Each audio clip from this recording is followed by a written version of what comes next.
Hello everyone, welcome back to Lego Building and Lego Friday. We are back to continuing to work on our treehouse. This is what we have done so far. With our base and one of the branch houses, shall we say. Well, let's go ahead and get on to bag number 9.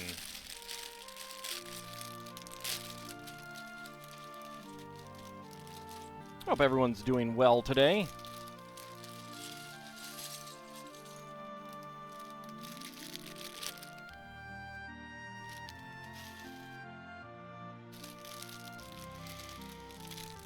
Some sand green. I like it. I approve. There's no rocks in this tree house. Nope. Don't roll off.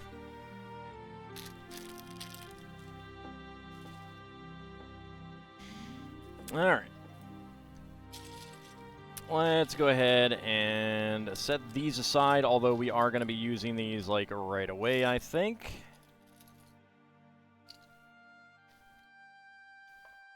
So let's just put them up there for now. Doorway gets over there.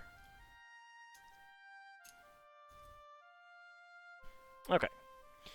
Let's see. Indeed, we start with this one.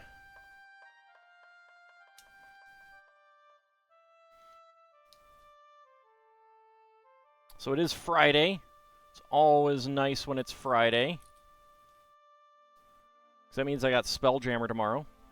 Looking forward to seeing if my players manage to get themselves their characters killed.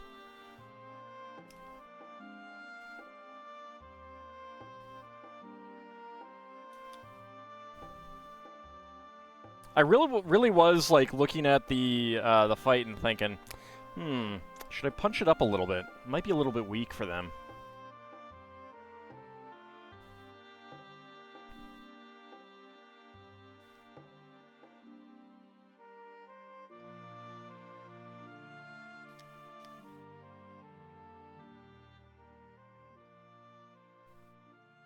But you know how it is. Can't control them.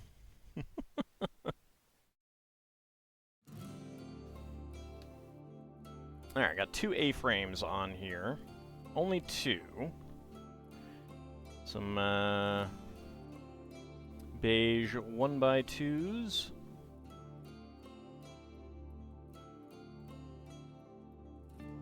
And some black 1x3s.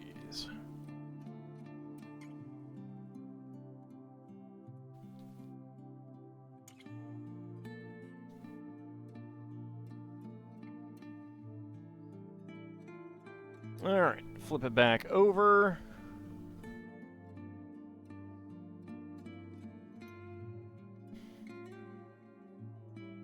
Yay, another 3 streaks indeed. How's it going, Bahamut?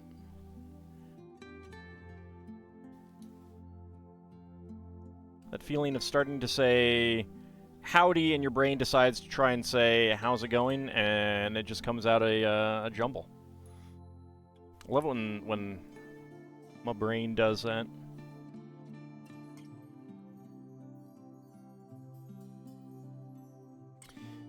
Alright, so we got lots of sand green tiles for the flooring here. I approve.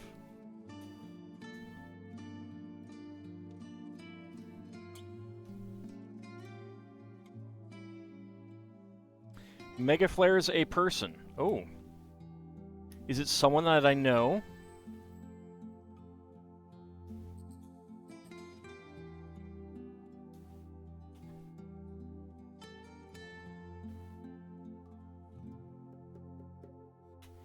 Is it someone being annoying on Arena? Nope, just family stuff? Ah. That makes sense then.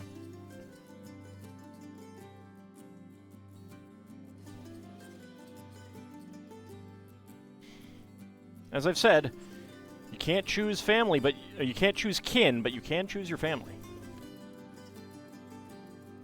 Also annoying people on Arena.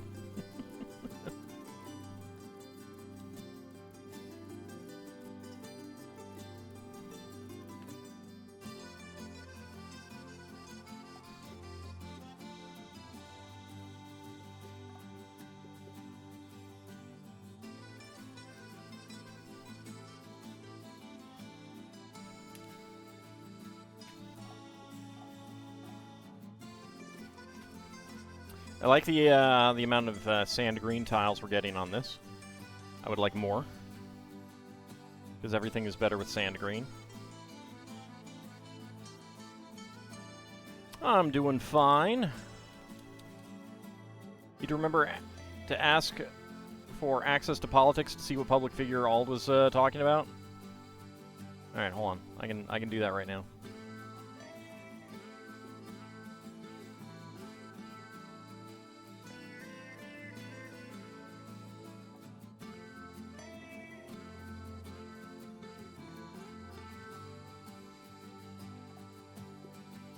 Let's see. Oh yeah, they added in the mod view now, I think. Do. There you go. Enjoy. Howdy, little bunny. How's it going?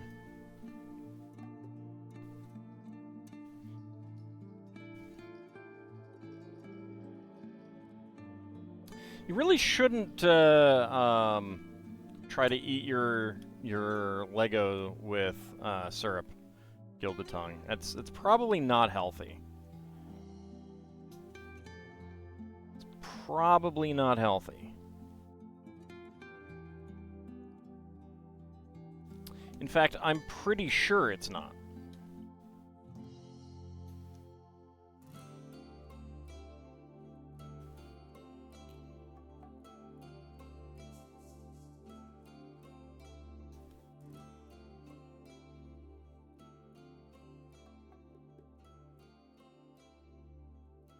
That's fine. That's why it's there for people who want to have access rather than granted to everyone. So if they don't want access, they don't get access.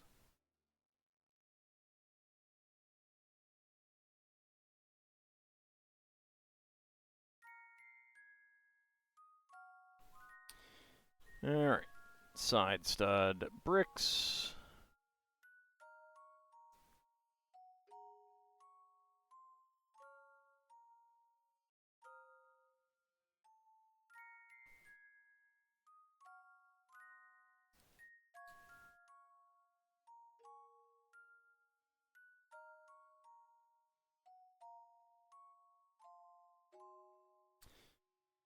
All right, so we're making a little cabinet here. Need a 1x2 or 2x2 brick, and then 1x3 with center studs. It was on Wednesday. I might not have mentioned it on the politics channel, though.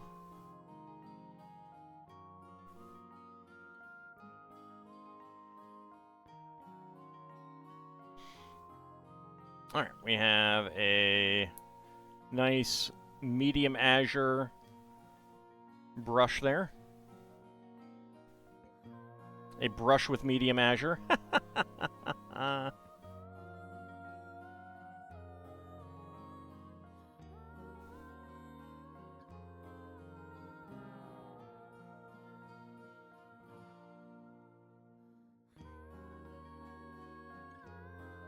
Been enjoying my Golden Sun LP. You don't have the Orb of Force when you get to Alton and you get into the Indiana Jones section. Garrett would get mad and hit the log or whatever and cause a boulder to fall as he runs away.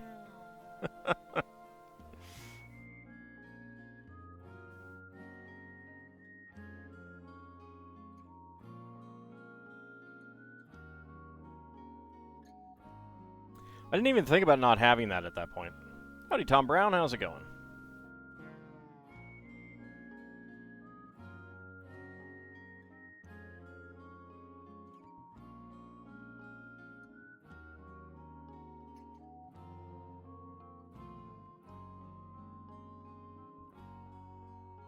All right, let's get this 1x1 plate straightened.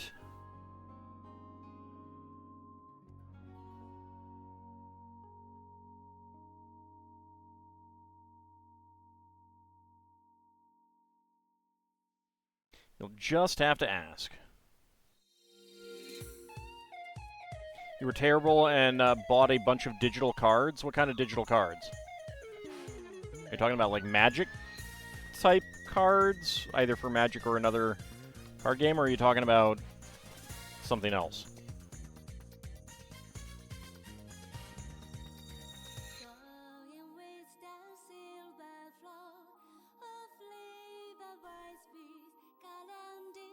Because I'm going to be terrible and buy some more Lego tonight, because it's that time again.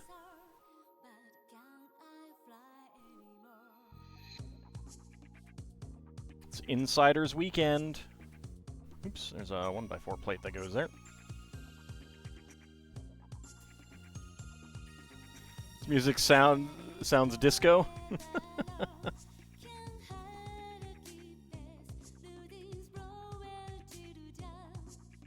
Japan has gone through similar music trends as the United States, but not necessarily at the same time.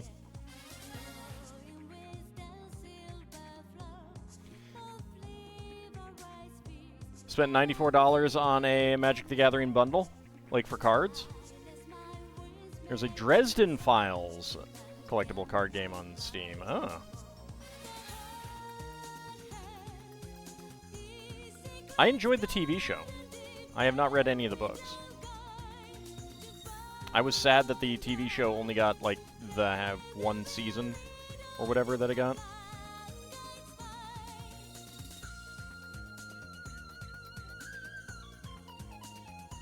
Or are you not happy with me for that, Gilded Tongue?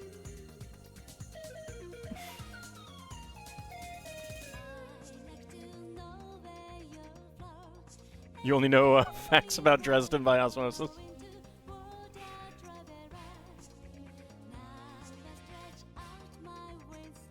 Well, I will say this. I'm annoyed by how prevalent the its depiction of the Seelie and Unseelie court seems to have become in D&D.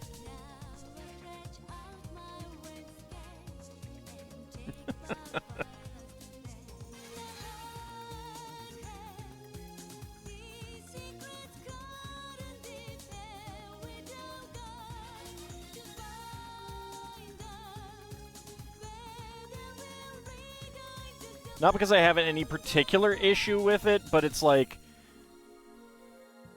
D&D can have its own thing. If you never read the books, you sure it's fine? I hadn't read the books, no, so.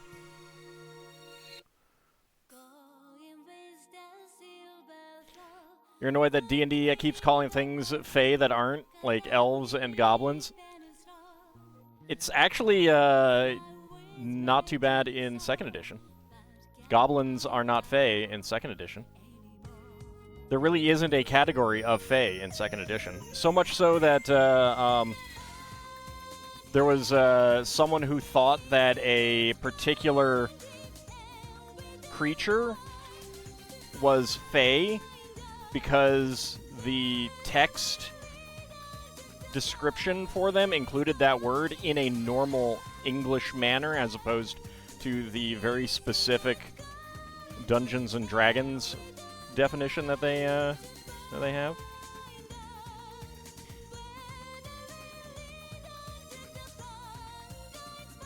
Yeah, some books are not for everyone. I read the first two Game of Thrones books and it was like, I don't care about any of the characters. So I'm just gonna put it down.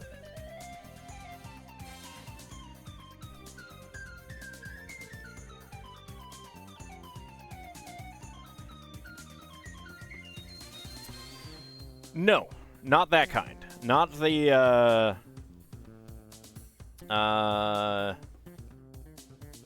stereotype. You can never get into the Lord of the Rings. Wow.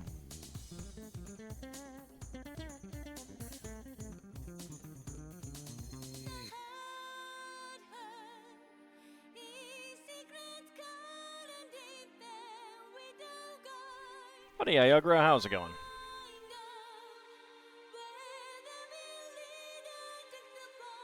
There we go. See, this treehouse is running water because it has a toilet with water in it.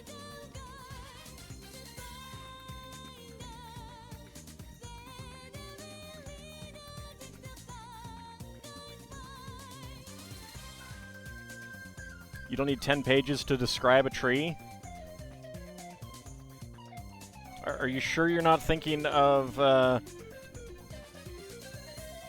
The Wheel of Time? Orc is exhausted from being around humans all day, getting foods and meds. Yeah, as a dragon, I can agree. Humans are pretty exhausting. Humans are pretty exhausting.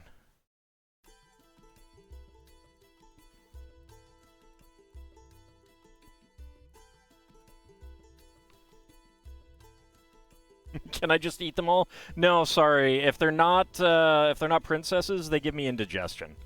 And trust me, you do not want to see dragon indigestion.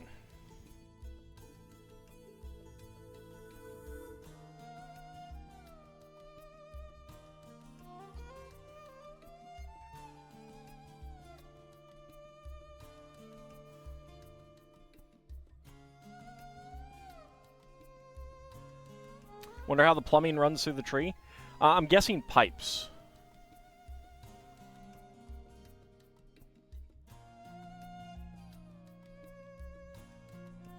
Too many weird chemicals? Yeah, it's like you do not want to accidentally eat a human that has gone through like Botox and plastic surgery and stuff like that. It's whew, yeah. Like you think indigestion's bad. What if they're really, really entitled? That's acting like a princess. It is, but it's not the same. It's not the same.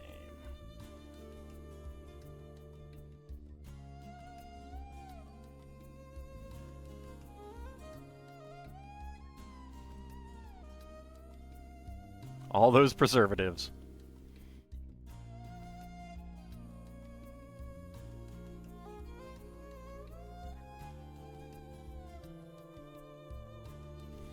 Okay, and we get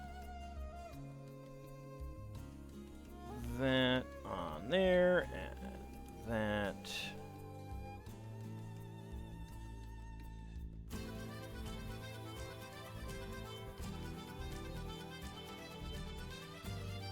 On there.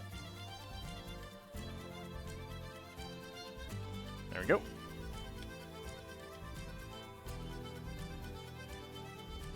Right through the Last Kingdom, not much for Cornwell style. I don't even know that one.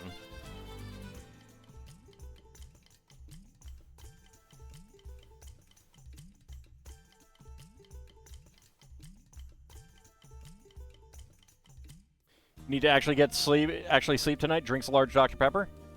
Yeah, that's gonna be fine. It's not that much caffeine in there, right?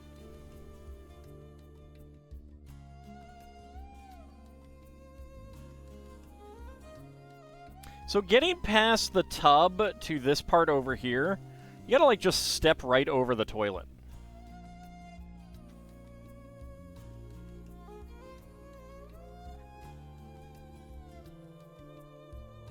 If you're over-caffeinated, you'll crash, right? Yeah, sure. Something like that.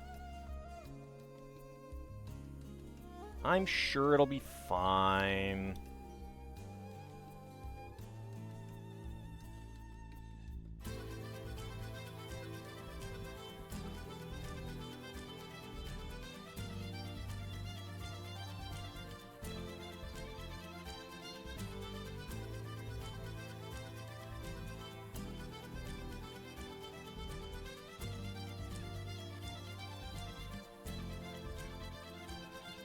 Okay, that one goes right in there.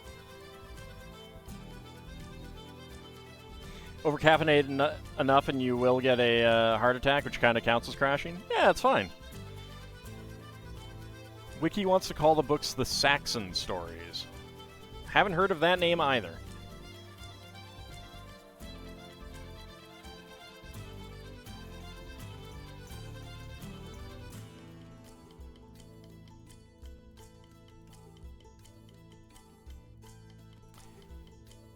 In reality, as much as I enjoy reading fantasy, I actually have not read that much, so I'm not terribly surprised that I have not heard of it. Howdy, Lord Canis, how's it going? Just woke up. Yeah, it seems like a messed up sleep schedule. Second Cornwell book series with a TV series after the Sharps books. Where Sean Bean doesn't die. Oh, okay, I know Sharp. I haven't seen any of it. More historical fiction? Yeah, that's fair. Like, I haven't heard it either way, so...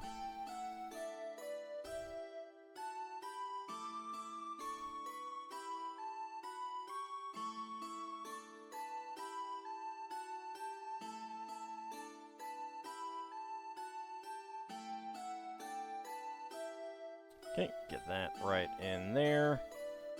For a, I assume that's going to be a sink, although it's awfully high for a sink. Alright, where did I neglect to put a brown 1x4 plate? Where did I neglect to put a brown 1x4 plate?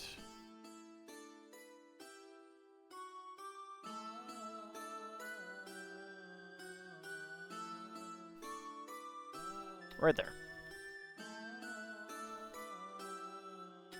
Alright, spare parts, 1x1 cylinder tiles in olive green, black, and trans light blue, and a dark green 1x1 tile.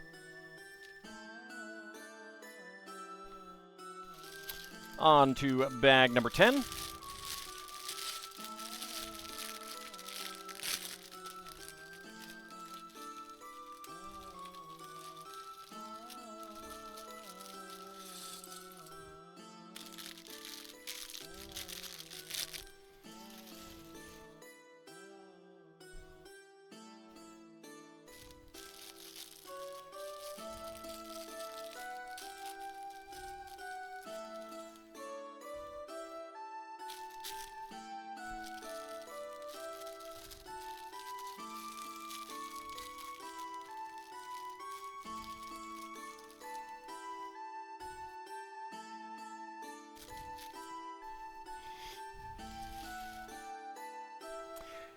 Luckily, I've never been one to really care about the important books, so it's like, have you read all of these famous books? Nah, I don't care.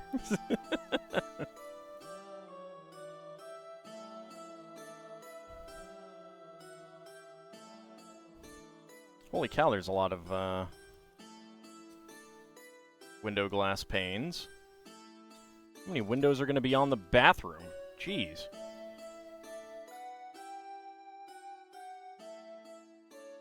Eight. That is 8 window panes for the bathroom.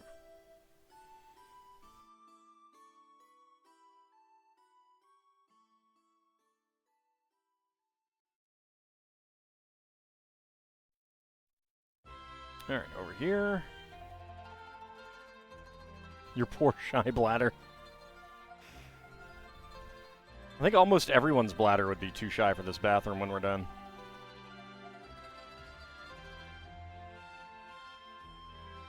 Well, I was watching a bad movie, and there was this one scene where, like, a monster is stalking a woman at her house, and they've clearly set her up to have just come out of the shower. Like, she's, like, brushing her hair and stuff like that, and she hears something. So, from the bathroom, she steps towards the camera and opens the door that the camera is looking through, making it clear that this bathroom has a door outside. And I'm like, what bathroom has a door going outside? Like, what the hell?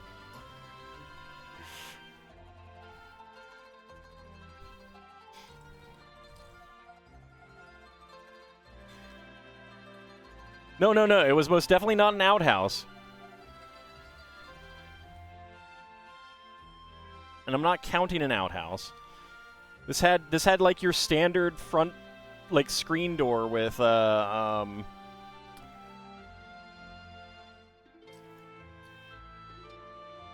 screen door, but like, you know, the lighter outer doors that you'd have at your front house. Well, okay, fair enough. But it was definitely not an outhouse.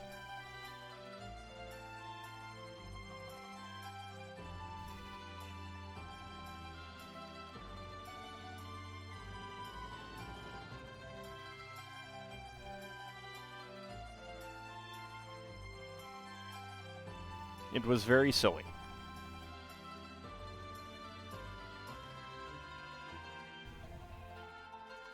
All right, get our shower right in there.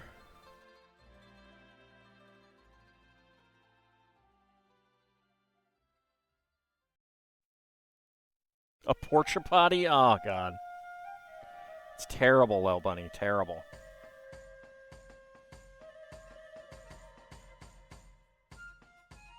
Imagine all the stray cats trying to get in to save you from the shower.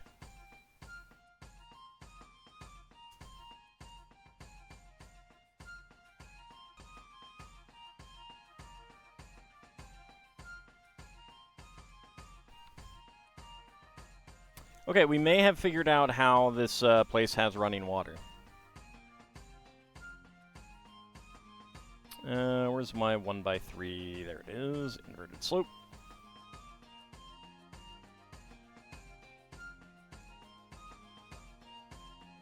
Yep, a rain barrel.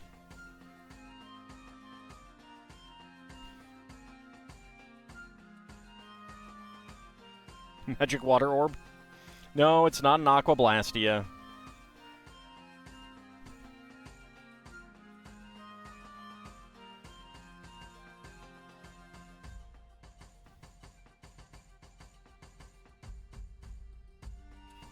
Okay, our first window into the bathroom.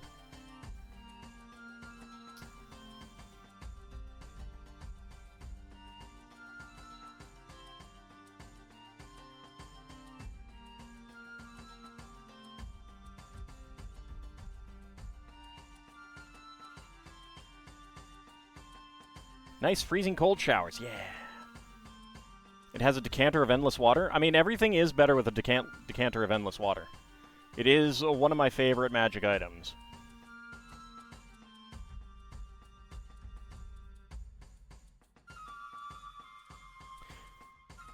The players in my Spelljammer game would probably have one by now if it didn't nullify the need for water.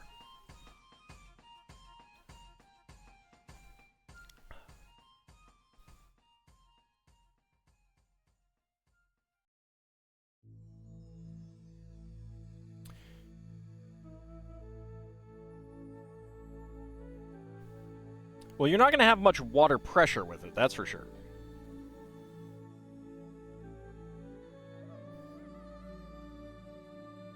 But rain barrel showers are definitely a thing.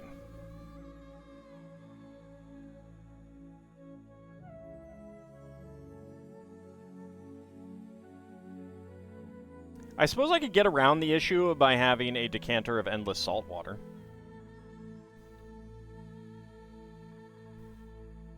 Then you get the fun of a decanter of endless water without the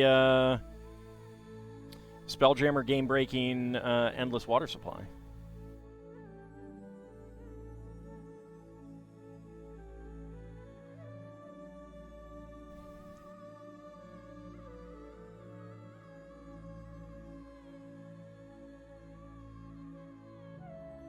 Decanter of endless brine. Yeah, but then you might accidentally summon the brine dragon that's on the quasi-elemental plane of salt.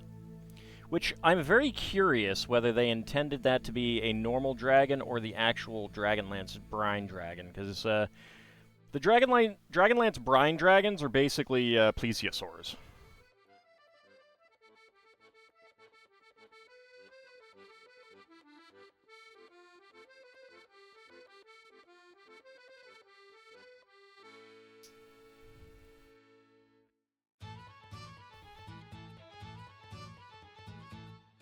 Okay, there's window number 2.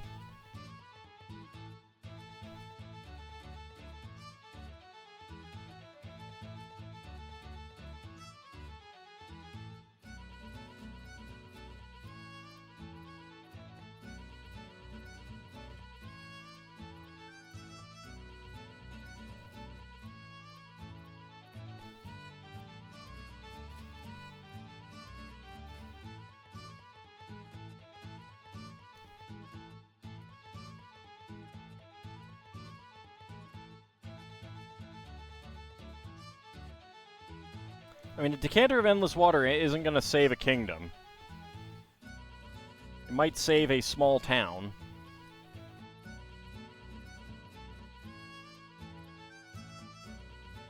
I believe it can still only produce a certain amount of water per day.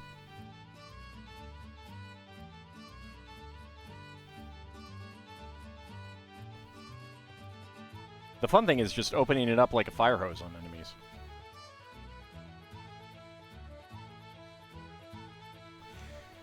Probably more kids' dreams than you might think, Lil Bunny.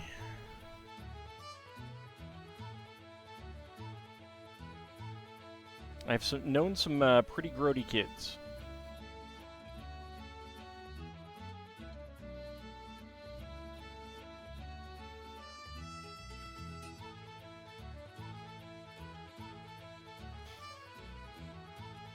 Add a nozzle and make it a water jetpack.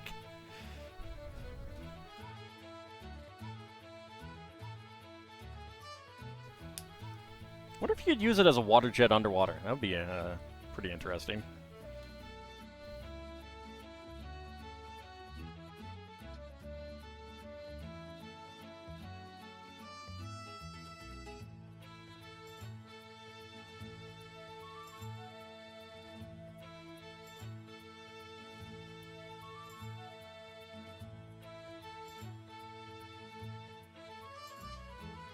Magic Sea-Doos!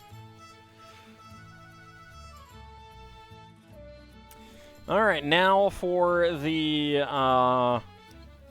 wonderfulness of the glass walls.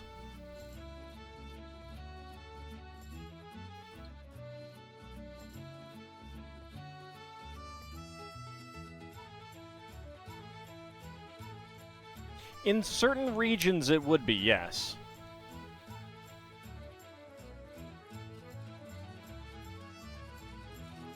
But again, it is a magic item. Magic items are generally quite potent.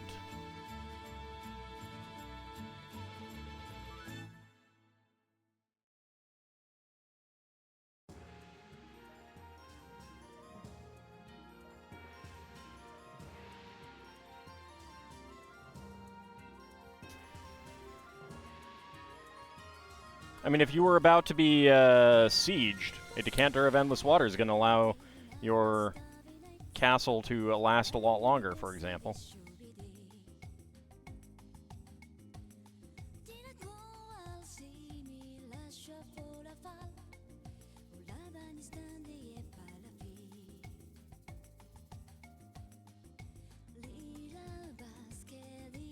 Okay, there is... Ah, there it is. There was one more... So there were 9 total windows.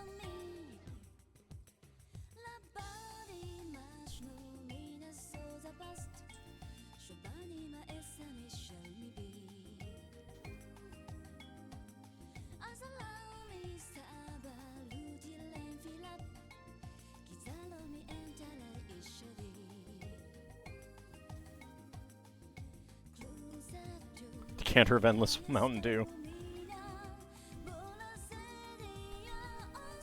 There's also a barrel of endless grog, never-ending barrel of grog, just like the never-ending barrel of salt pork.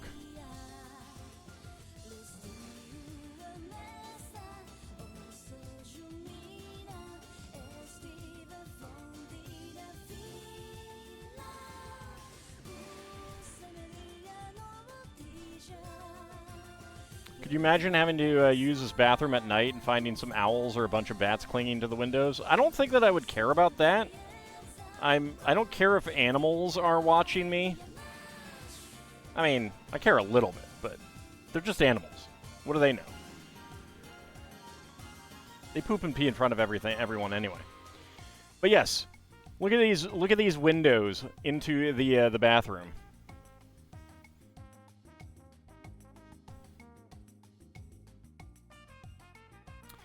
According to the DMG, there is no limit. Ah, all right, fair enough. It has been a while since I have looked. All right, we are here. I mean, there is a limit in terms of because it can only produce so much at a time.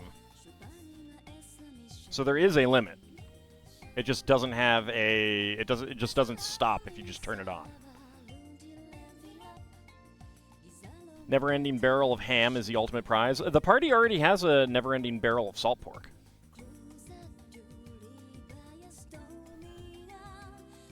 So they're already doing quite well for themselves. I mean, after all, you got a never-ending barrel of salt pork. What more do you need? Other than, I suppose, water.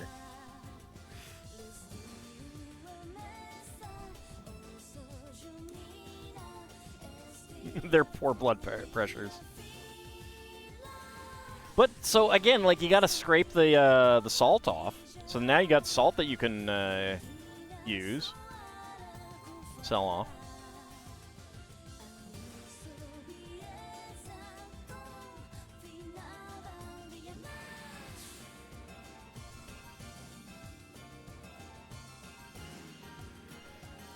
Max is 30 gallons a round. So, yeah, there's a limit.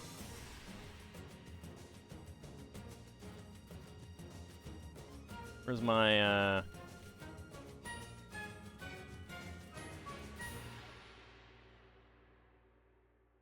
Where's my calculator? There we go.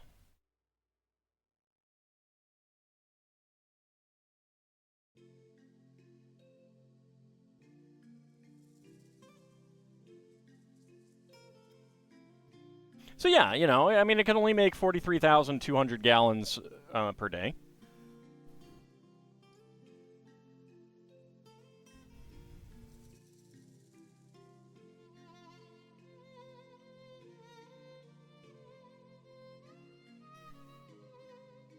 Never-ending box of hardtack.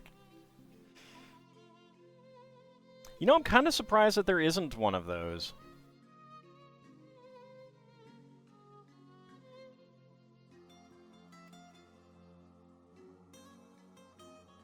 You're guessing there's scurvy charts in Spelljammer? There is not. No, actually.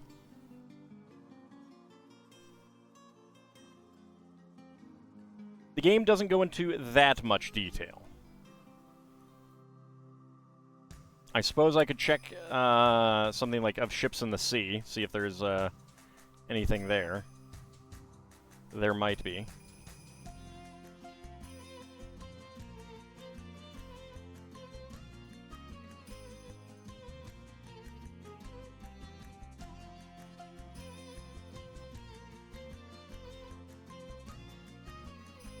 Yeah, too much salt would be a problem. Yes.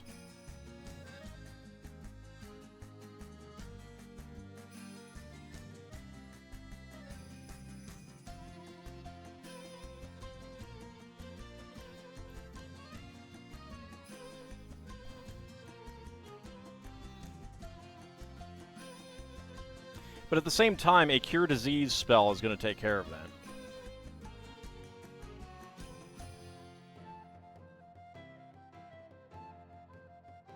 Generally, saves versus poison are used for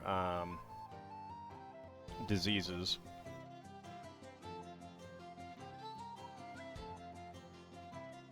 But yeah, con checks can be used instead of saving throws as well.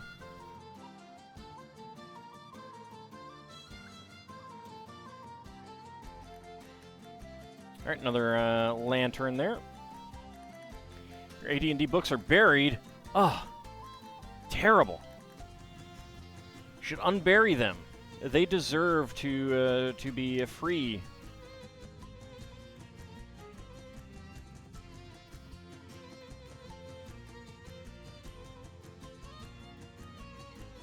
Poor AD&D books.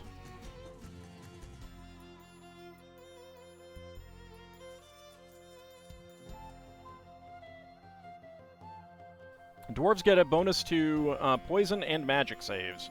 Yes. Equal to +1 per 3.5 points of Constitution. Yeah, even at first level, it's pretty hard to poison a dwarf.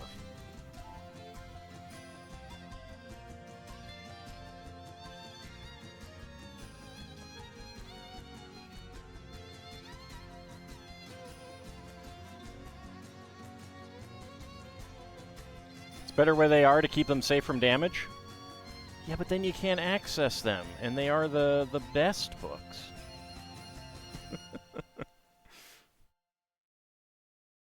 They're good books. They're pretty books.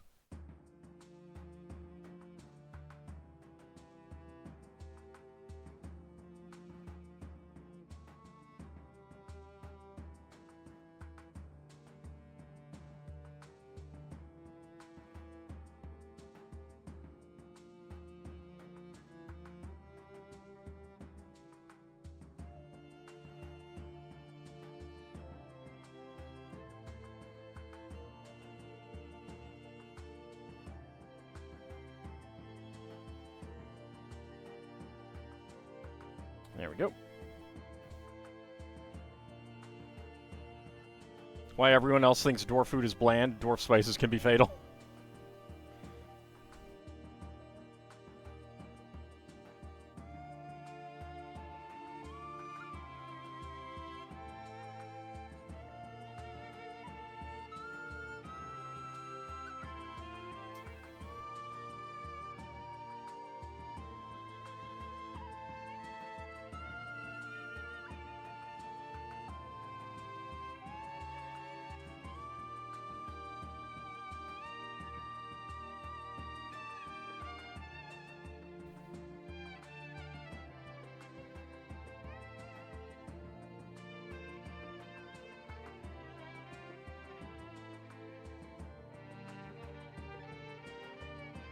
There we go. Get that on there.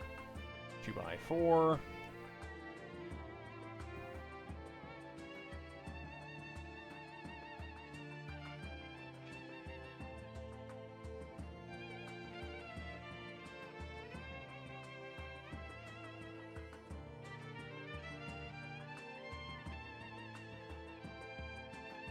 I'm actually kind of surprised that no one has played a dwarf in my Spelljammer campaign yet.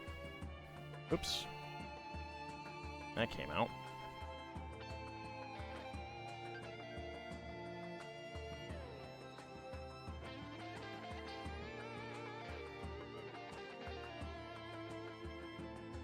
I've had to put in a bunch of dwarf NPCs over the years.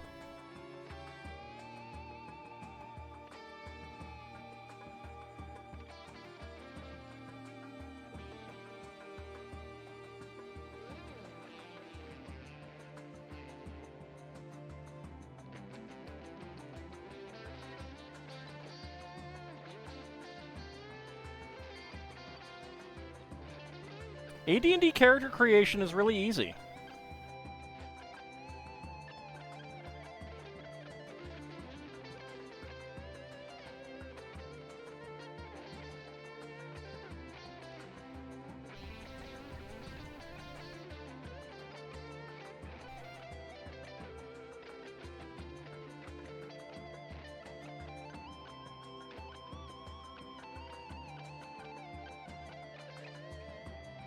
It's just attack rolls that require you to do mathematical gymnastics. Even that's not too difficult.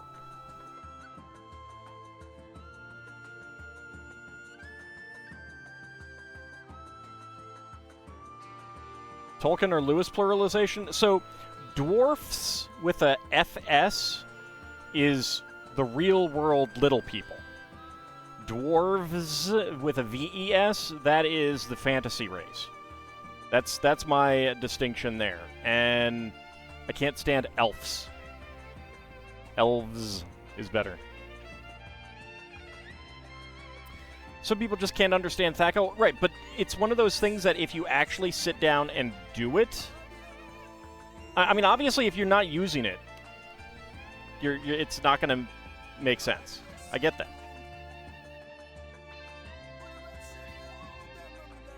But if you start to actually use it, it will quickly make sense.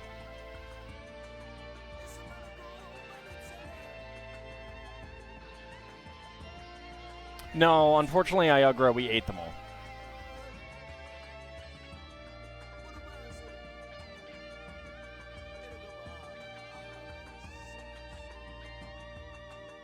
But that was because there was an invasion of Athasian Thrycreen, and we needed to save them by eating them instead.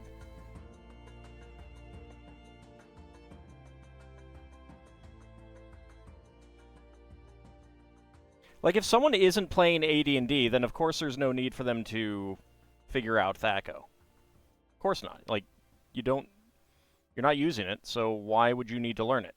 But if you're actually going to play AD&D, it'll become second nature if you actually try it, I think. They look so chewy. They're pretty sweet, actually.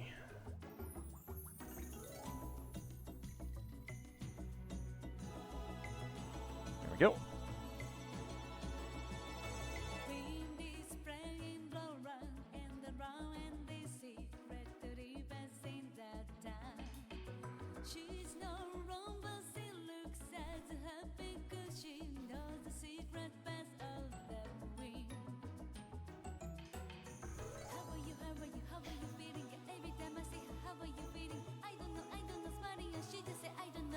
If you ever do try AD&D, you'd prefer to be in a campaign where I'm DMing? Well, thank you. I appreciate that.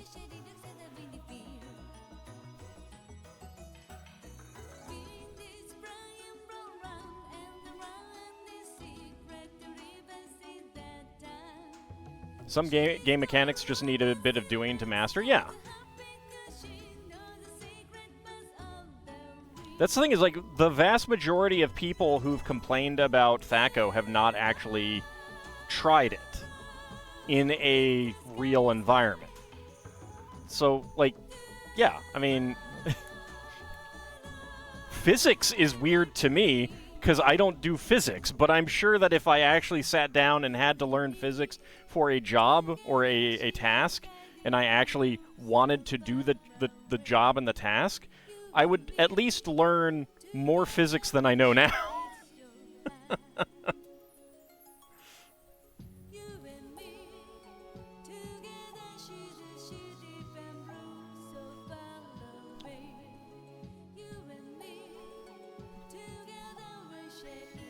You feel like I and others would be slightly more patient with you? Oh, yeah, sure. I mean, like, the thing is like, there is also an element of, with a good DM, someone who actually knows the material, like, oftentimes it'll just, they'll be doing it.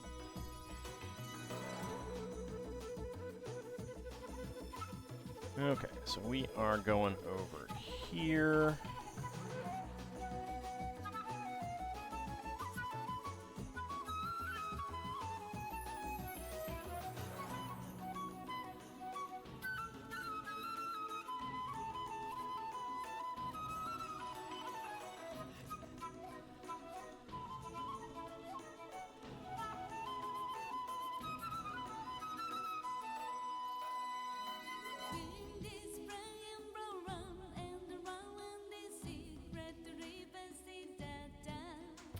Well, if I get my act together, I might start doing a another D&D game through Start Playing Games. That would be paid, though.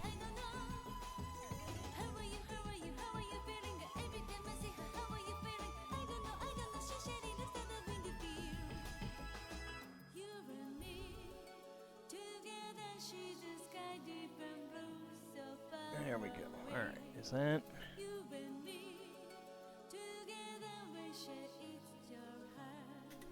Oops. Okay. So it's a little bit higher. but there's just enough gap to for a minifig to fall there, which is probably unhealthy.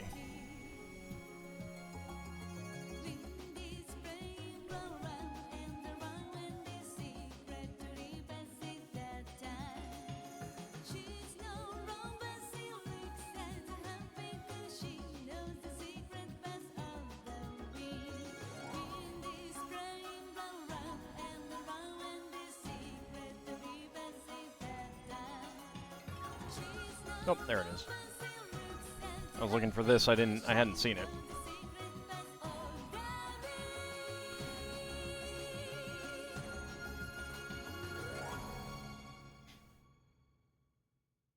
Actually, Clouth Warthog, if you subtract your THAC0 from the D20 roll, that tells you what armor class you hit, which is a little bit easier for the player because the player doesn't know the enemy's armor class. I mean, it's the same kind of thing because it's algebraic, but because the player doesn't know the enemy's armor class, that ends up being easier. And unless a dungeon master has memorized all their players' armor classes, they're going to know the THAC0 of an enemy.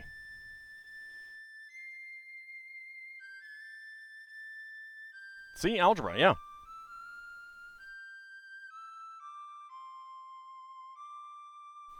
But like, I did well in algebra because I played AD&D, I think.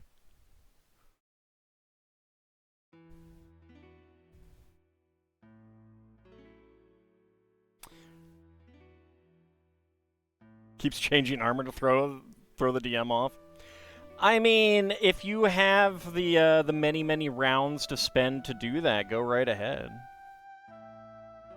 You barely do long division. How well do you think you did at algebra? Right, but so it's not actually algebra, because algebra in particular is solving for X, solving for a variable that you don't know.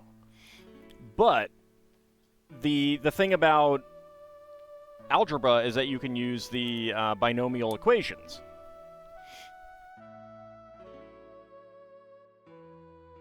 And that's the same thing.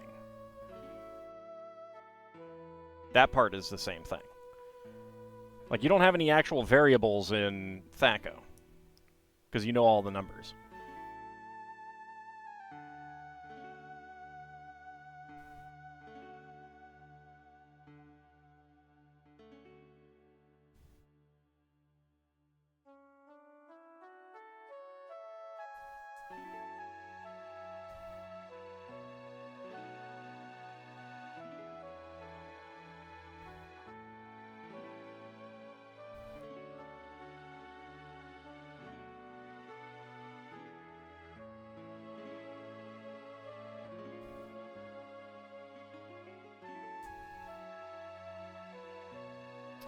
I did that wrong.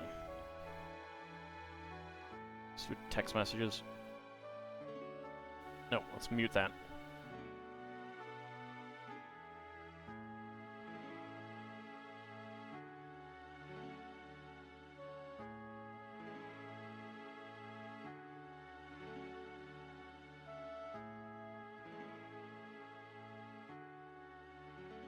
Math isn't my strong suit either.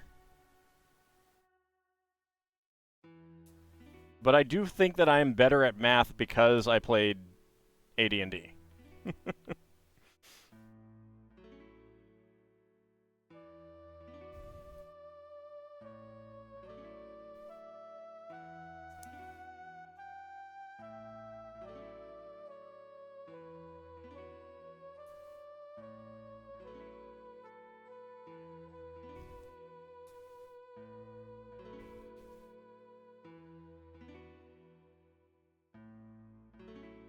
Alright, there we go.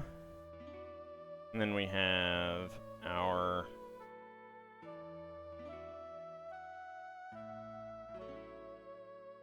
railings with carrot tops.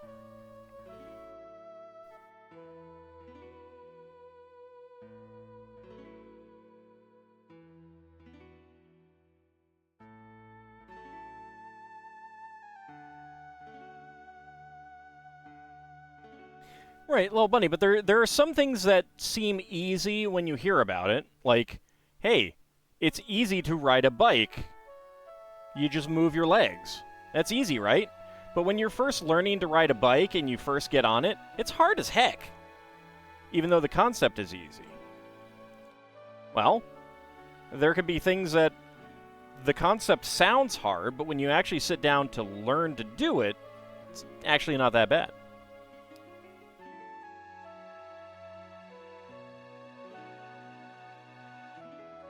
Howdy, Kinshire, how's it going?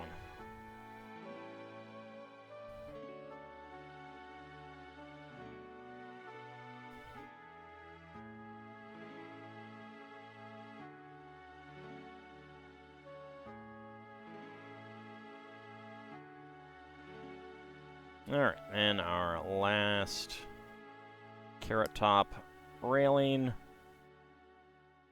right here.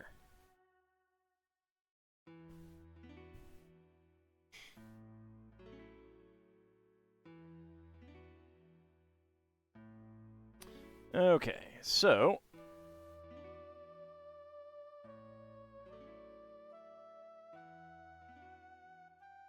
that goes in there. And this comes over here.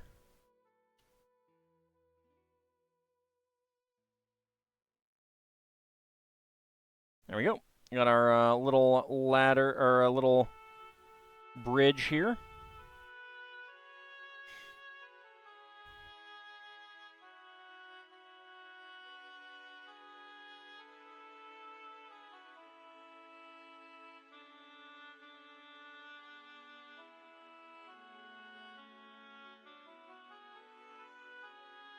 Alright, so spare parts. We got a medium nougat 1x1 plate, brown 1x1 cylinder plate, medium blue 1x1 cylinder tile, a brown tap, and a dark gray bar with clip.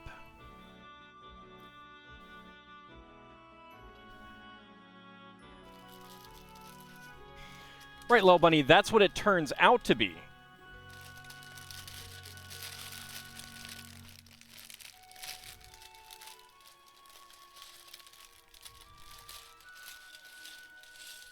But if you look at someone riding a bike, like, you basically have to just mentally learn how to balance yourself. There is no read a book to learn how to balance yourself. You just have to get on the bike and keep doing it until you get your equilibrium.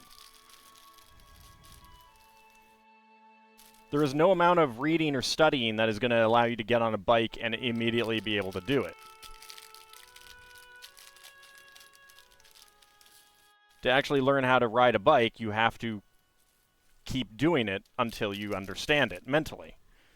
And it becomes like a muscle reaction.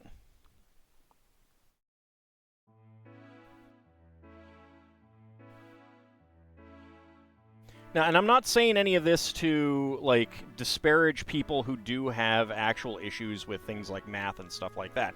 Obviously, if you have issues with math, something like THAC0 is going to be more difficult for you than someone who is, like, does math in their head instantaneously. But it's still not as hard as it sounds like. That's the point. Dyscalculia is a thing, yes. Like, I'm very, very slow with math.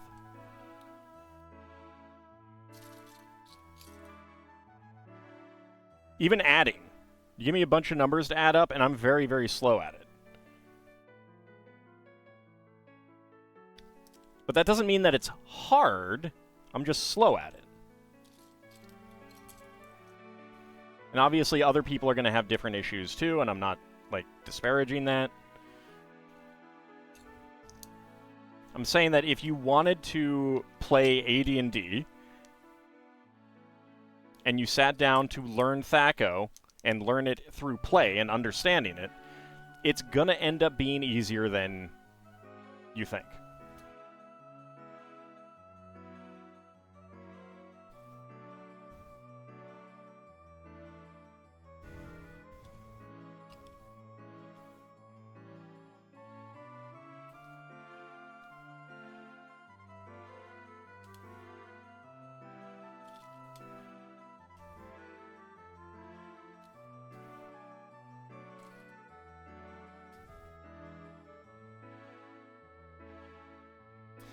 Alright, flip it over. I mean, obviously, if someone has no incentive to learn it because they're not playing the game, then it's going to continue to seem difficult. And that's okay. Like, you don't have to learn it just to learn it. I'm not saying that people should do that. Nope, just this one.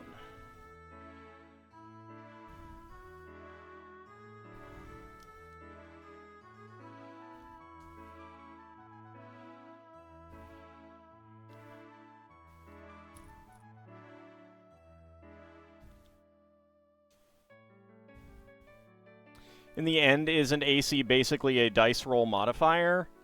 Not exactly. It can be. Depending on what your... Like, either AC is your target, or THAC0 is your target.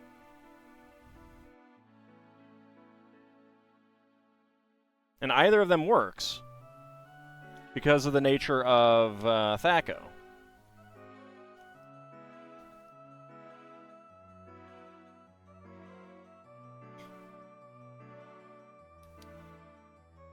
But only in some of the ways that you can use THAC0. And that's the other thing, is like there's a lot of different ways to figure out whether, you know, how to do how to solve the math of it, so to speak.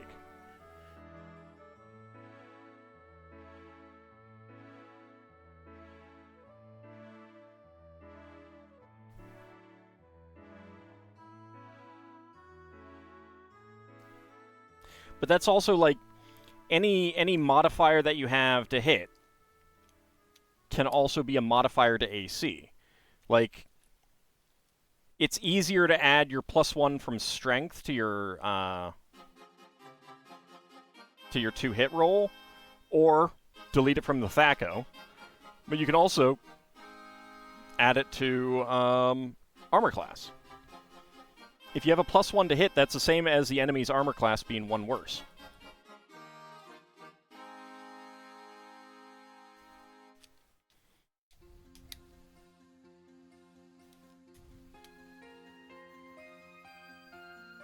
And depending on the modifier that you've got going on, it is oftentimes easier to apply it in different ways.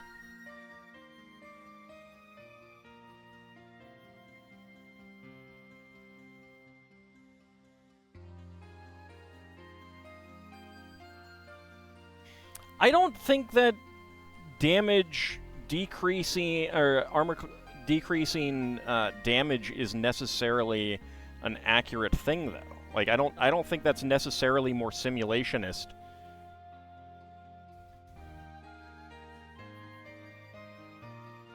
Because, like, if everything only has 1 hit point and 1 successful hit kills them, then you definitely would want armor to indicate a miss, for example. Howdy, Sealan, how's it going? Now, as you get more hit points and you have hit points equal actual health as opposed to an abstract thing that just determines when your character dies, then yeah, I mean, you might get more where reducing damage is better.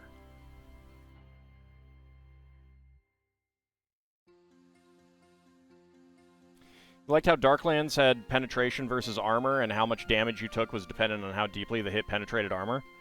Yeah, but that's not something that you can really do at a table, honestly. There's a lot of things that can be really interesting where,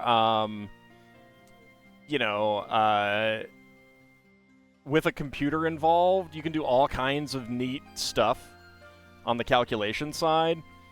But the second that you sit down at a table and it's like, you know, we need to not do this. Like, you know, there's a ton of different computer games where, you know, you can get 10% damage reduction from fire, and another 5%, and another 3% from this thing, and 2% from this other thing, and 7% over here. Can you imagine how freaking annoying that would be at a table to try to calculate all that? There's a reason why AD&D is just generally half damage, quarter damage kind of thing.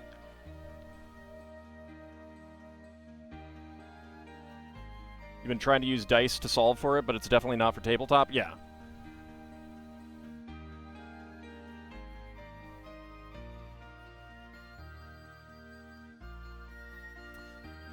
You mean you can't all do that math in your head? Nope. We're not all orcs.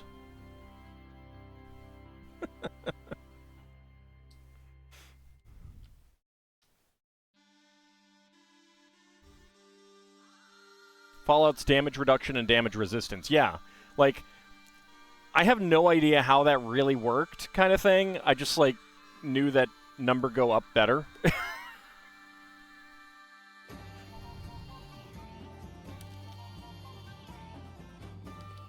But I could not tell you whether, like, you had something that gave X amount of damage reduction, but Y armor class, whether that was better than something that gave a little bit more armor class and a little bit less damage reduction. Like, that's part of the problem with those kinds of complex calculations.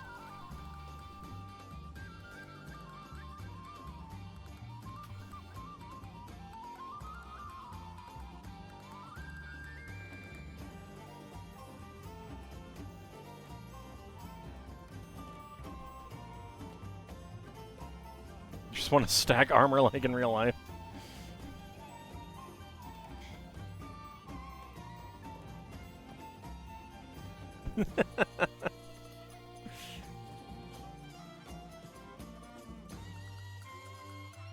Well, is a dragon not a certainly trustworthy AI?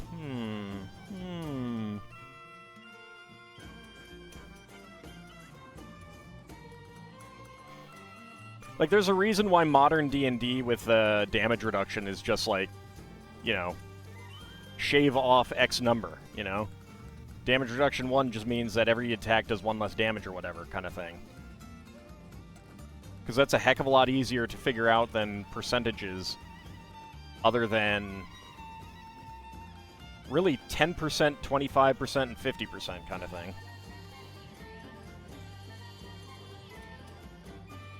About the only time you get that kind of percentage going on in AD&D is with enlarge and reduce. Which people don't really realize just how powerful enlarge is, or reduce is. In AD&D, I feel like.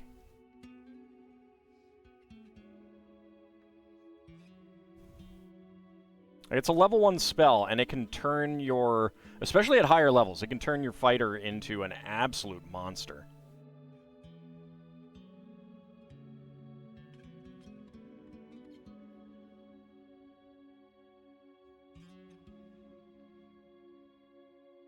Finn used it to great effect recently, yeah. The only downside is that then you also take damage as a large creature. You especially, because you're pretty close to that large size category.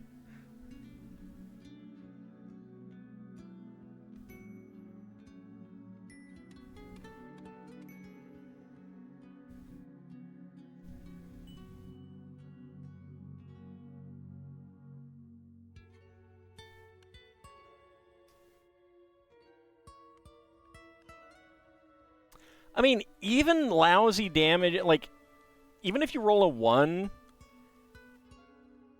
that's still, like, you know, could still round up to 2, which is better than nothing.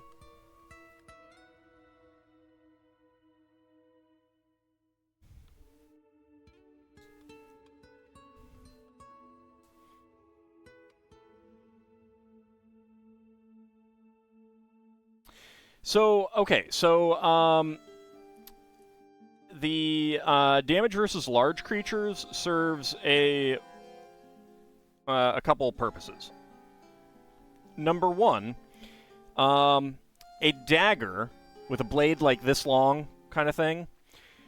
Like, it's, if you're up against something like an elephant, which has really thick skin and really thick flesh and muscle and stuff like that, this isn't going to hurt it as much as a normal sword. So the idea is that certain weapons like that are just going to... They're just not going to penetrate far enough to get the damage that you want, kind of thing. Same thing with bludgeoning weapons, generally. With really thick skin, bludgeoning weapons are just not going to be as effective, most of them. So that's the idea there. In addition, most weapons that are favored by fighters do better damage against large creatures. Most weapons usable by priests and wizards are, tend to do less damage against large creatures. So it's also it also functions as an optional class bonus.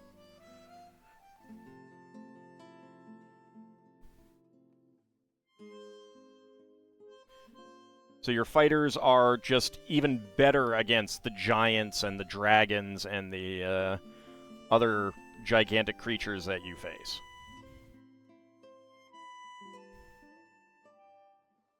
Yes, I did see that. And I am not surprised. Those things can move when they want.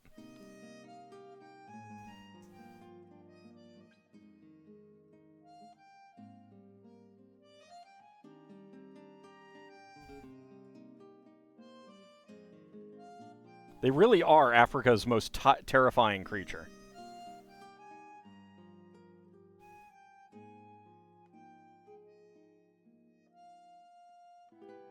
I love that in the movie Congo, one of the most terrifying sequences really is the hippo attack.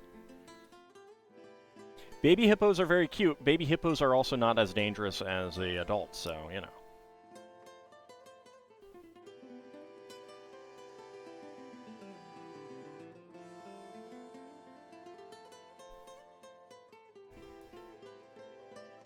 What about Baby Gif? They are also adorable, especially if you like all the things in your house to blow up.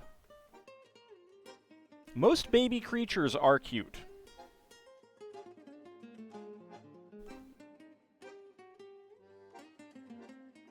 Especially if they are a creature that gets taken care of by its parents.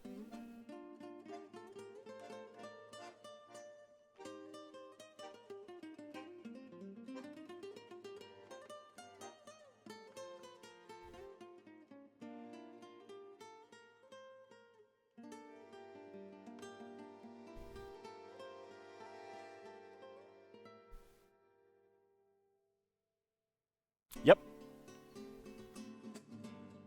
A cuter baby gets its parents to be more likely to take care of it, is the theory.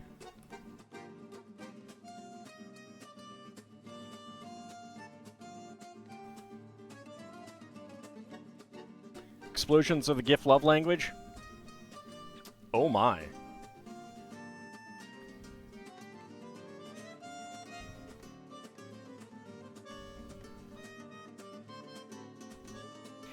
When one GIF asks its lover if they saw fireworks, they're not talking about metaphorical fireworks. Howdy, Vigistry. How's it going?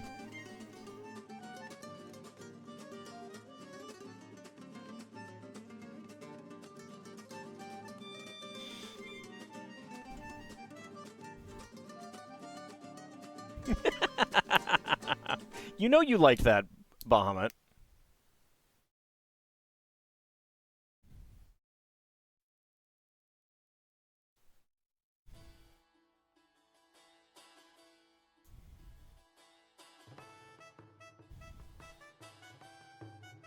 Do the GIF have a fireworks festival for young lovebirds like Japan? Maybe.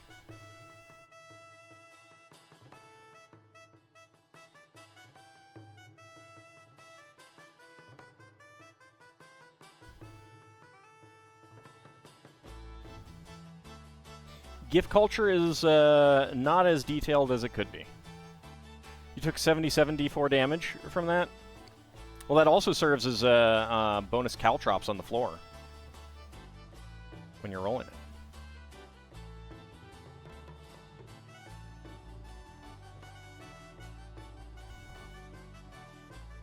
Just talking about weapon damage, and yeah, just thinking about Shamshears do less damage than arming swords against large creatures, and just, yeah, I can tell when these were written.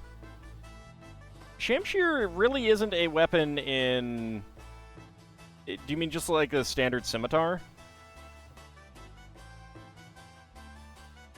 Because the Great Scimitar is the best weapon in the game, in combat and tactics, and that's just kind of ridiculous.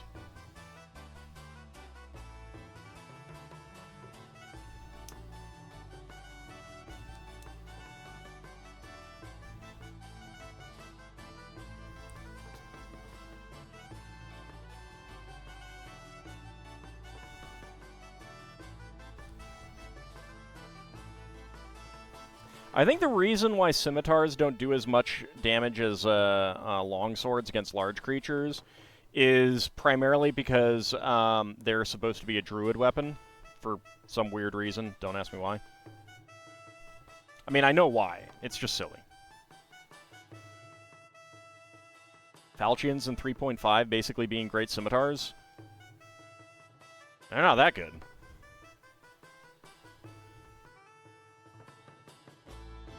I don't have my my PDFs here right now. I'm gonna look up Falchion in 2E.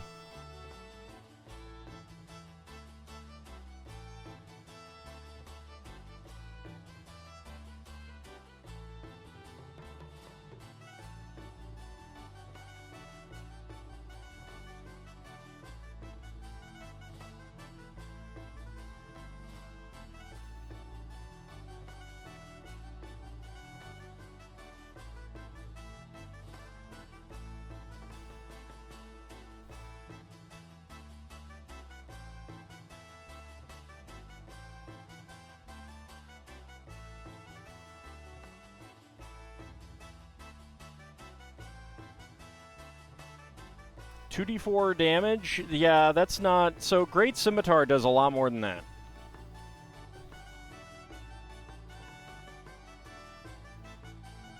In AD&D. Which is why I don't use the weapon.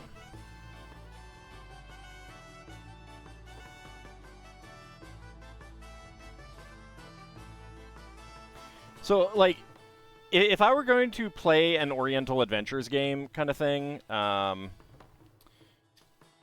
where we were actually using the weapons from,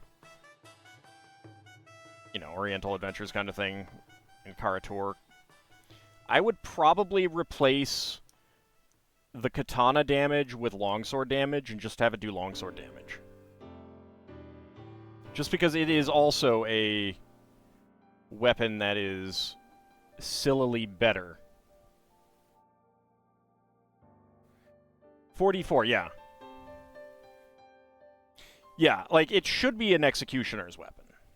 It should not be a weapon that you're going to use in combat very much.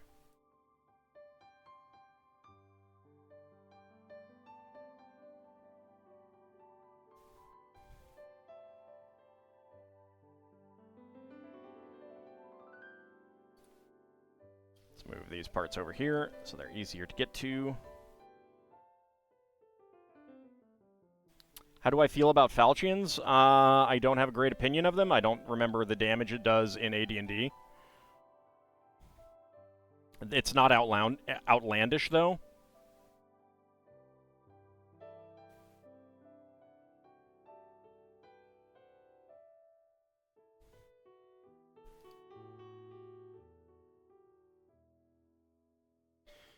What if you want to use a spoon as a weapon in combat, like Queena's fork? Aren't Queena's weapons generally sporks?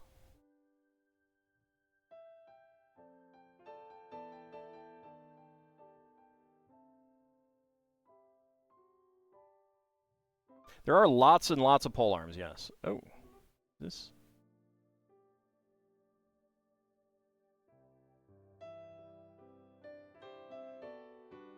This has a print on it.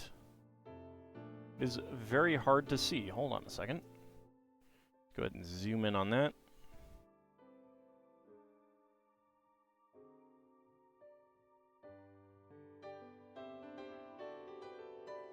I'm actually, like...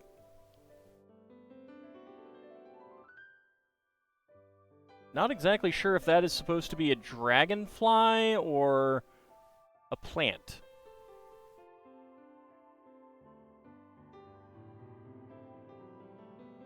Kenshir, are you a Darrow? You're a Darrow, aren't you?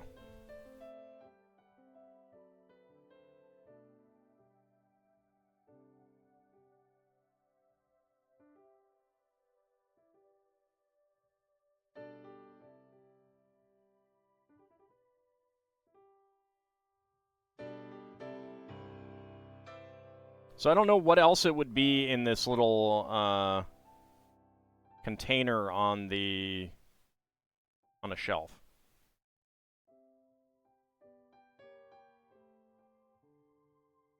You could put a spoon tip on the end of a pole.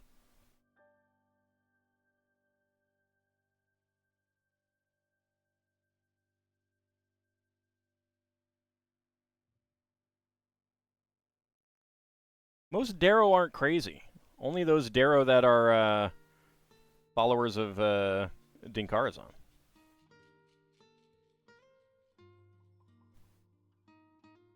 Spork tip would be better. Why would you want to put a spoon on a pole? Why not? To make a new polearm. Ultima 6 shows halberds as the ultimate weapon. They're the second best weapon in AD&D. Now, again, like, it's always arguable because then you lose your access to a shield. And it is kind of hard to say whether losing access to a shield is worth it.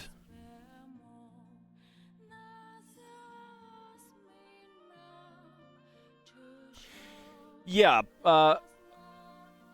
halberds are better as an individual polearm because as a group, if you're in a group, you really, really want a spear type weapon, and having that big axe head on there is not as effective in a group.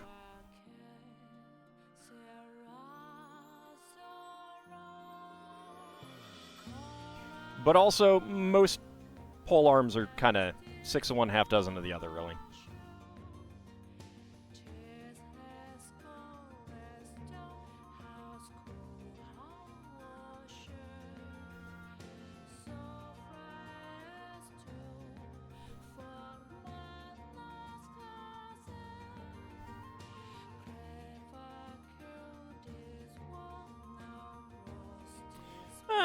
Bringing a pike into the dungeon isn't necessarily the worst idea. There's a lot of things you can do, and you can keep enemies away. You just want to also have something short that you can draw if they get in past the pike.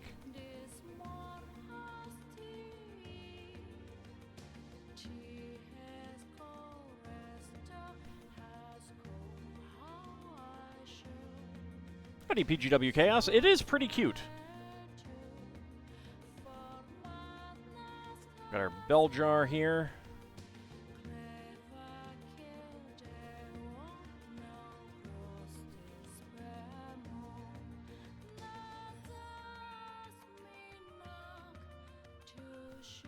Also, Gilded Tongue, we know what the true ultimate weapon in Ultima 7 is. The Hoe of Destruction. Forster's hideout is top-notch.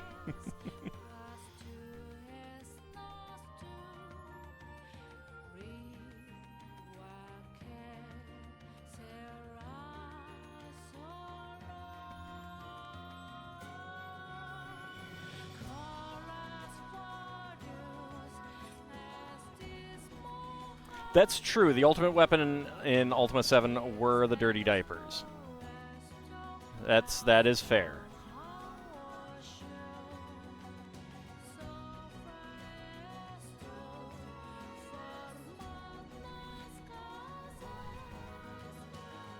Can't beat showing those to Iolo.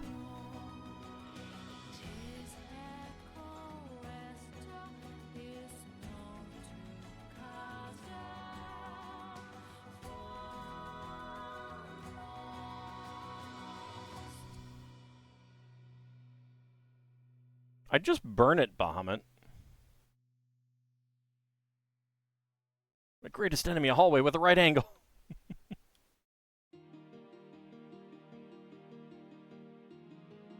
I mean, you're also playing a game, so you gotta remember.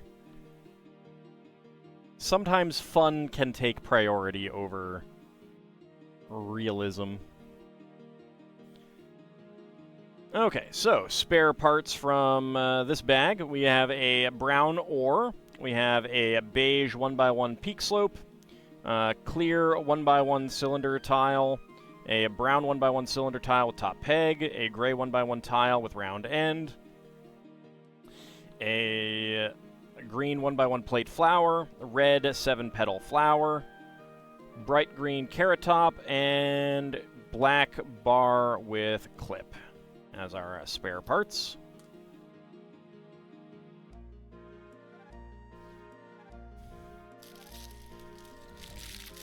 Bag number 12.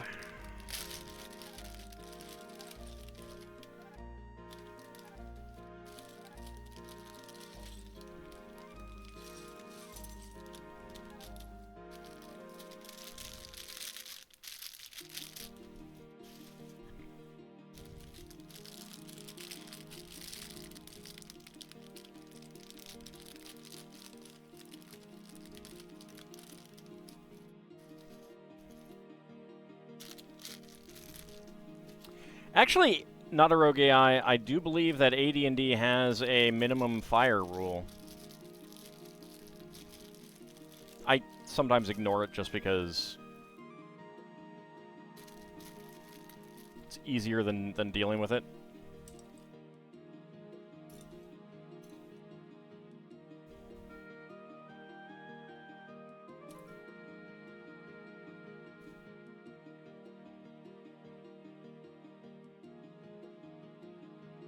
Later editions don't? Yeah, but that's why AD&D is the best edition.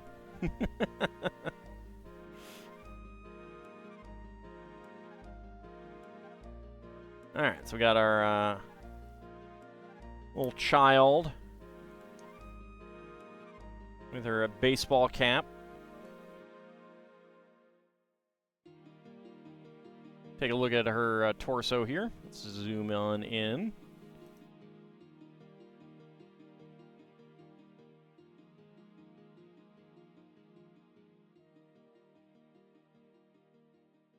Little back pouch there. It's a fun torso with lots of little like details for a good hiker or something like that.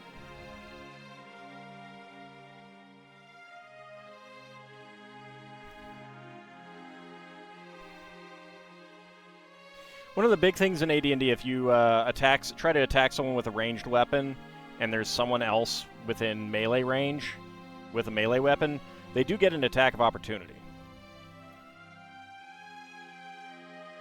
Yeah, nice technical vest. There we go. Are these supposed to be some sort of not Boy Scouts? I don't think they're supposed to be anything in particular. Like, it's a treehouse, so it's outdoors.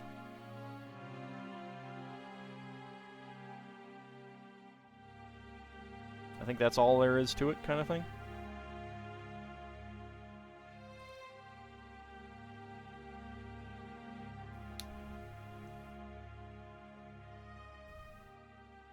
I would enjoy a root beer float.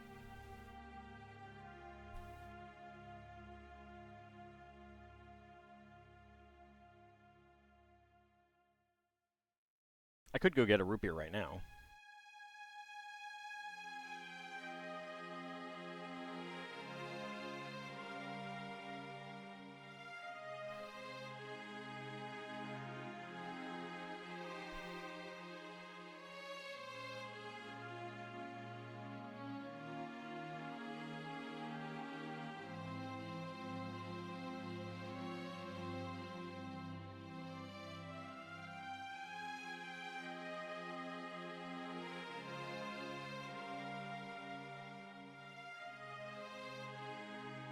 You have A&W root beer sitting near you? Good choice.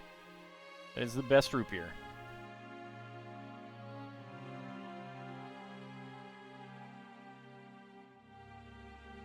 Any guess as to how many tree houses LEGO has done? Not really. I mean, there's been a few in different sets. Not too many dedicated tree houses, though.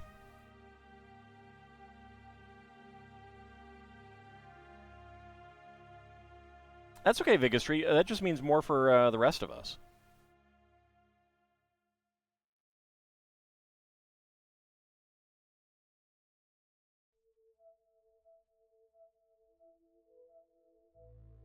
It's annoying not having many birch beer options around there. Yeah, one of the nice things about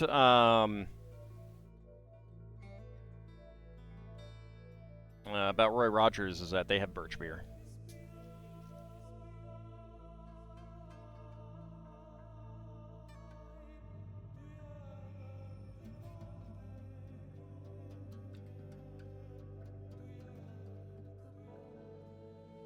With BattleTech, some weapons have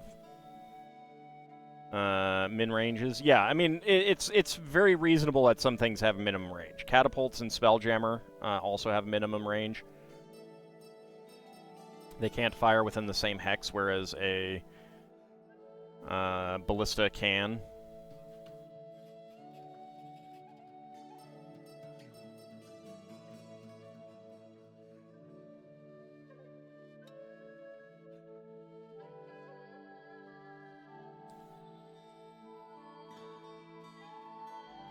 So we've got a map that I think might be from a different set. I don't think this is... I feel like this might have actually been Adventurers. You zoom in on that map. Just remember, X never marks a spot.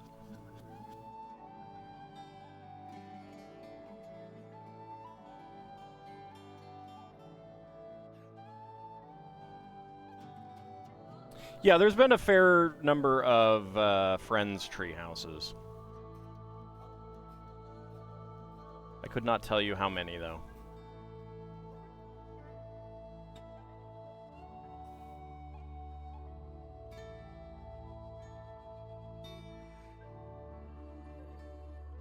How many studs must you travel? 1,384,200.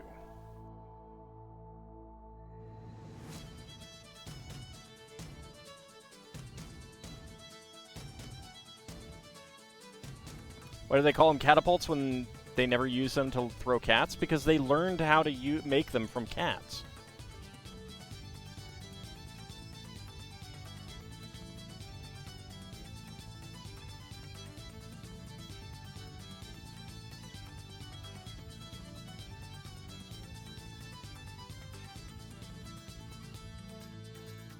Oh, I got the A&W root beer, not root beer, sundae, like chocolate sundae, and that was disgusting.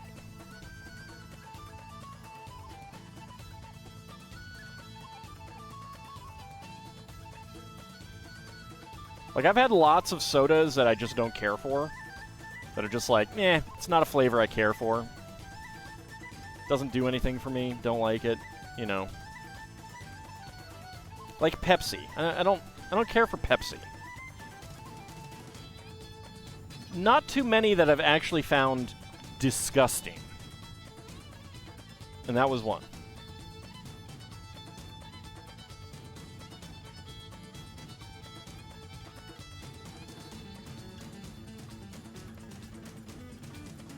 It's a choice of a new generation? Yeah, well, that generation, I think, died out.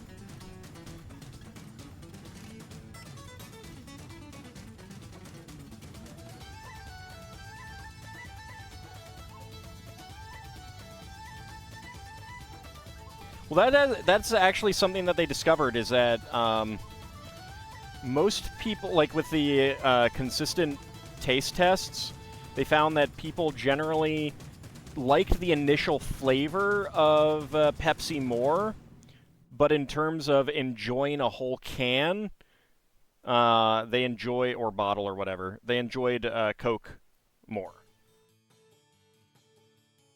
So if you just do, like, an initial taste test, then Pepsi wins. But if you do an actual, like, full taste test, Coke wins.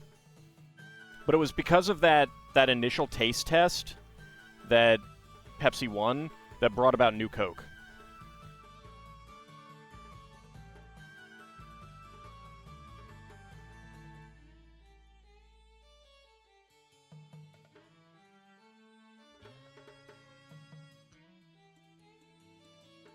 Then Old Coke came back. Yeah, because they realized that it was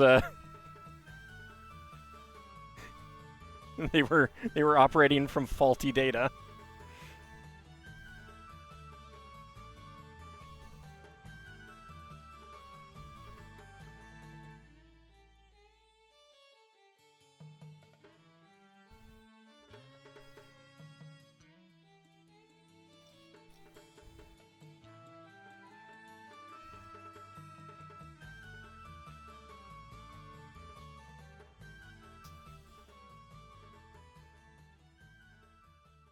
Did read that did improve Coke sales. Yeah, I don't remember. I mean, they succeeded overall. I don't remember exactly how it worked out, though. But New Coke was a disaster.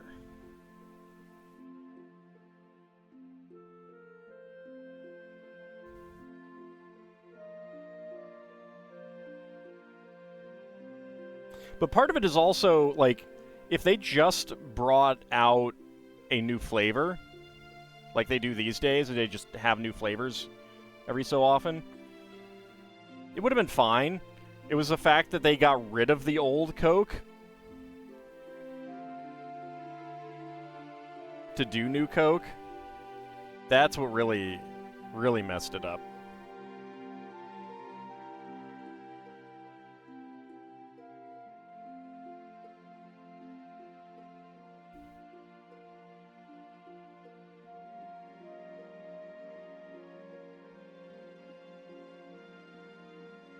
Watched a History Channel show on the Cola Wars, and the guy from Coke shot down the idea they planned it from the start, saying they are not that smart. Yeah, no, they did not plan it from the start.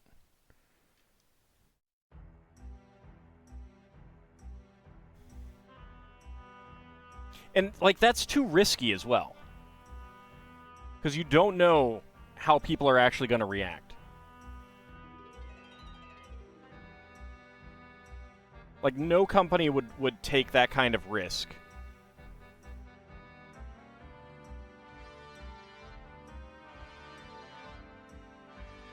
Conspiracy theorist. My enemies are both incredibly brilliant and also utterly stupid. Yeah, there's definitely some of that floating around of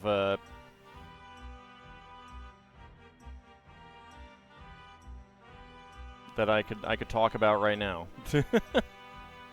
You want your Harrier jet from Pepsi?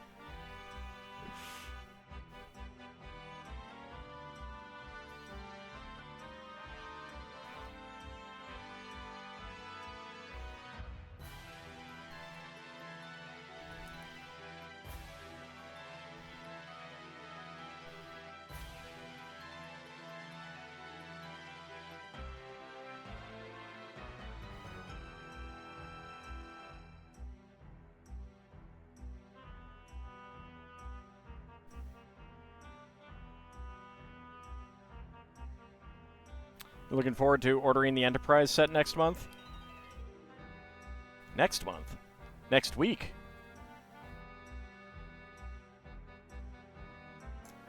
I'm definitely going to get that, and we will build that as soon as it comes in and I have a slot free on the build schedule. And I will get the gift with purchase, too.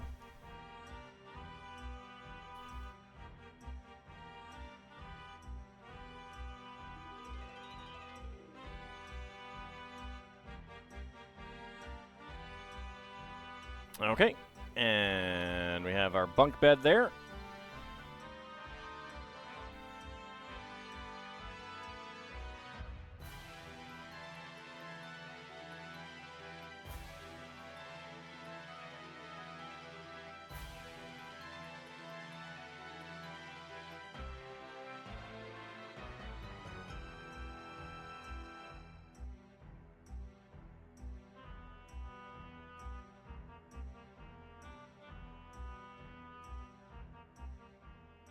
See, Pepsi just should have said the jet's in the mail, and then blamed the post office.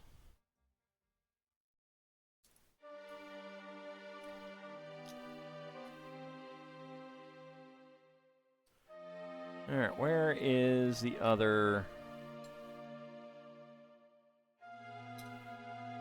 piece of glass? Did it not come out of the bag? Where's 12? There's 11. There's 12. Yes, it did not come out of the bag.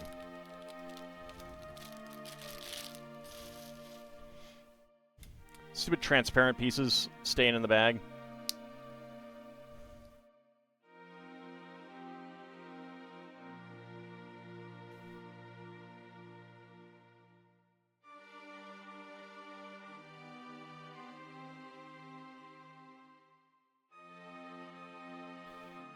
USPS doesn't have the logistics to ship a whole 30-ton jet. It wouldn't even fit in one of those little delivery trucks.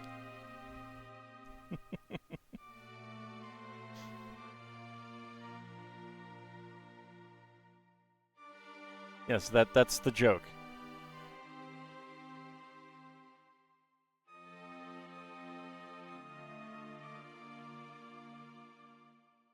'Twas a joke.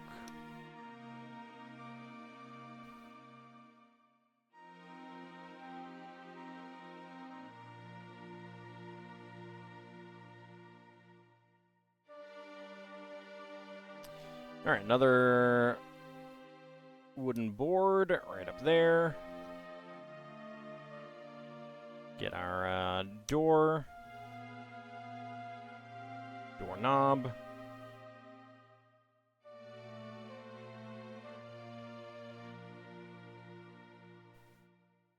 And our hinges.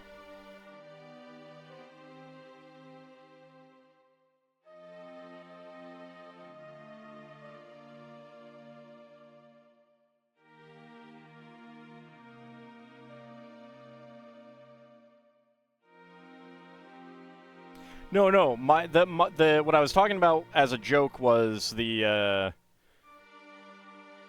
they should have just blamed it on USPS.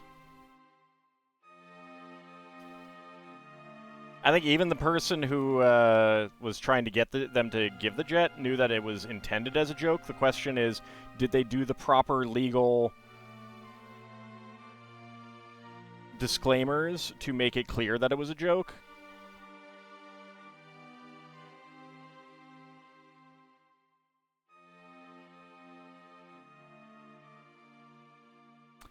Wow, not a rogue AI. I can't believe that you got that wrong. Jeez, are you even on the War Thunder forums? Gah.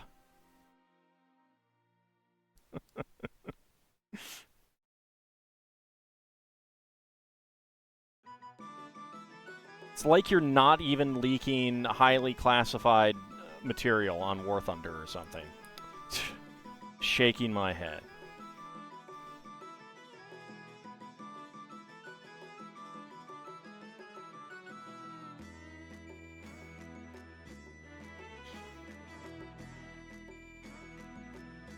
Alright, over on this side.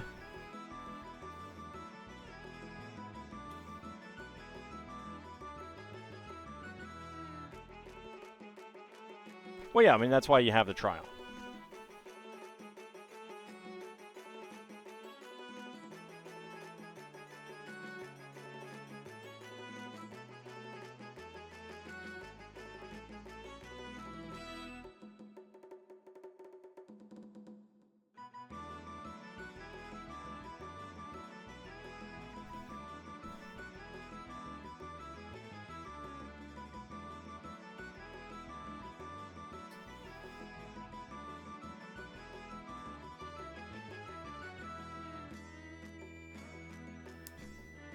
Okay, that gets on there.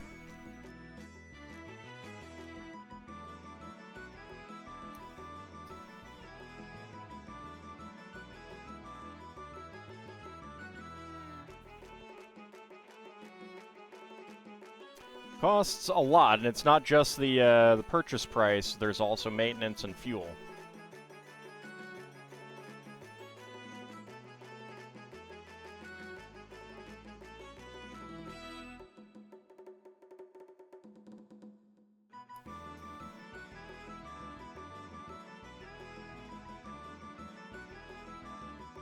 But if you're a rich person, then that means that you don't have to sit with the plebes on the plane.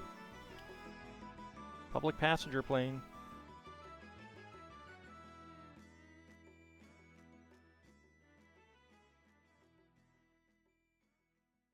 Hangar rental, insurance, yep.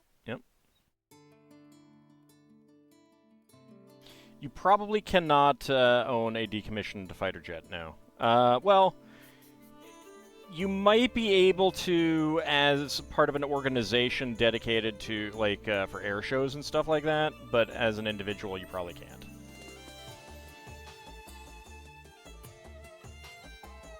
Only if you're a very large cat, Vigastry. Only if you're a very large cat.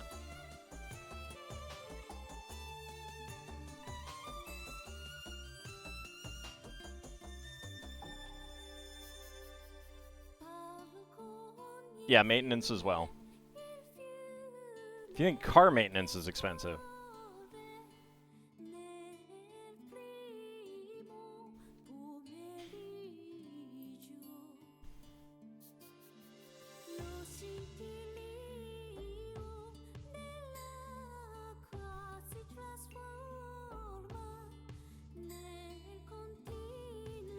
Oh, that's also a good reason to get an electric. Alright, once upon a time, in big letters on the first page of this book. And slide that right in there. Also repair work if you're not a good pilot.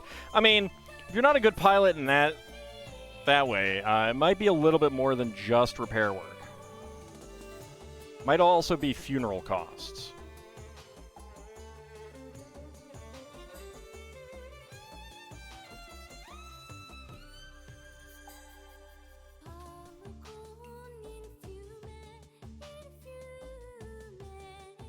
A landing is a landing?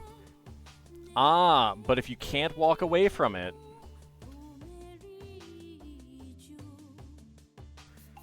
Any landing you can walk away from, but what if you can't?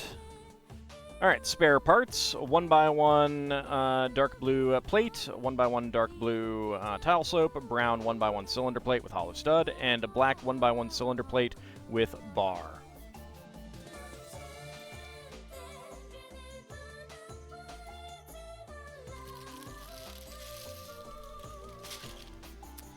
Alright, 13, but first we go ahead and get this one.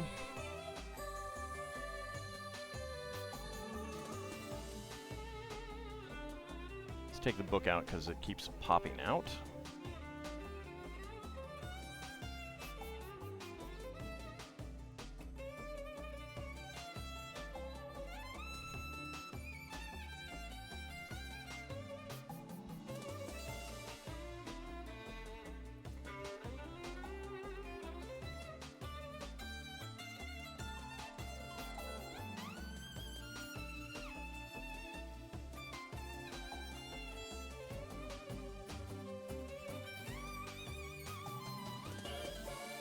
There we go.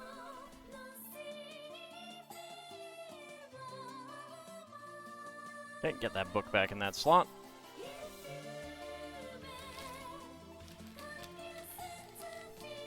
Alright, time for some roofs.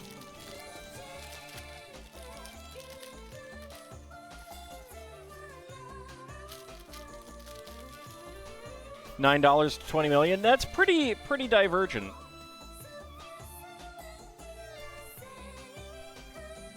That is pretty divergent. Hold on, I'm taking off my flannel. It's getting a little warm. There we go.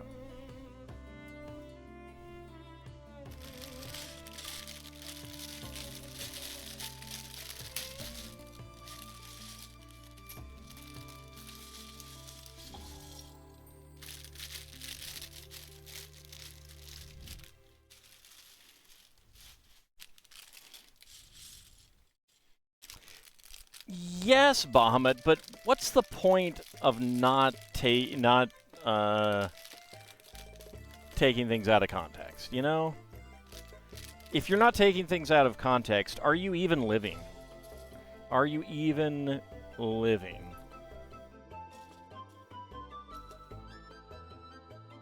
Ooh, dark red ones of these.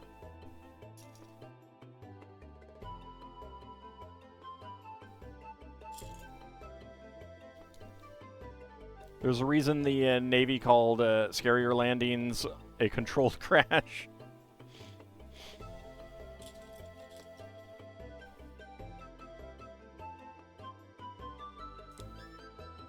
Oh, I carry, yeah.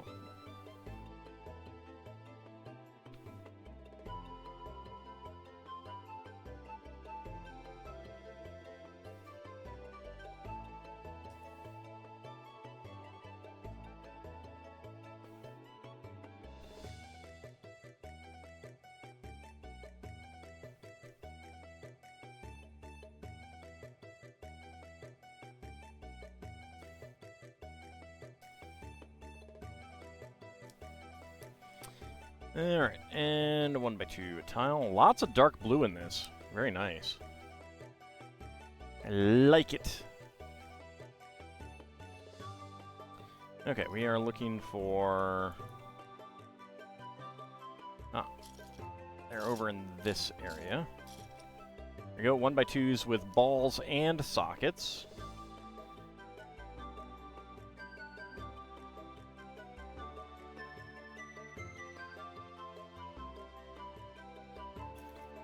Yeah, I've always enjoyed the carrier landings where the plane lands and it like has to hook on something and like really jerk to a stop kind of thing. Like, I'm glad that I am not there and taking that kind of G-force.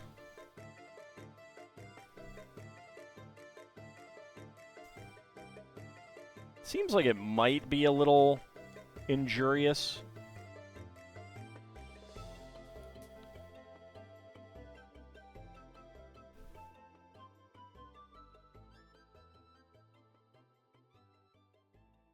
Right, boat studs.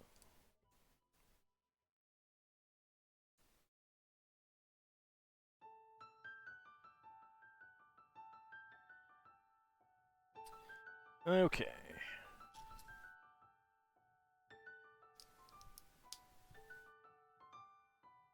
Dark gray corners here.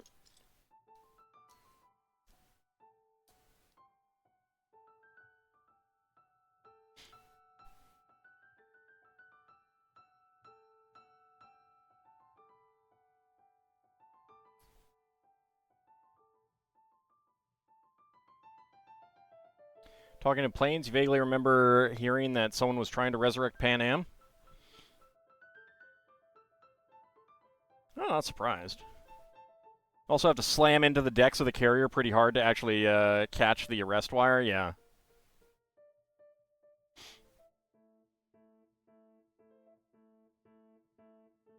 I think the things that scare you about flying has been watching the things that talk about airplane crashes and what has caused them. I mean, the good news is that passenger jet travel is pretty darn safe, especially these days. I mean, well, okay. Maybe not these days in the immediate present, but in this era, shall we say.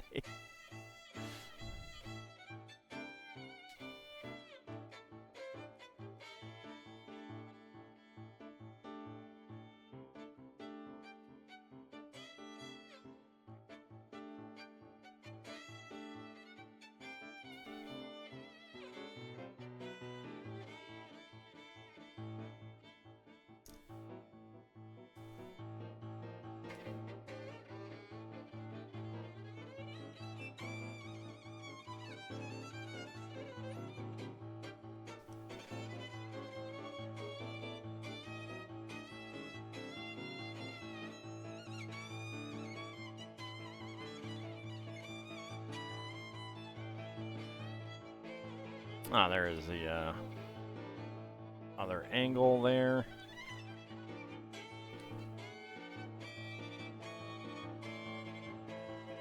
It's mainly the turbulence that gets you. That's fair. You know, and if you're not interested in flying, that's fine.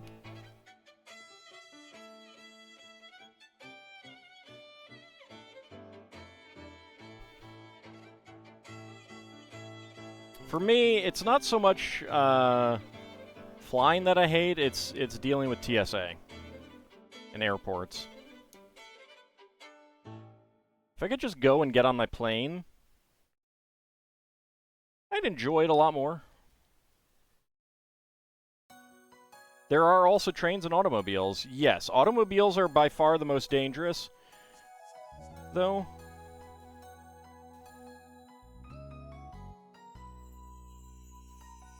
And there just aren't enough trains. I'm actually in one of the few good areas for trains in the US, relatively speaking. And it's still not that great.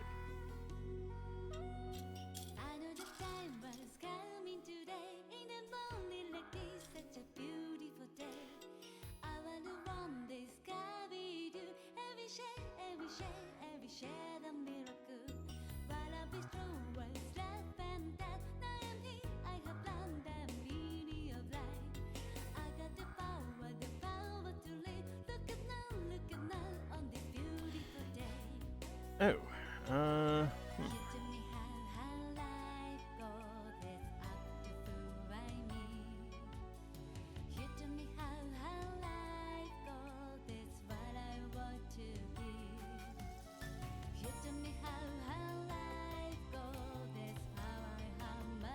okay, got that, and 2x2 angled plate, here we go.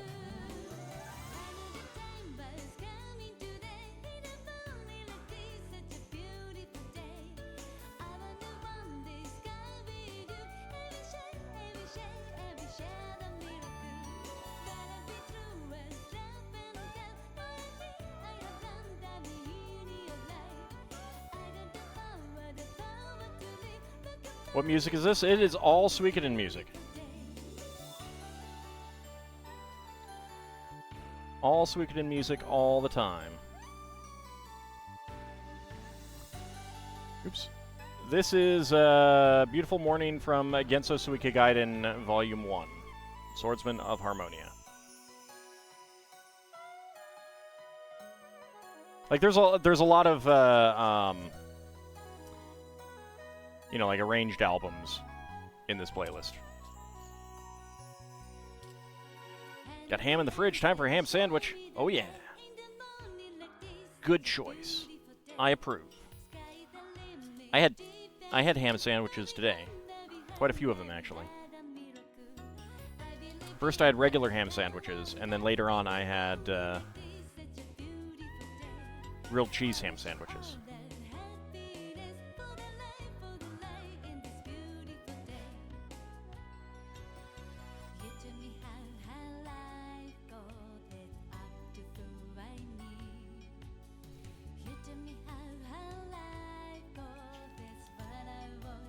The ham needed to be eaten up, so, before it went bad.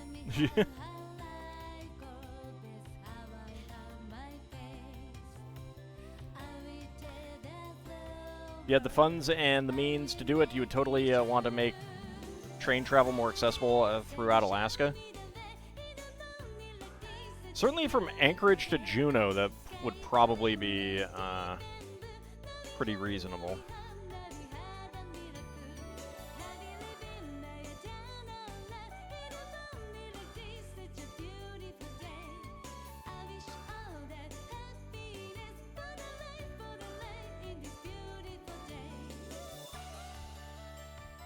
Alright, there we go. We got our roof. And this one is going on the first building.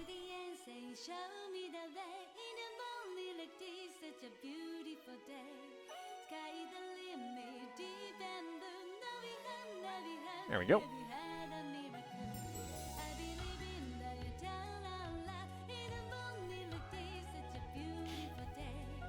Well, that's why you subsidize it.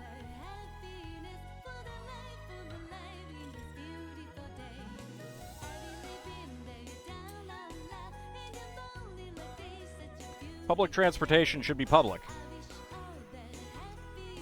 Doesn't have to be for profit.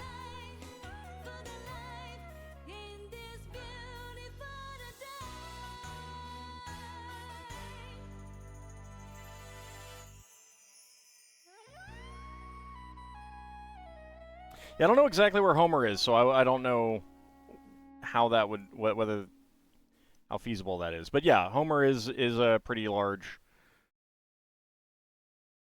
place in Alaska, so yeah, that would that probably would be effective.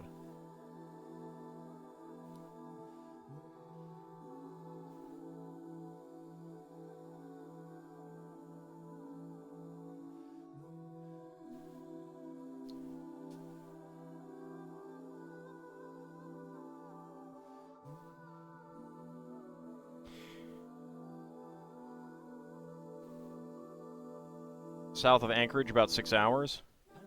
Are there places along the way that I could stop to?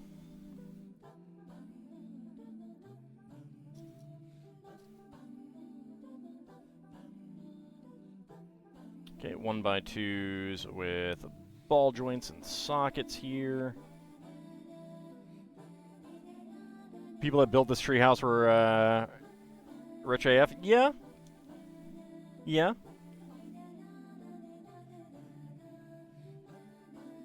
One bit of aviation history you do find interesting was an F-15 was able to make a successful landing after mid-air collision during a training mission. Yeah, there's some pretty impressive things. I always liked the thing where the Army, the Air Force, I guess, whoever it was during World War II, was operating the planes, was going to reinforce the parts of planes with bullet holes on the planes they got back, and then an engineer was like, "Wait, no, you wanna reinforce the parts where there aren't bullet holes, because those are the planes that went down. These are the planes that came back."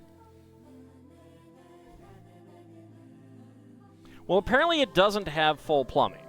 It has a rain barrel.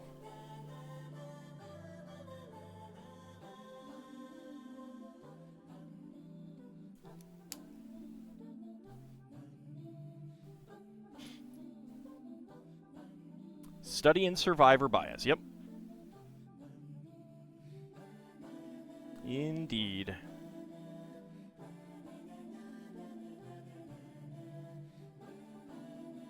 The classic case of it.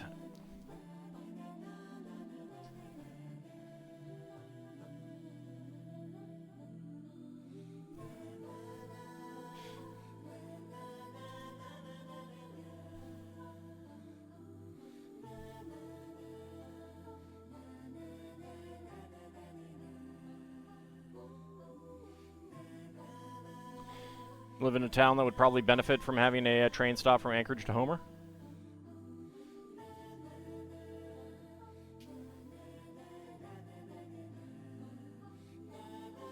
Yeah, we really need, like it doesn't make sense to have trains really run from... I mean, you could, like, have a train that runs from New York to LA, but it would not be very realistic for people to actually ride that train all the way, but there might be places to stop along the way. But certainly, like, all along the eastern seaboard, all along the western coast, from New York or Washington out to Chicago makes a lot of sense. Down from Florida to over to Texas makes a lot of sense. Train from LA to Las Vegas makes sense. There's a lot of places that we should have trains. You recall that the western provinces of Canada demanded a railway be built to join the then Dominion of Canada? Yeah, I mean, there used to be tons of train lines here in the U.S., but they all got dismantled pretty much, except for cargo lines. But I'm talking specifically high-speed rail.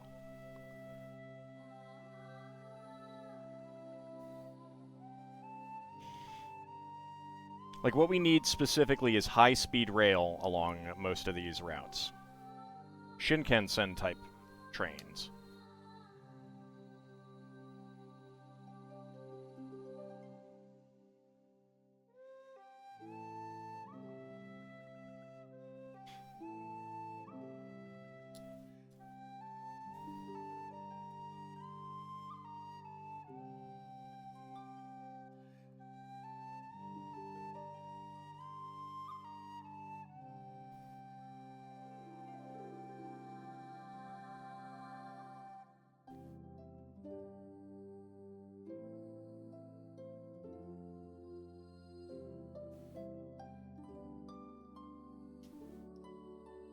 There we go.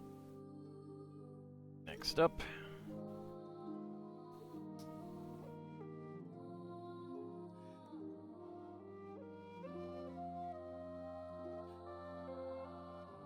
"90 minutes from New York to Paris will be eternally free and eternally young."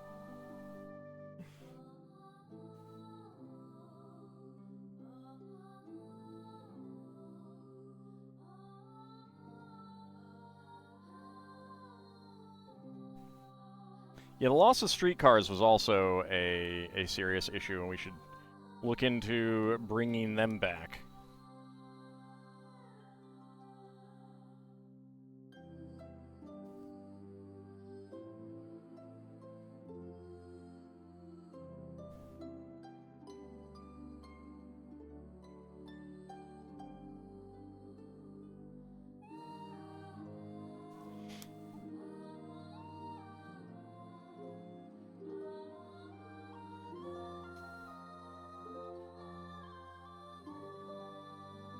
Well, these I'm talking like public rails, not fully subsidized, but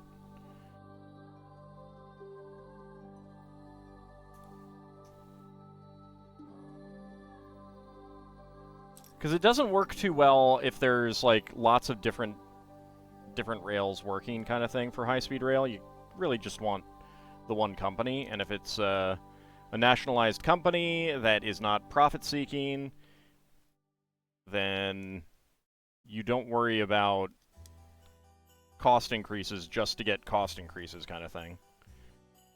And it's subsidized so that everyone is benefiting from it and everyone is paying for the production of it.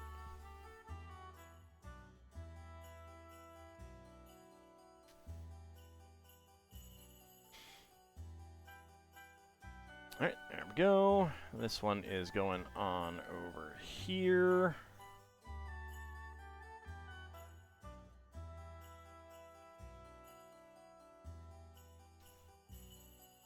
There we go. We have that roof. Let's turn it around for this one, because that is the one that we are going to be doing next.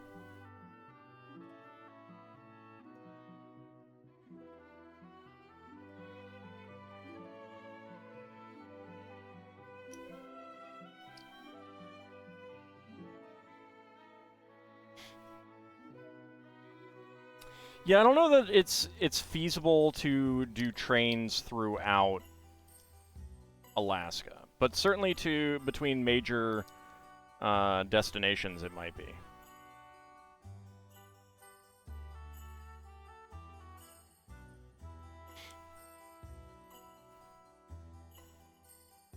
Like, a lot of it's going to depend on what you need to do, because, like, some of it is based on the terrain. You know, it's not even really necessarily the populations. It's more about, like, what kind of infrastructure would you need in these areas to build the rail lines through it. And for some of those for some of those places, it's going to be like too damaging to the natural environment, or the land is just not appropriate for that. Or you couldn't run it in winter, that kind of thing. Just tunnel through all the mountains with dynamite, easy peasy.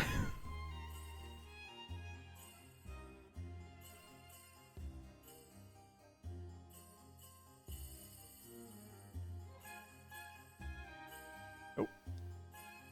You're just doing that one, and then we just have a 1x2 tile over here.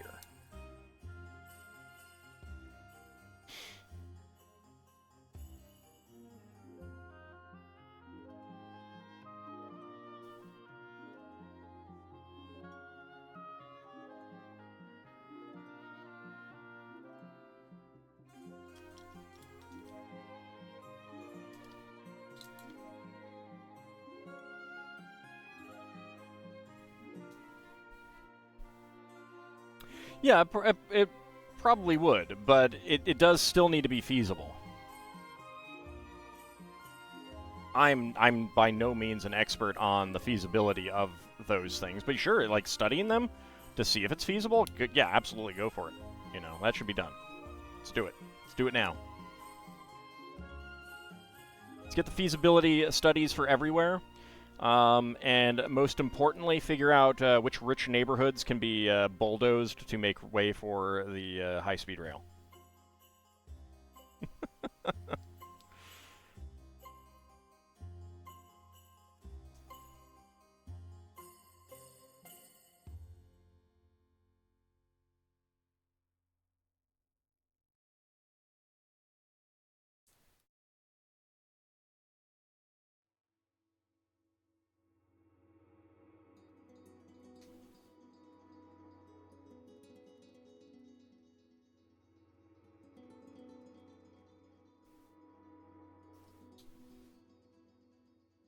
Yeah, but that's because of NIMBYism and stuff like that preventing it.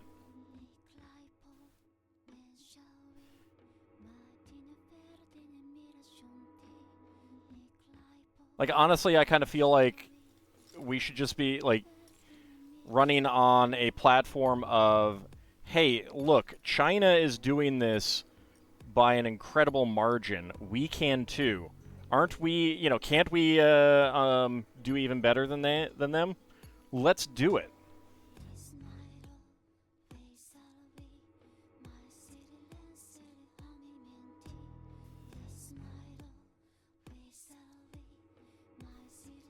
A good, healthy technological rivalry is good, actually.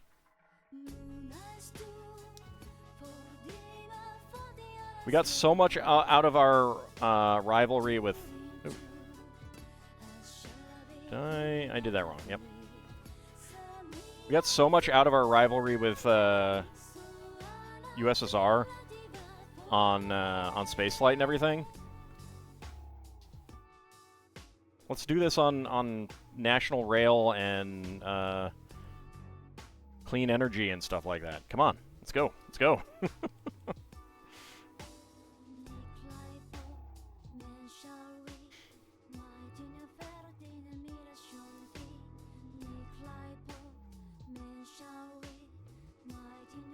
I mean, if there was a will, there would be a way, Kenshir.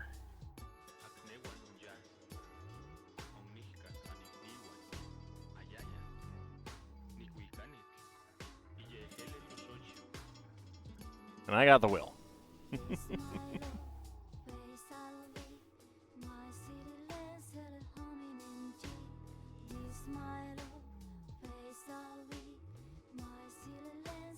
Yeah, but like none of that is guaranteed. Like that stuff isn't set in stone. We have the power to do away with those delays. We can do better.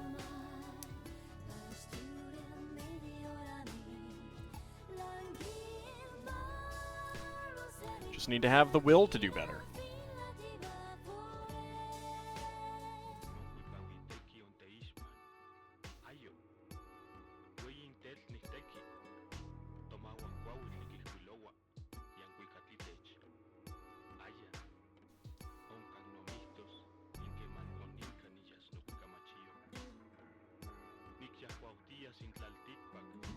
Yeah, so I mean, like, that's like one of the reasons why I'm all for routing through wealthy neighborhoods, because earlier projects intentionally routed through poor neighborhoods, poor and minority neighborhoods, and we need to give rich people a taste of their medicine. Get out of here, bug.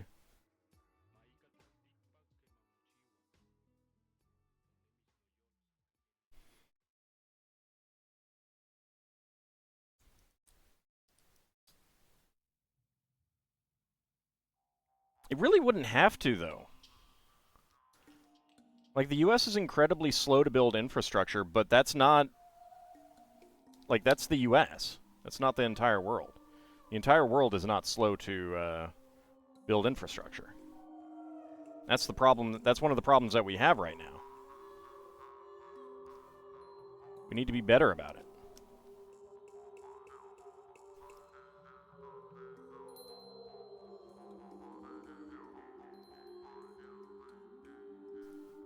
There was a good bill passed in California for housing that cuts down on the wait times for getting stuff built. Need more of that. Okay. This roof goes on right there. So we've got our nice big blue roofs.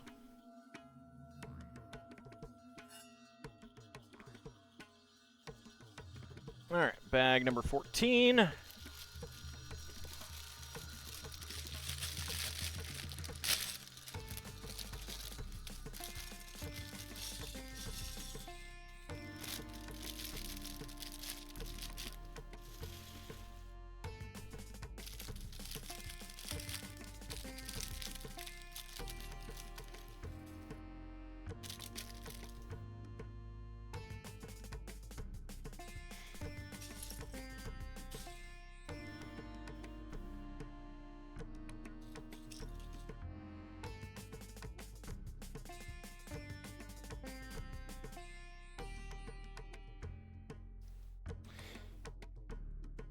Yeah, I mean that's like there are some projects that have been like bringing people from Europe and Asia to help get the projects done in a reasonable amount of time and money. Because that's the other thing is like not only do our projects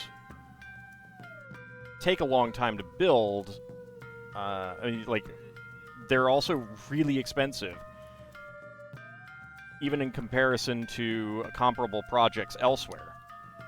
It's I don't know about a uniquely American issue, but it's an American issue.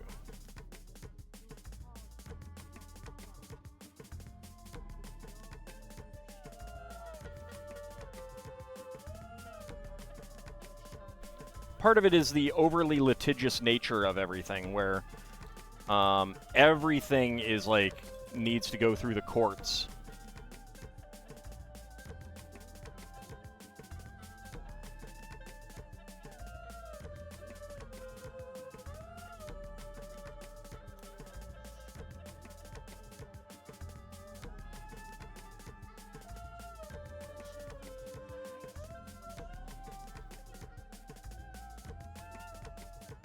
Well, cutting projects down, like the DC Metro, the initial plan was to have it be a four-track system, but budget cuts brought it down to a two-track system. So, with a four-track system, if a train breaks down, like, let's see, what do I got?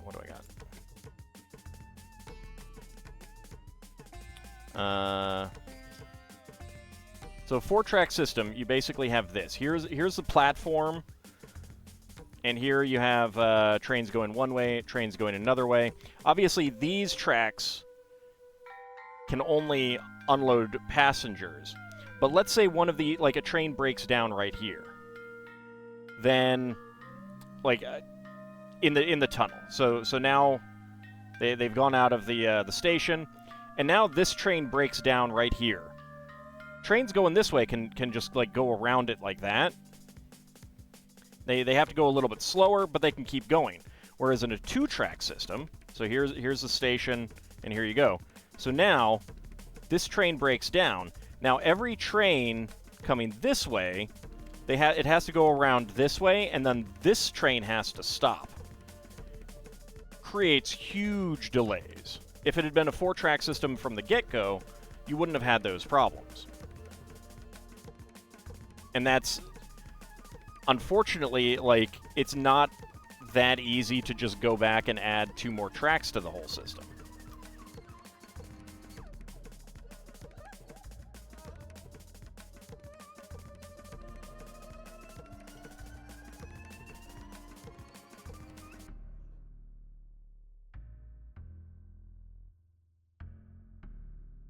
No, the issue is more the litigious nature of things. Not a rogue AI.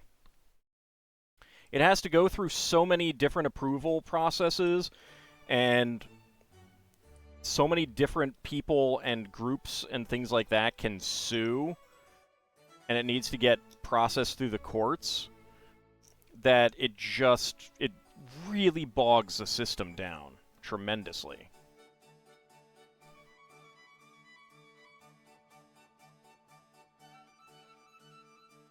So I think we need, like, number one, we need faster approval processes. We need faster processes for studying the things. And we probably need a non-judicial way for places to, get a,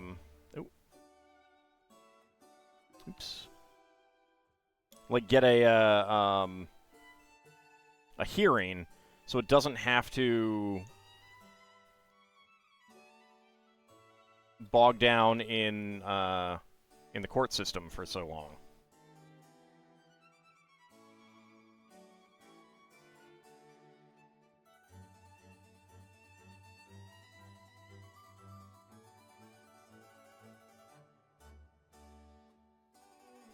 Yeah, but they can also be funded by NIMBYs. Not in my backyard. People who just are like, I don't want this near me, so I'm going to sue. Same thing with a lot of infrastructure development, like trains and housing developments and things like that. Like, the classic is, someone wants to come in and build a new high-rise building with shops and apartments and stuff like that. And the people sue, and they're like, we don't want this ruining our view from our apartments or our house or whatever. And it's like, get over yourselves.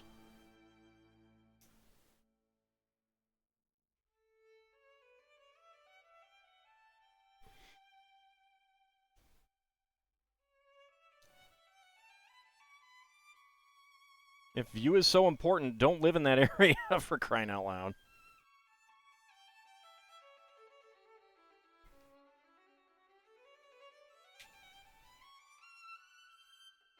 Alright, there we go. Get that right there. And our axle through there. 2x4 brick with 3 axle holes.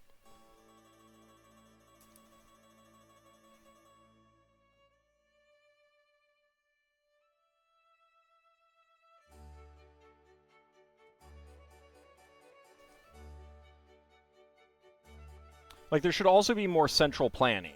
One of the reasons why Japan is able to build so much more housing than we are in its cities and stuff like that, like one of the reasons Tokyo is so dense, is that local people have a much harder time stopping local development.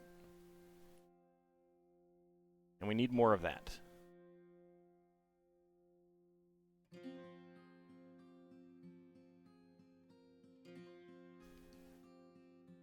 Notice people in certain places in DC fight hard against public transport being extended there? Yeah.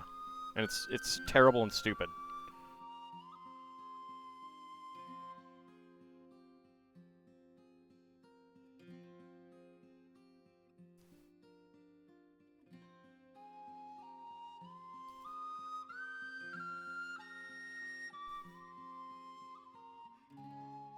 But that happens in a lot of places, too. Like, a lot of cities are like that.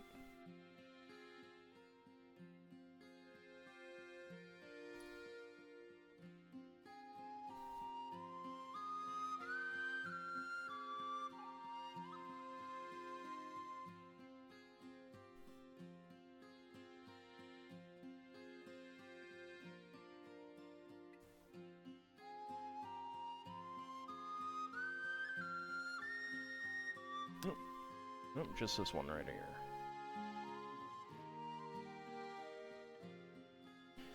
Oh, now we put the other one on. Weird.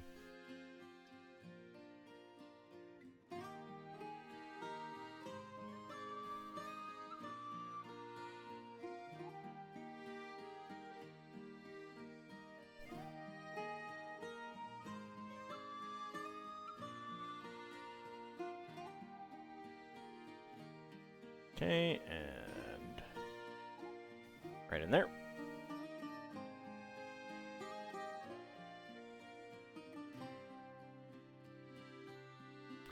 Dad told a story about a rich part of New Jersey many decades ago and not wanting street signs because they wanted to avoid people knowing exactly where they lived, but USPS insisted or they would not get home delivery of mail. Yeah. That's, that sounds like, rich people talk.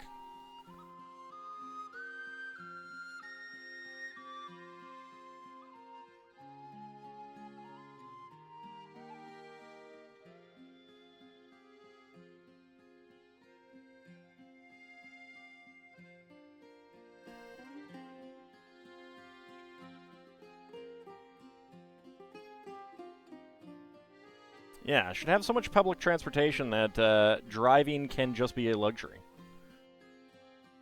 in many places.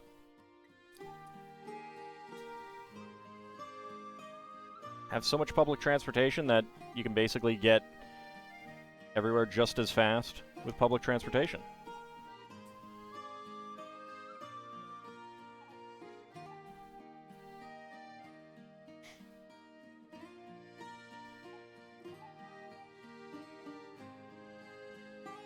Could be. I don't know. I'd have to...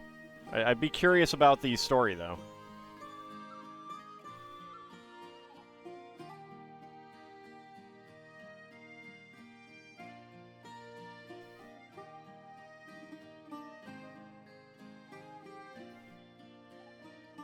I just love how so often there's a... If you implement this policy, us rich people are going to move away. And then policy is implemented, and then the rich people are like, well, okay, we were lying anyway because we like the schools here, so we're not actually going to move away.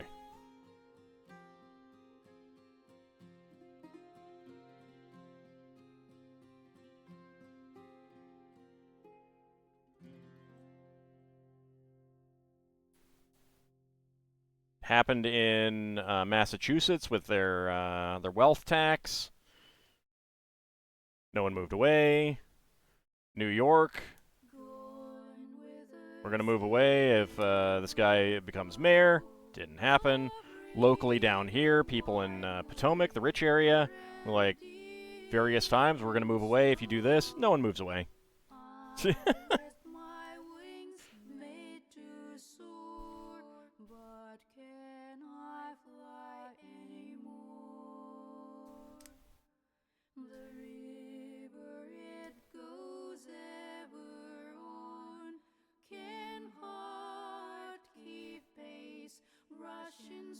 I think we're kind of at the point where nuclear doesn't make sense anymore. I think, like, to handle climate change, nuclear would have made sense,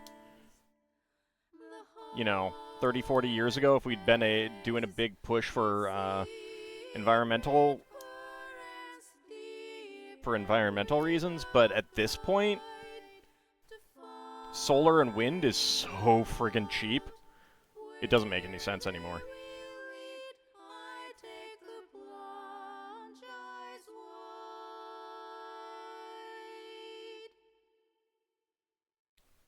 One of your cousins in Silver Spring praised the law requiring a certain portion of new houses and developments being affordable. Yeah.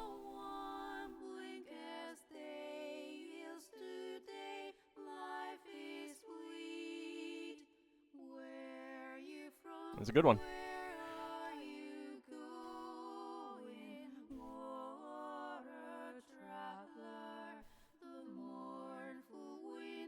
Okay, where did I do something wrong?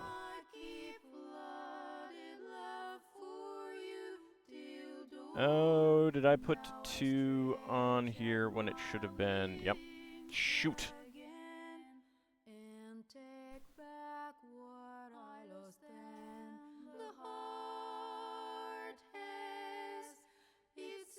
Okay.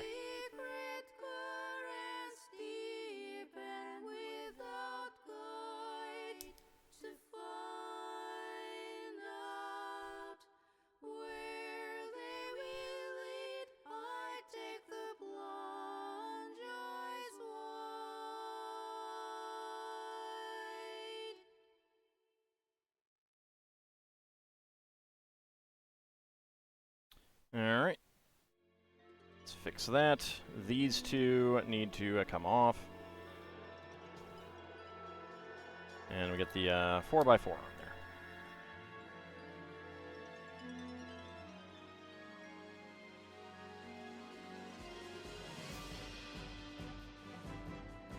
Howdy, Shield of Hope. How's it going?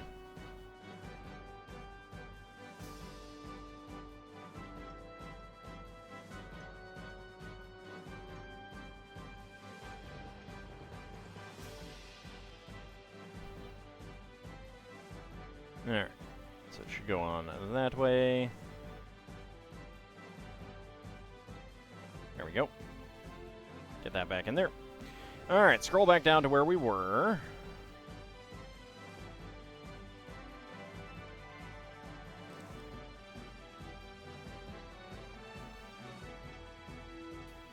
Doing well, ready for the weekend and Thanksgiving break. Oh, you have a full break for Thanksgiving?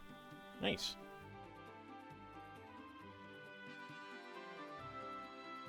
That's right. Thanksgiving is this week, isn't it?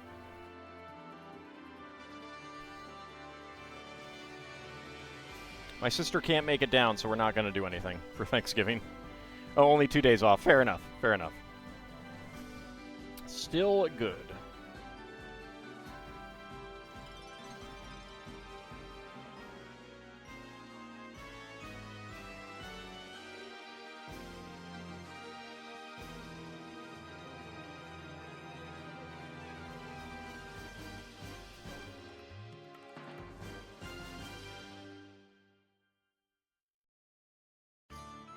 You don't get Thanksgiving off, Sealan? I mean, I know a lot of places don't get the day after off.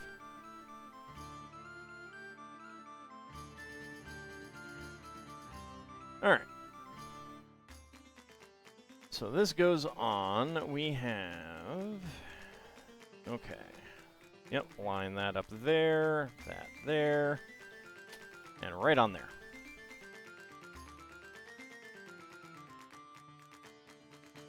I've never actually dealt with a blaze, so I don't know, Bahamut. Yet Thanksgiving, that's it. Well, at least it's one day.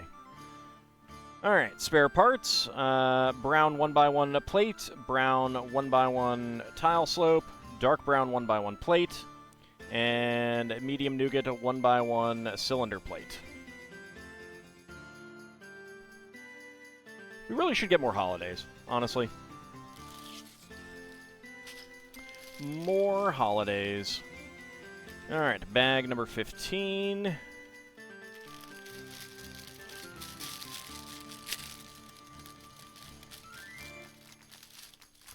I tend to just get wrapped up in building my town, Bahamut, which is just, you know, normal materials.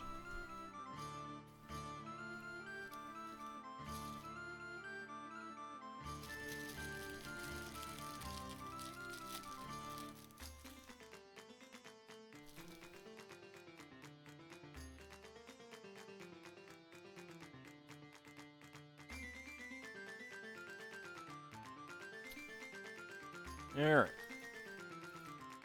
Two of these guys. Let's see. Yeah, it does look like that is there. Alright.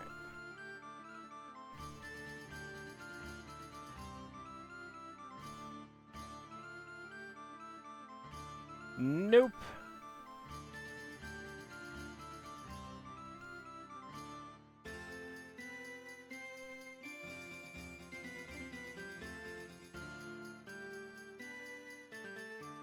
My portals to the Nether are always in terrible places, so it just ends up being a thing that I don't do much with.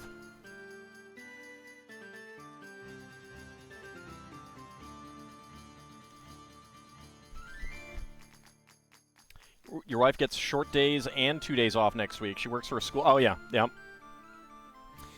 Yep.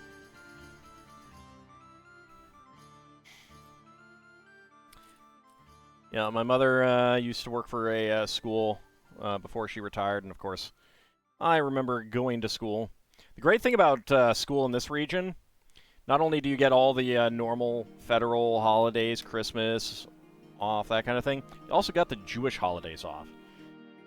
It's very nice to have a large Jewish community. It's like, Yom Kippur, I don't know what it's for, but I'll take that day off. When I was a kid.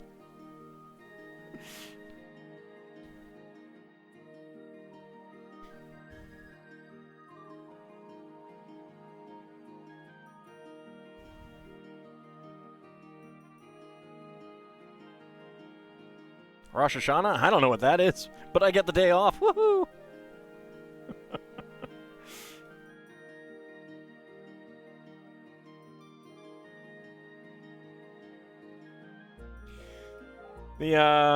The tree houses kind of do block the view of putting this stuff in right now.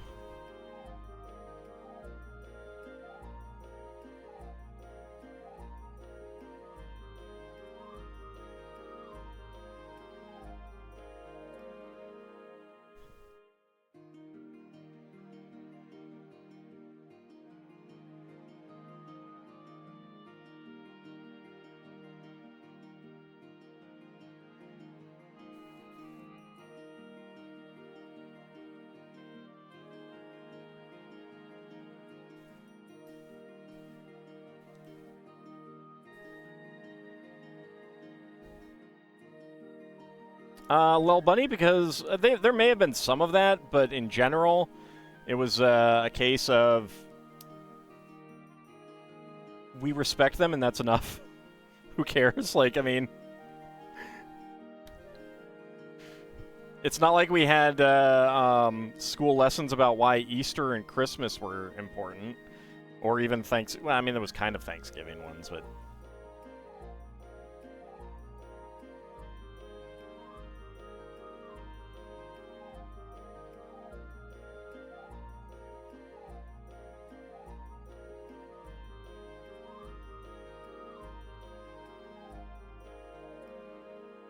I mean, I learned about why they were important over time, but as a kid, the important thing is that you got the day off.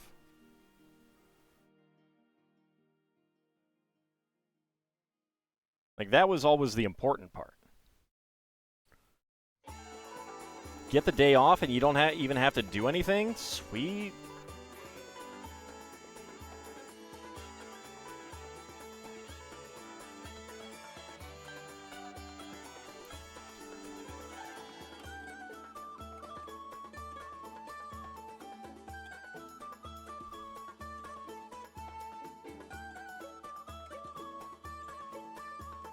Alright, we use the plate with the board printing here.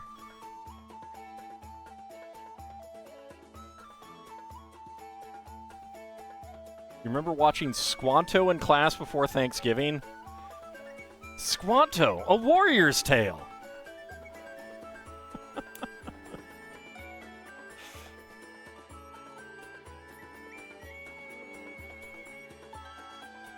Only thing I know about Squanto is the Mystery Science Theater 3000 bit.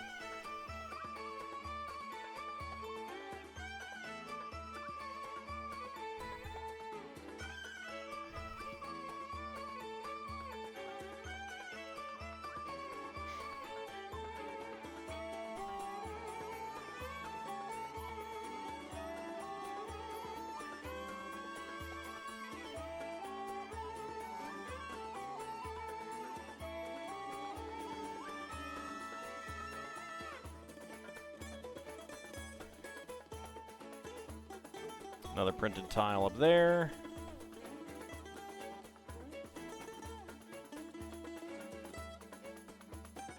I don't actually know anything about Squanto other than that MST3K thing.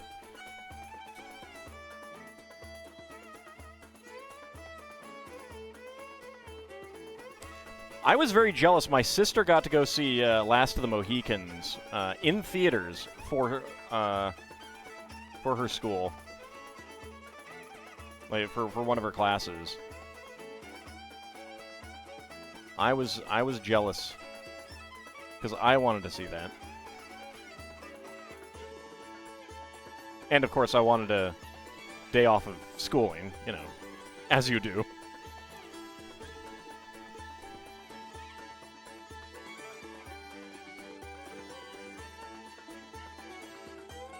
We did end up watching in high school Schindler's List in the auditorium for the entire... Was it the entire school? I think they did it class by class. So it was like the entire freshman class, the entire sophomore class, that kind of thing.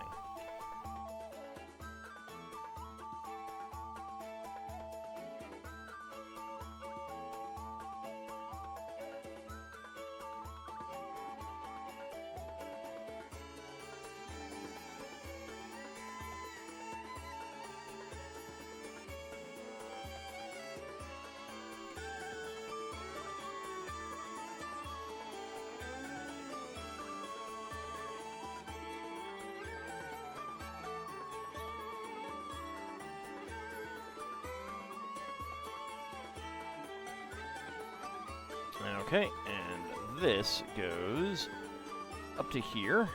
There we go.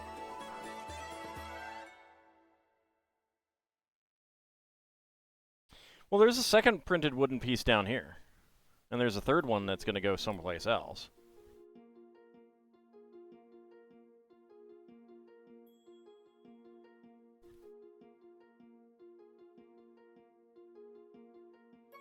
Okay. Clip those bars in there.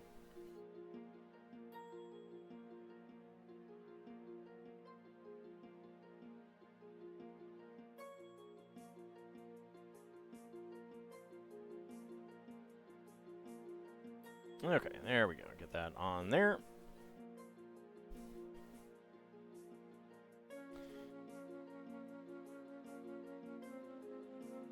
All right, let's move all these pieces over here so it's easier to get to them. Okay. Bar with clip. Bar with bar holder.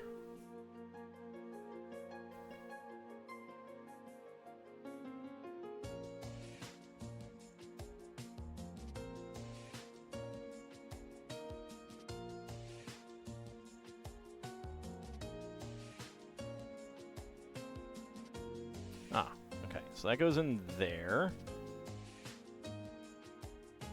Clips in over there, and that turns down there. All right. So we have a railing for the stairs going up all the way there. Okay, I need 2 of these.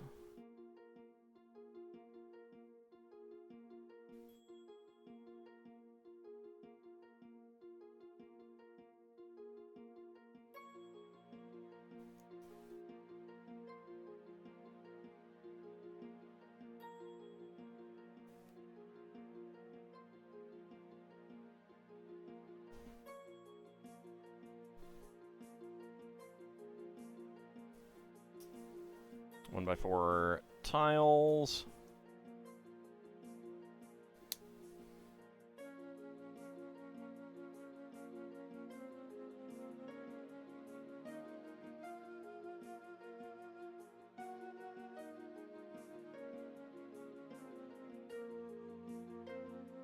I will say that every time I hear about Mel Gibson's Apocalypto, I immediately think Squanto and have to like mentally correct myself. No, that's a different thing.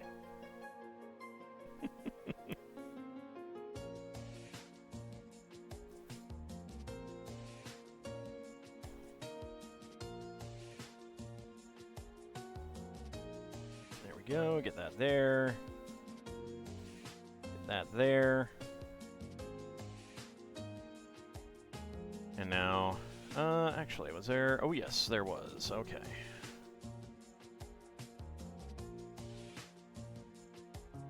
I missed these. They go on right there.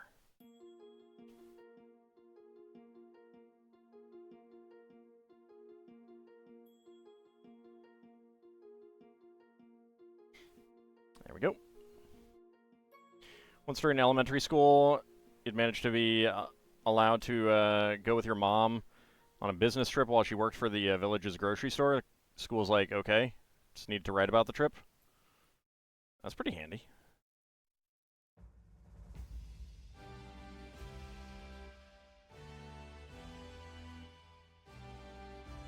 My mother being a teacher meant that I never really got off of school for, like, family trips kind of thing.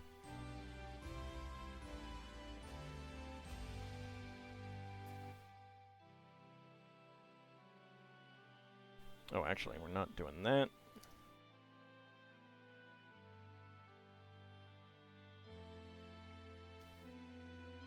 That is turned normally.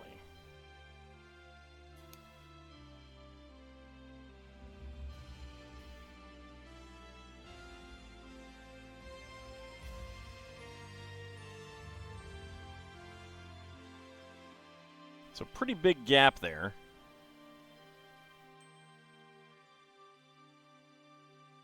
Actually.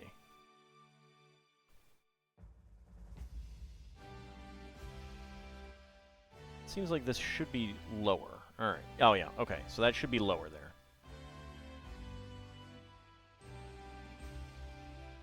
Did this pop off a little bit? Yeah.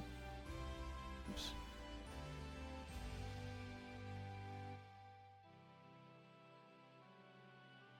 Okay. There we go. And a flower.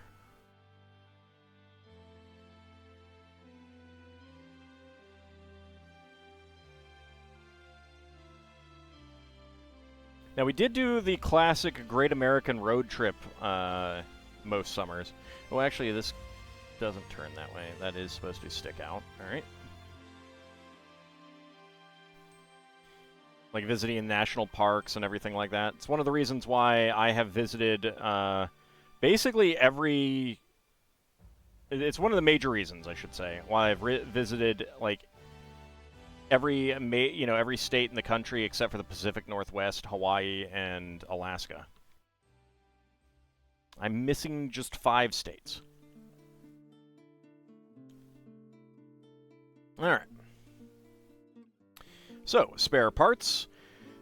Black pneumatic T, black 1x1 cylinder plate, medium nougat 1x1 plate, medium nougat 1x1 cylinder tile, brown 3L bar, and brown 1x1 quarter cylinder tile.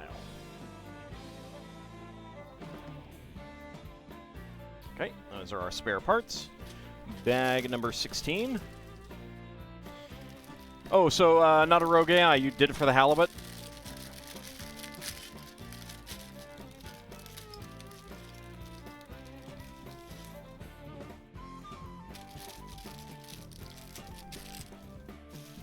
At least they didn't give you a haddock.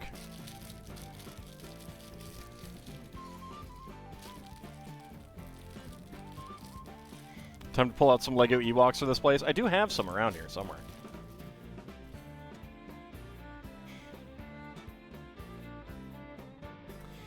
Alright, bag number 16. We have another little kid.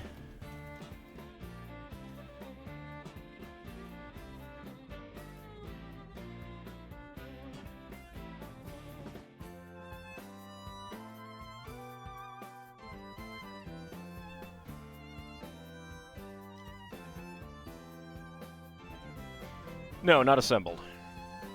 But I definitely have the parts around here.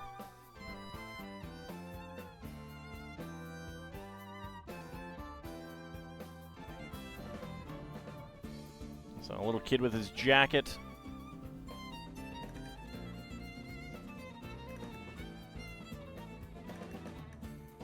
There we go. Put him over there for now.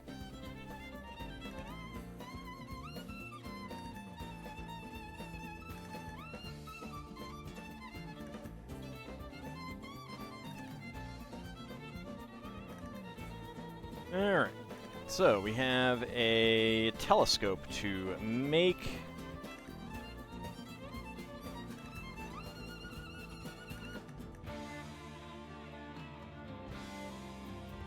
Where is our golden fez? There's our golden fez.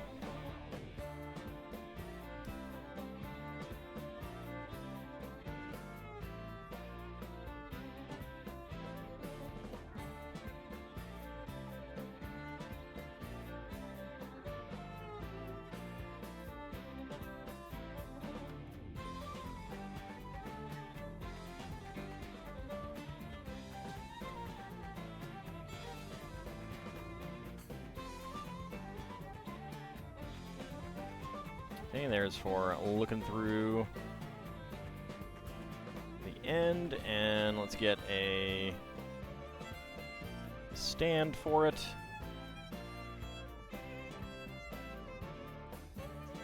There we go. And this goes right here. Just in the right place for a Guybrush to come along and steal it. Question because you saw this at the store. Cranberry watermelon juice, yes or no? No, because cranberry.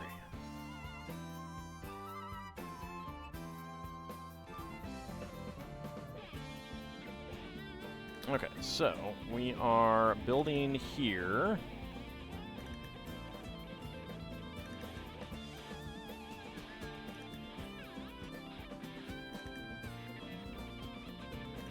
Couple 2x2 cylinder bricks, which are really not even visible. A sack that goes back there.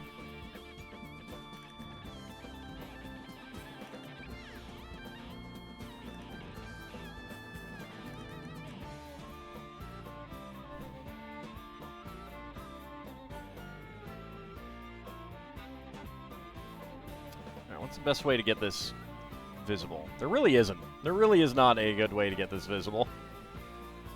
Making a little picnic table here.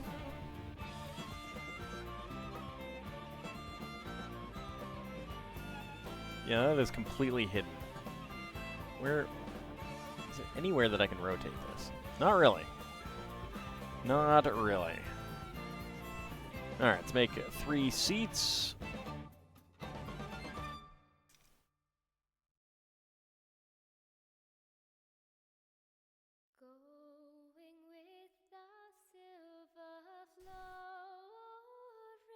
Well, the fun thing about LEGO is that you can dream yourself into all sorts of things just by building it. Whether it is a super awesome treehouse, or an X-Wing, or an inn under attack by a red dragon. You know? Whatever you care to.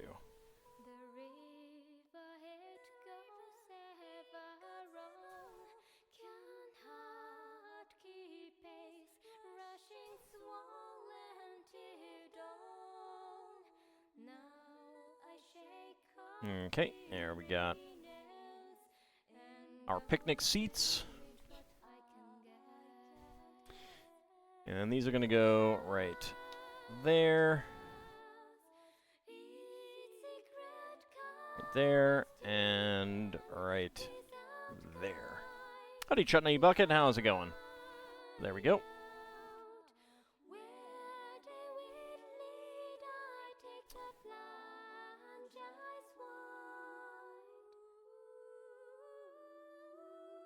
Right, next up, we'll make the actual picnic tabletop.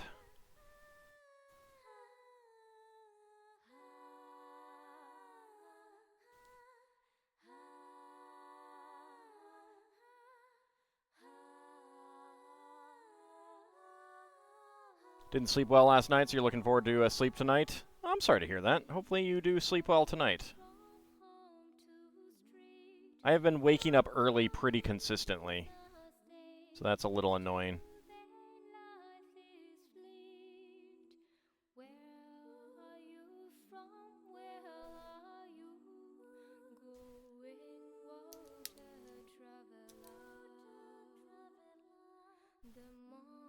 Yeah, it hasn't been, like, super early, just, like, consistently early.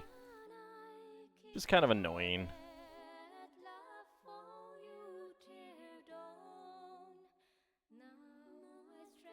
Okay. So we get our picnic table on there.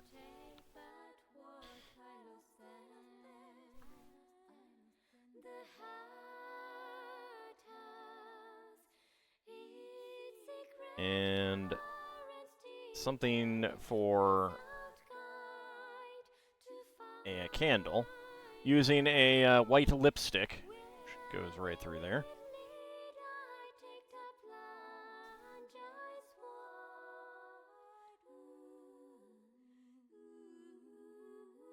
Well, as long as you know that it's Lego Day and Spelljammer Day is tomorrow and Monday is Dragon Quest 1 Day. That's the important things in life.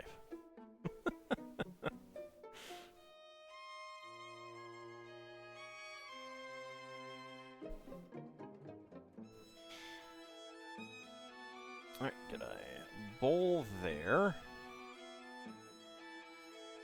Bottle of wine there. A goblet there. A pumpkin. And I'll shift the model to show these things in a moment. There you go, pumpkin and a little itty bitty pumpkin. A little baby pumpkin.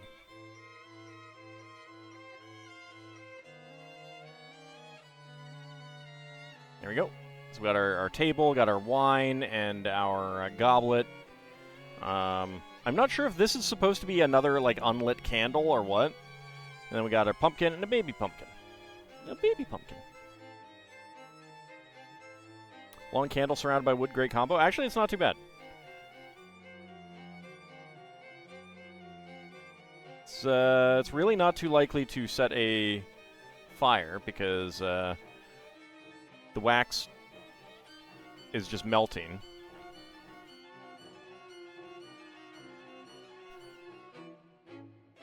Alright, one by one tiles with clips. Thought a trip to Portland you're going on was canceled for a dumb reason, and it stressed you out so much you couldn't sleep, but it was uncanceled today. Well, I'm glad that it's uncanceled, so hopefully that'll help you sleep.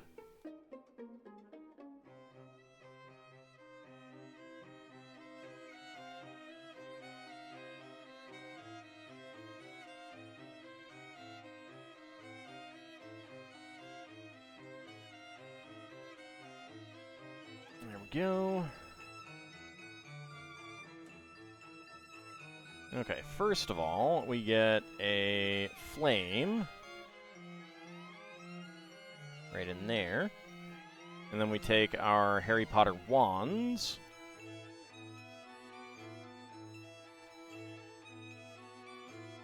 And make a little tripod above the fire.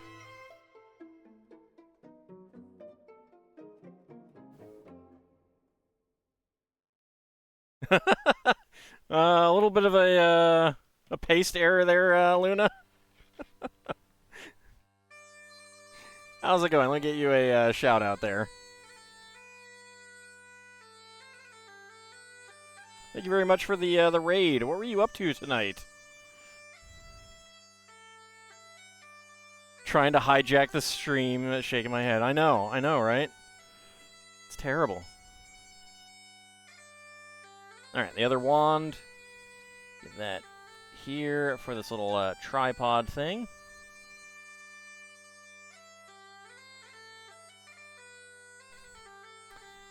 There we go. Little tripod over the flame. You're not good. I'm sorry to hear that. Trying to upload herself.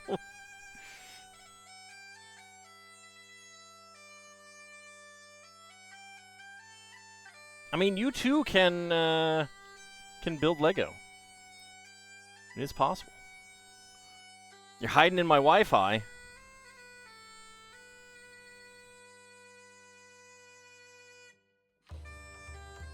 Bread basket, move out. Bread.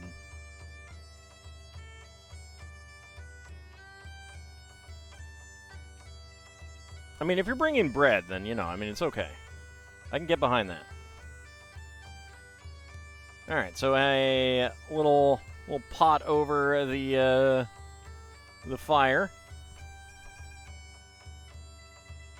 Soup's on.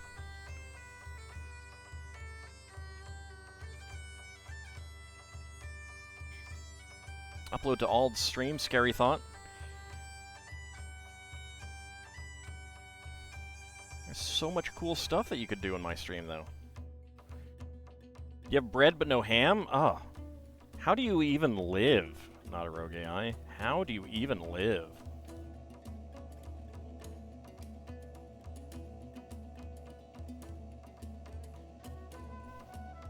Alright, let's see.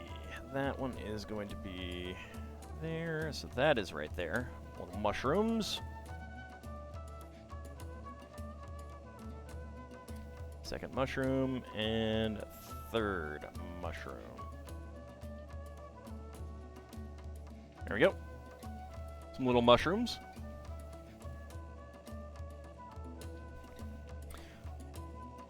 Death caps, interesting choice. I think they might be fly agarics.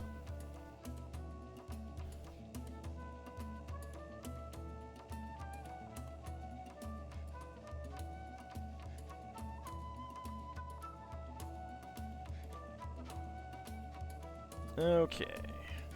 Get some leaves on here.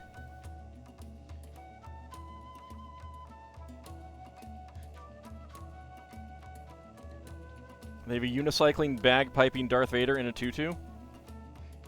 I mean, if you were an all-powerful Sith Lord, wouldn't you do something like that for fun? I know I would. It is an adorable treehouse. It really is. It has been a fun build as well.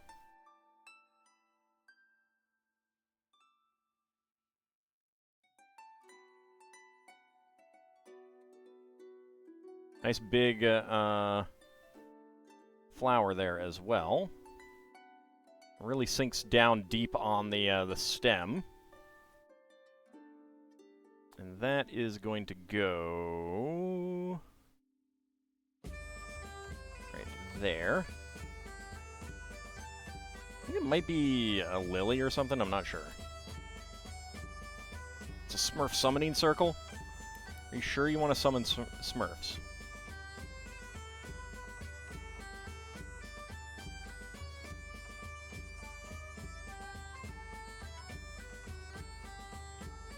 There is going to be a Smurf set coming out, I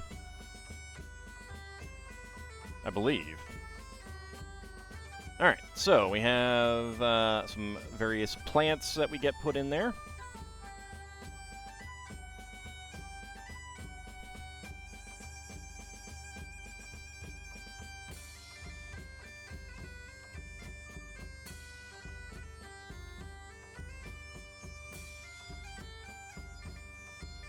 Alright, get a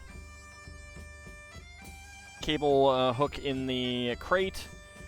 Now an apple, a fishy, which this seems unhealthy for the fish. Seems unhealthy for the people who might want to eat the fish too, I don't know. As long as you avoid the little explosive gift box a-hole, the Smurfs aren't that bad. And a carrot. The fish is fine. Oh, is it lungfish? Is that what it is? There we go. Get that hanging from the crane, so they can bring in supplies while preventing the girls who have cooties from coming up.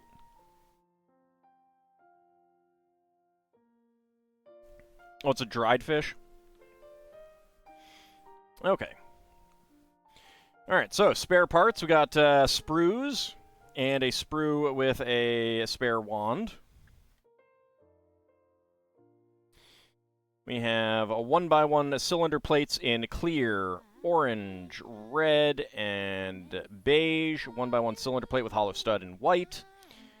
A white lipstick. Trans orange candle flame. Trans orange feather flame piece. 1x1 cylinder tile with top peg in gold. Medium nougat 1x1 quarter cylinder tile. Green 1x1 plate flower. Tan bucket handle. And red cherries.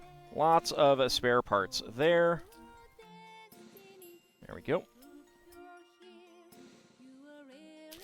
Alright, bag number 17, and we are going to be doing the fall foliage, because it is fall.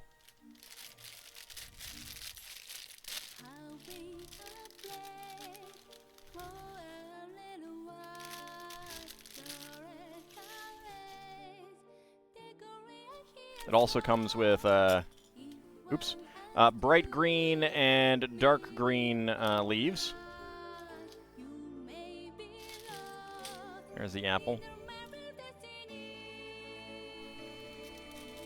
I bumped it and the hook came out. Let's just put that down there, though.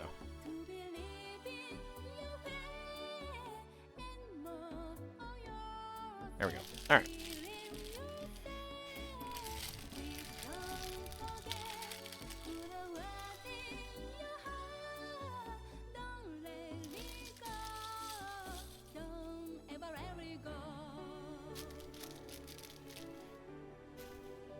I love how many different colors of foliages they're doing these days.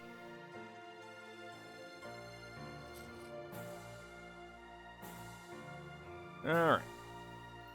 Okay, so it has these be used for dark green, these be used for bright green, and these also used for bright green.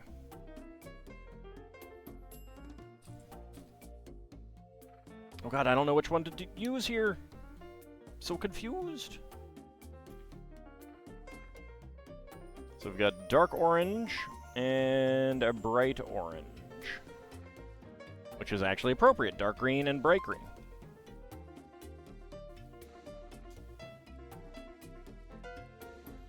Kitty's being cute and cuddly, and of course you need to pee. Yep, you're stuck there. Ha ha ha ha! You're stuck here.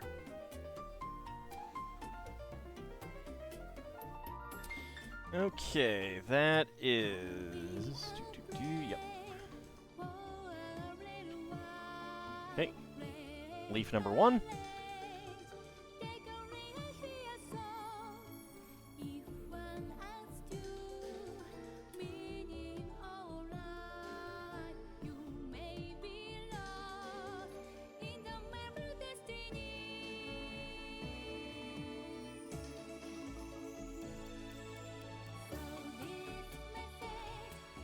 Do have an ad break starting very shortly, in just about 40 seconds.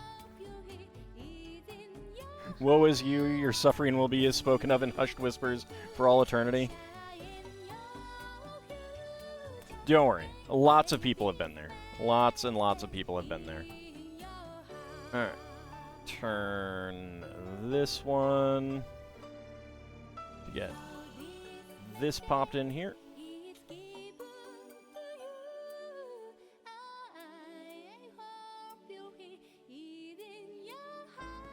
Okay.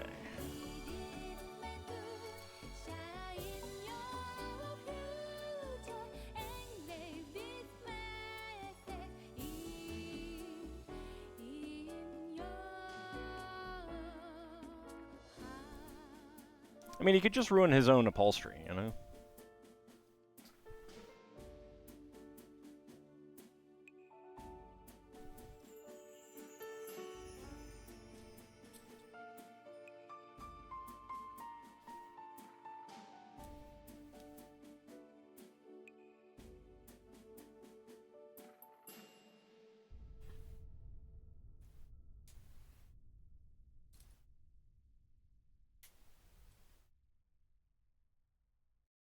I'm surprised that they're not doing, like, we're doing a lot of one-off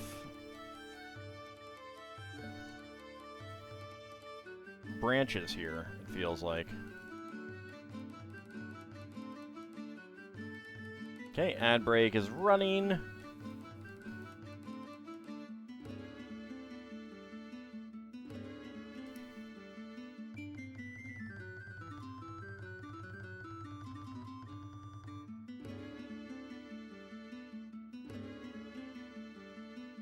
Like, frequently with trees these days, they do, you know, like 3 of the exact same leaves that you put around, and it doesn't seem like they're doing that here.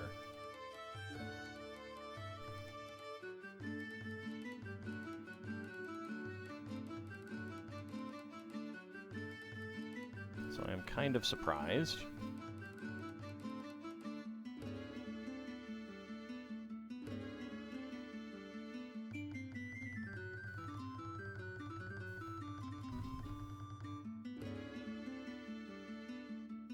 we go.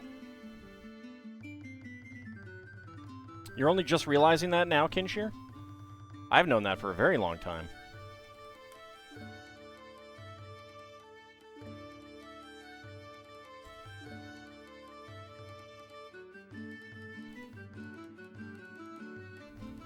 Okay, then from this one, we get another dark orange and a bright orange. So many carrot tops.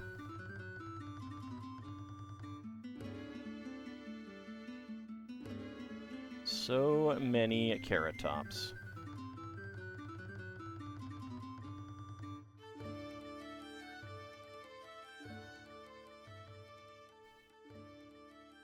There we go.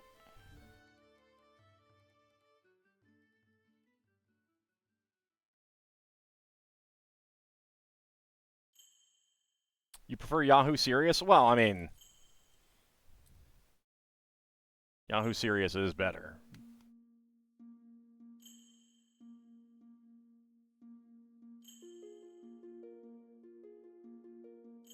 Was Carrot Top in Young Einstein? I don't think so. Ergo, Yahoo Serious is better. I need to rewatch that. I have not watched that in a while. A very long time.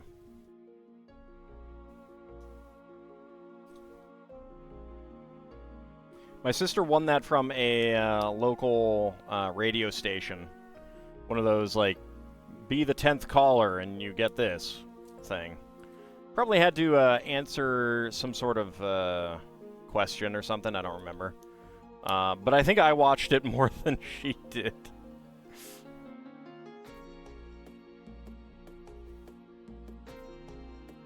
How else are you going to carbonate beer, huh? I ask you.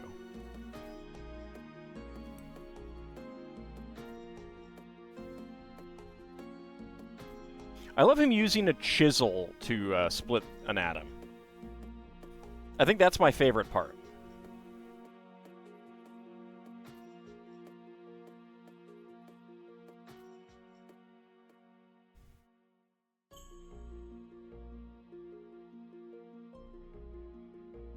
Okay, this one goes right here.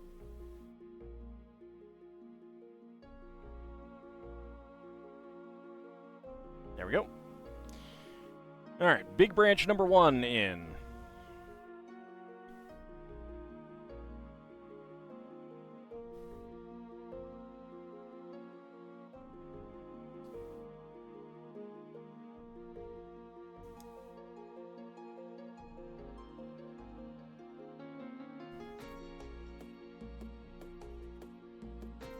This is looking very familiar.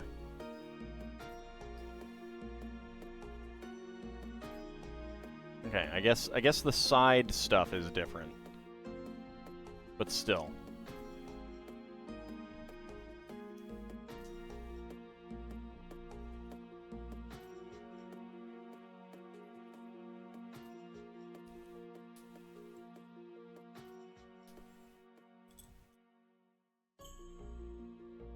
It's a weird way of doing it.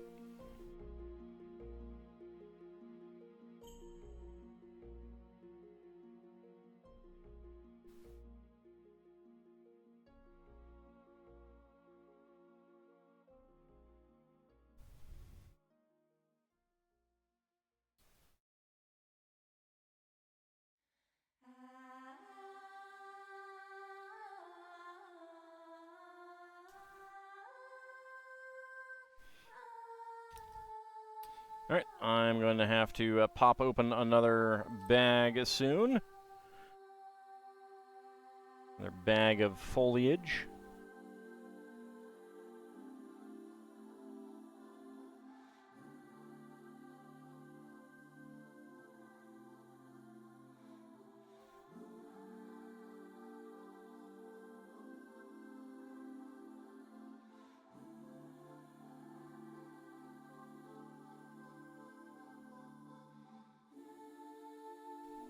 Ooh. Gotta be careful. That twisted that piece a little bit.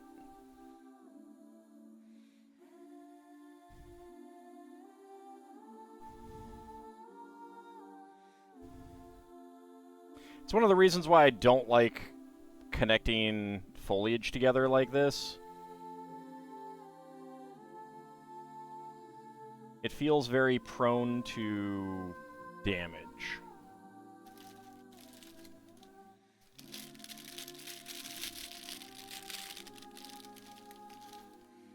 Okay, next foliage bag open.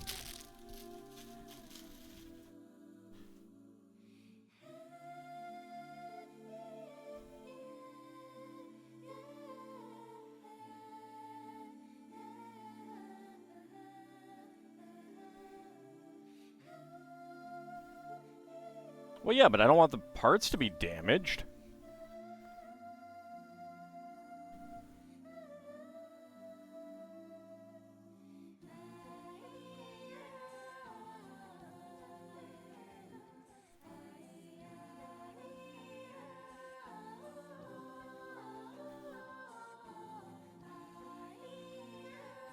There we go. Shouldn't be up long enough. I just twisted this one here.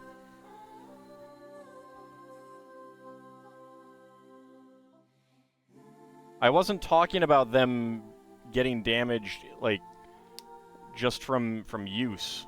Like, over time kind of thing. I was talking about them getting damaged putting those parts together.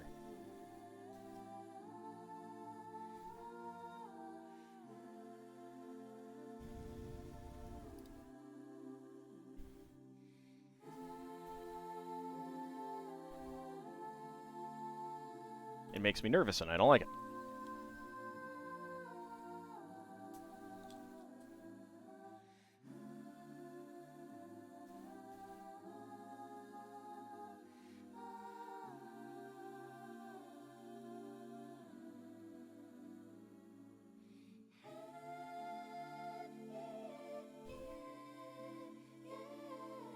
Okay, and get that on there.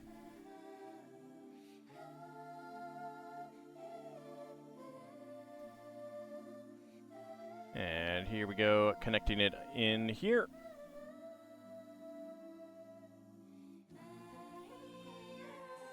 Like, these could get damaged if I dropped it or something like that, but putting these together here is what I'm worried about.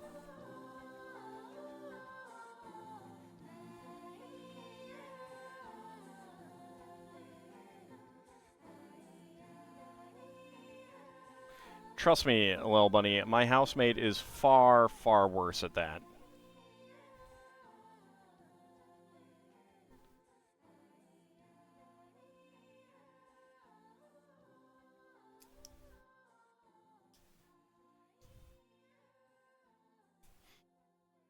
Alright, another foliage here, and let's see.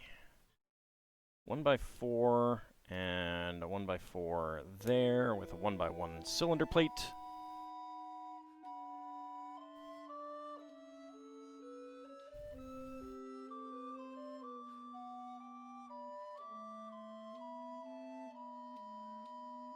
Bringing foliage in.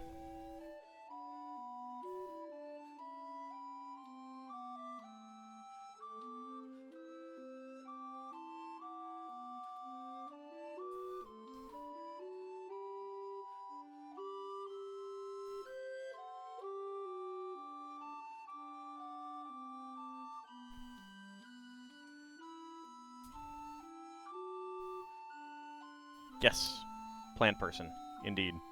Not a person made of plants, though. Just a person that likes plants.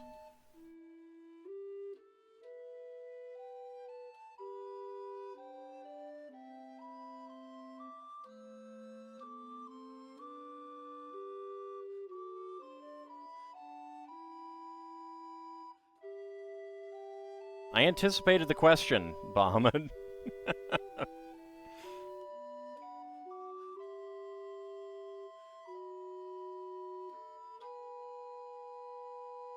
It's pretty normal skin tone, Thumb. Watching reviews of Del Toro's Frankenstein. Feel blind because you didn't clock that Elizabeth's wedding dress was an homage to the bride's appearance.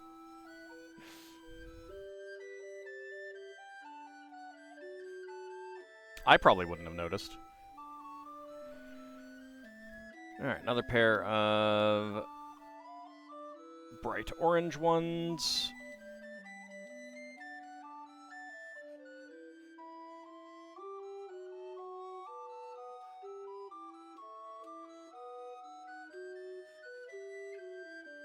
I mean, lots of people like plants and gardening. It's actually a pretty common thing.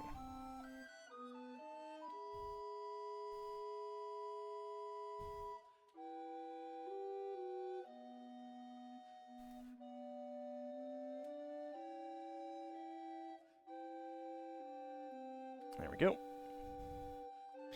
And another one over here.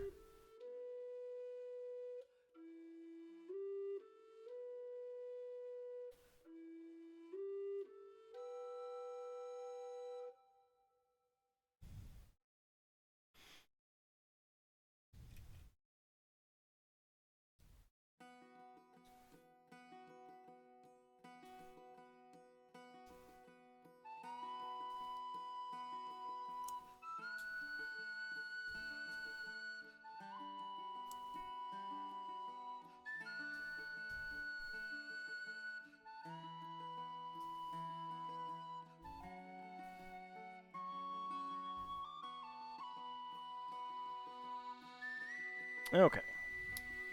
So this is the final branch from this bag. Let's get that on. Spare part is one olive green 1x1 plate.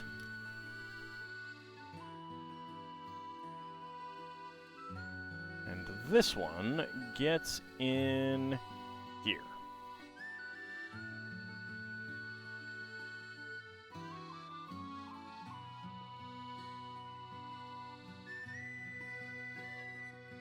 There we go. Yeah, you might miss minifigs because we still have 2 bags to go. And I do want to finish this this build.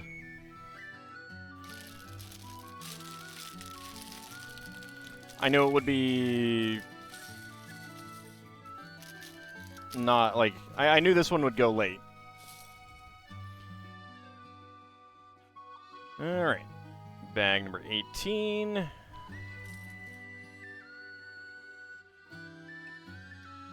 Have any issues with allergies to any of their plants? No.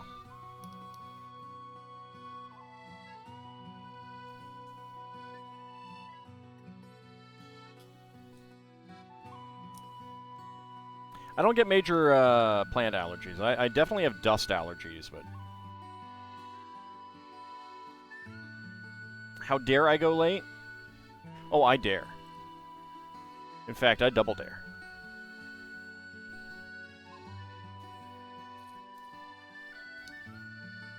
I double dog dare to go late.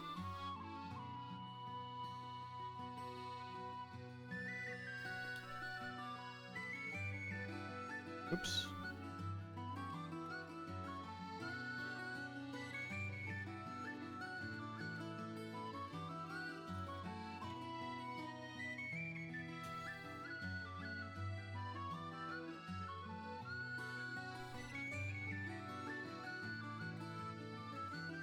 Okay, get this one here, get this one here.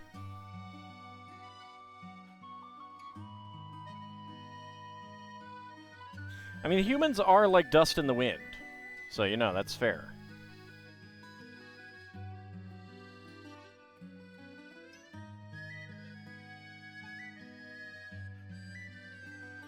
Okay, there we go, and...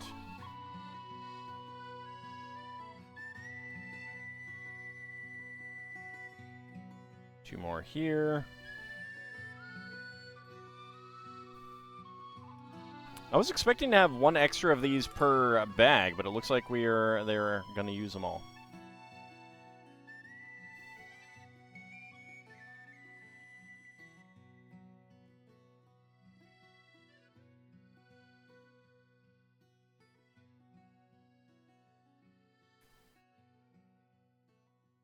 I mean, dust is a lot more than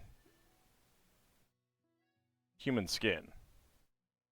A lot more than human skin.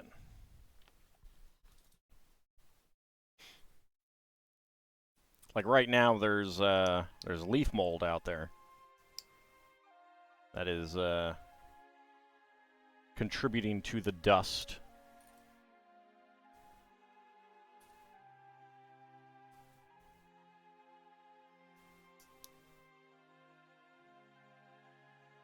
Alright, another olive green 1x1 here.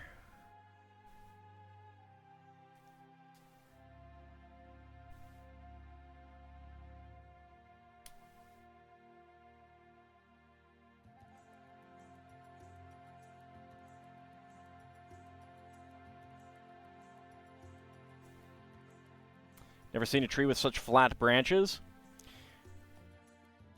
Sure you have. Other Lego trees.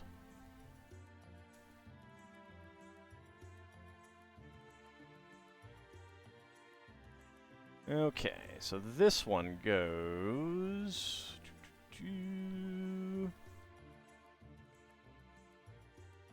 right here.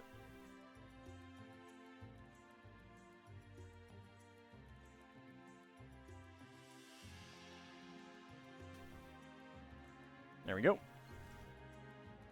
This is getting very tall as well.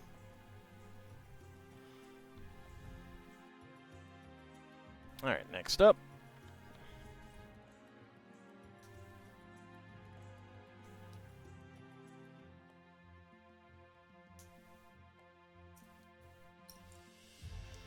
Let's just toss that piece around, that's fine. Okay, start with that.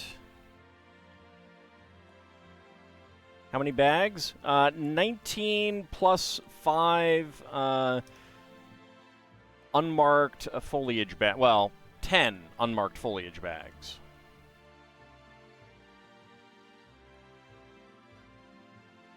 Although we only use 5 of the foliage bags.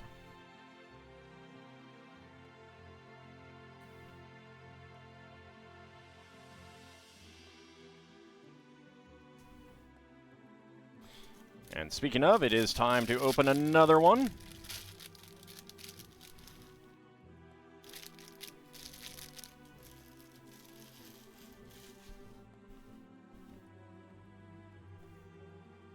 Okay, bright orange and dark orange here.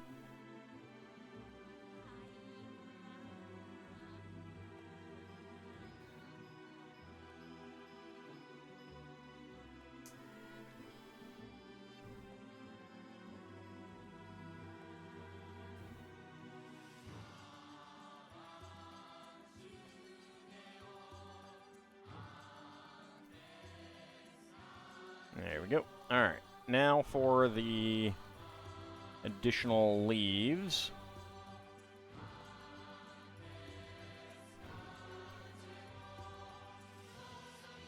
Okay, you go over here. You get over here.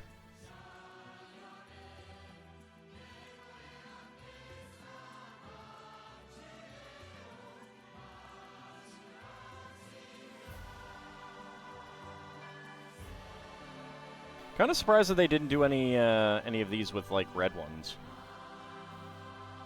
It'll make Rivendell's trees feel inadequate. I think Rivendell's trees, I mean, like, are they as massive? No, but for one thing, they are a lot more full of foliage.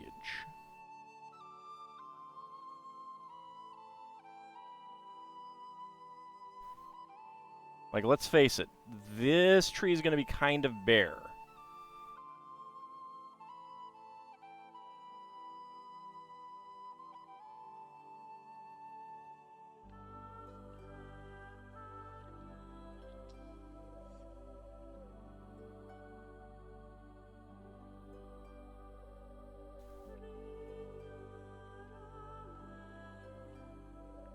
Okay, there we go.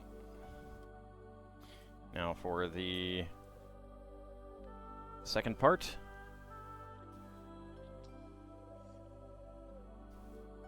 No, it's gonna hunt humans, just like the movie Grizzly.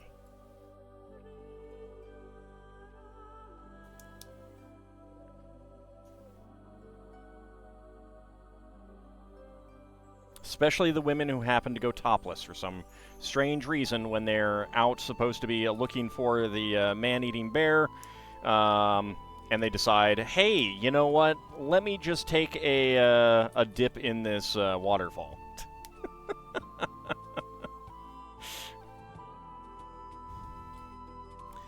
I was like, okay, which ranger is gonna get killed here? The male ranger or the female? Oh, the female's getting, the lady's getting undressed to go under the waterfall. She's dead.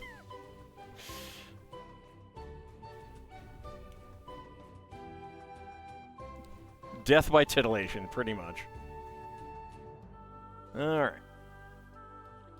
Now, we rotate around here.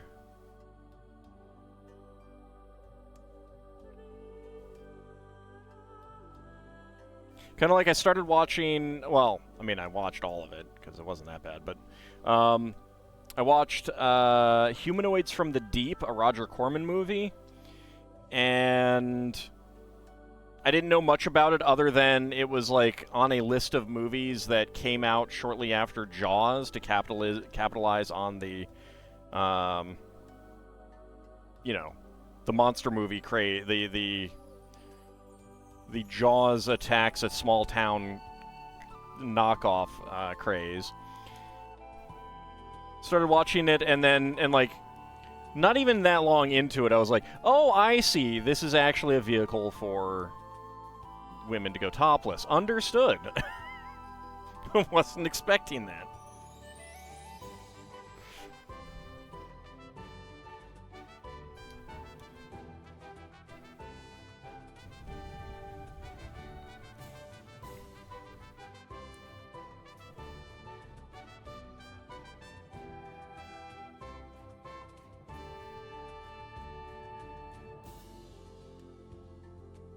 Knockoff 5 years later?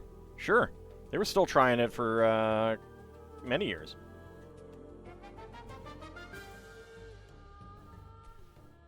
I mean, considering that it was more of a monster movie than a, you know, natural predator attacks town kind of movie, it definitely stretched the notion of what it means to be a Jaws knockoff.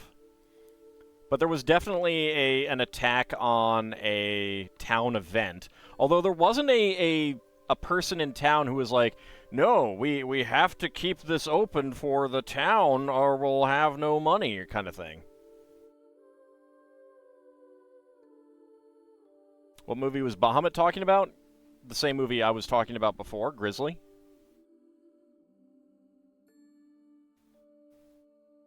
That's a definite Jaws knockoff.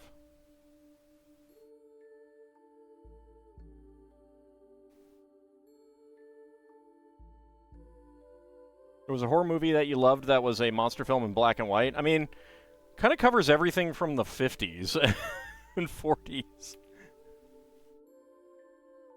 Do you have more? You can't remember it now. What kind of monster was it? Where was it attacking? Sometimes you miss things and hear the tail end of a conversation. Yeah, you should be sorry. It's terrible. Oh, I can't believe it. How dare you not pay complete and utter attention to me? How dare?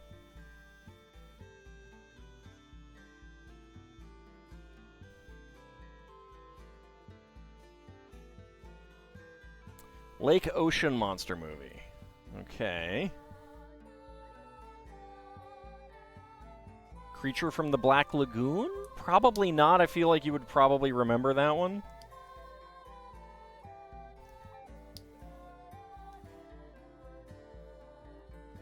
You're not wearing diapers while you watch my stream, so you don't miss even a single second. Ugh.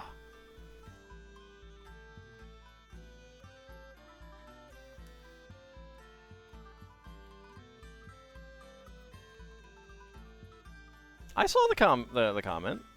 I don't comment on every single comment that is made. I did see it.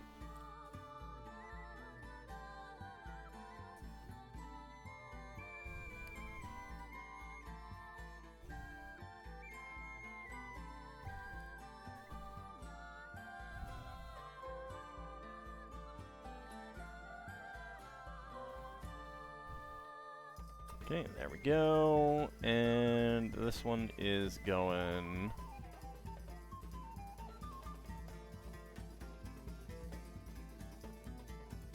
right here.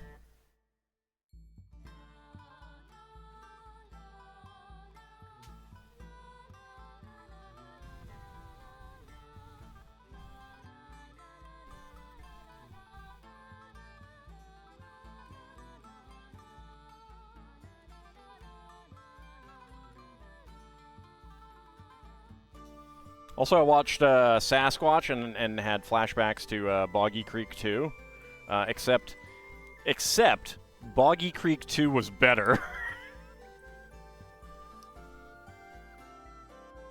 Imagine making a terrible monster movie,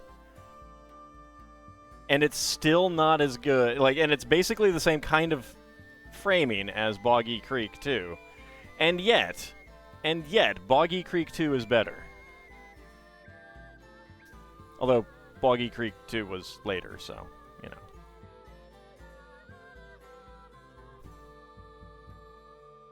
Well, if you can think of any other details, Bahamut, I would be happy to try and think of what the movie might be.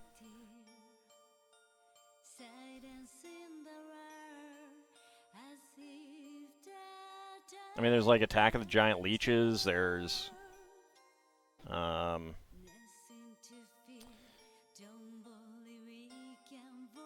a movie with fishmen.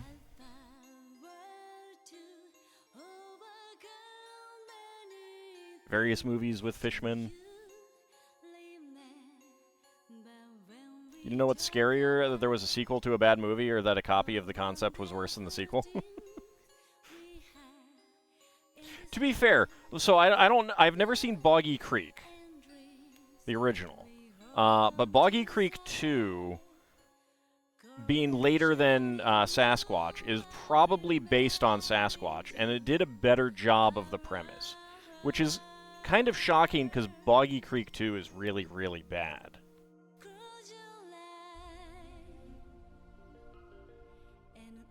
Alright, next bag of foliage being opened.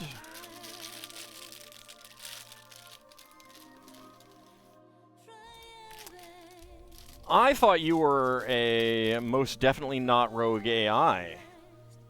Not a rogue AI. Now you claim to be a human? I don't know. Definitely getting rogue AI vibes here. Girl raising a room's temperature and an egg the scientists were studying. They were trying to keep cold. Hatch. Okay. Sounds familiar. I will have to think about that one.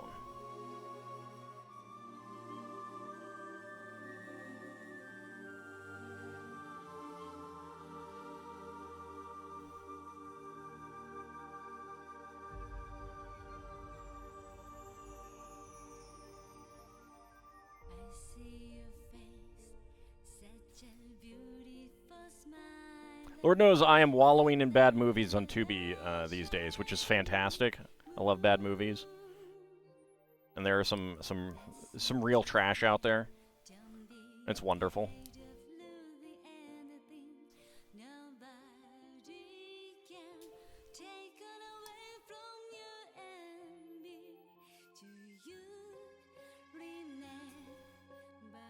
You're on Wikipedia looking at film titles?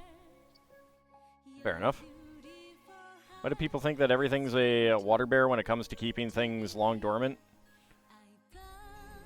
This is probably before tardigrades, though, were really popular. It's the 1950s he's talking about.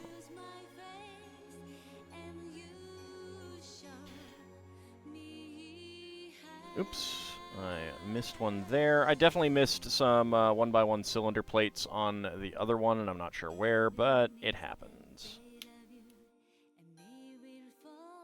So I'm not sure which of these are extra pieces, 2 1x1 cylinder plates and a 1x1 olive green plate, but it's fine. Brown does not show up very well on this, on the digital instructions, on regular and instructions either, for that matter. Howdy, Area High One. How's it going? There we go. Get that leaf on there. All right. Bag number 19. You begin to think all has more knowledge of bad movies and fantasy literature. Well, here's the thing, not a rogue AI. It's really easy to watch bad movies while playing video games or writing D&D material or even reading a book than it is to read a book while doing all of those things. So you know.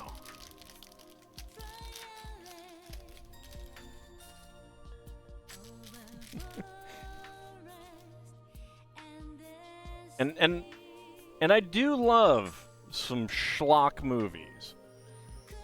They are fun.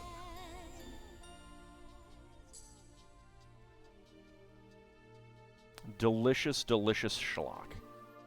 Read a book while reading a book. Exactly. It's not something that can easily be done.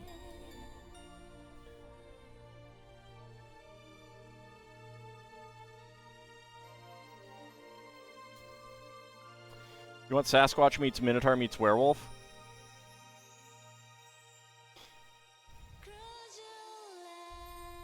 Well, you could get Bigfoot versus D.B. Cooper, which is a David Dakota film, so, you know, to be fair,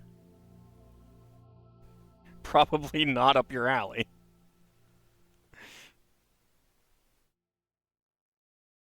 Found it, the monster that challenged the world. All right, I think I have seen that. That does sound familiar. Those 50s movies titles are something else, too. Yeah. Yeah, Lal Bunny. It's pretty bad. I haven't seen it. I've only seen Red Letter Media talking about it. I have no plans to actually see it. The heck?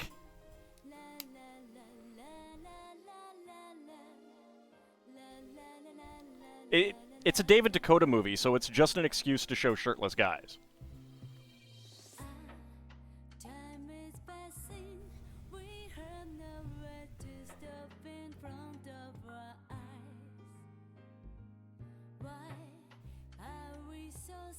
Yeah.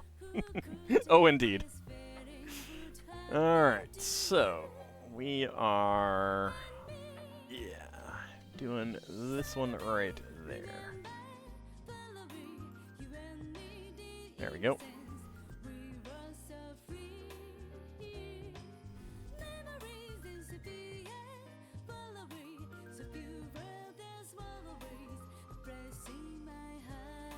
Not a bad selling point to a lady, true, but also not aimed at ladies. So, you know.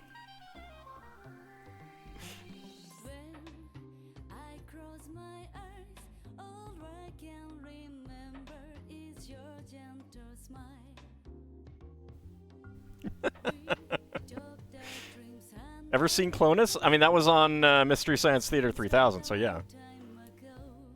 That's a great one.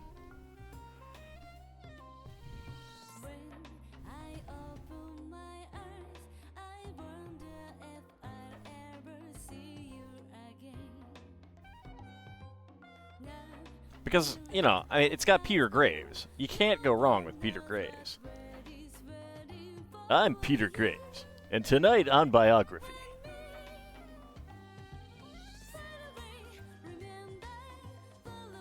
Forbidden Planet is very, very good. So it's not the schlock crap that I'm enjoying. I mean, I enjoy it for sure, but I'm not wallowing in good stuff right now.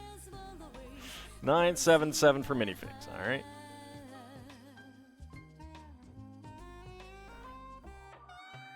There we go.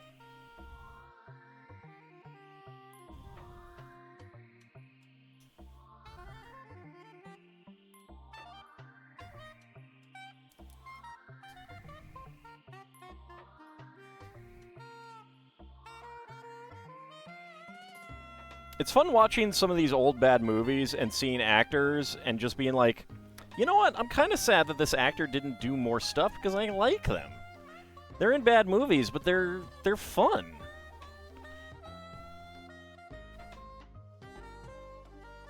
Okay, we are going on right here. Very, very blurry right now. There we go.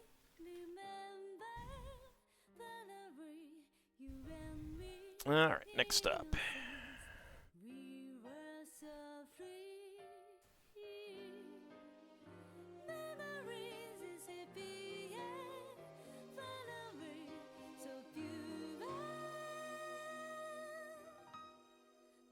Speaking of old things, you still can't believe that Jolly Old St. Nicholas song is from 1874.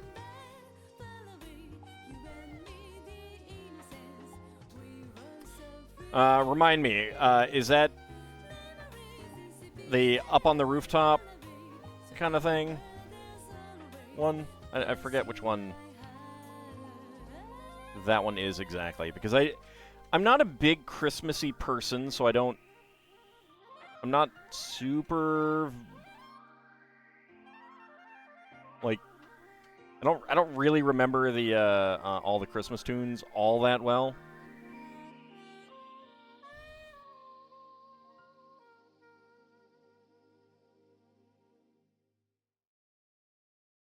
Okay.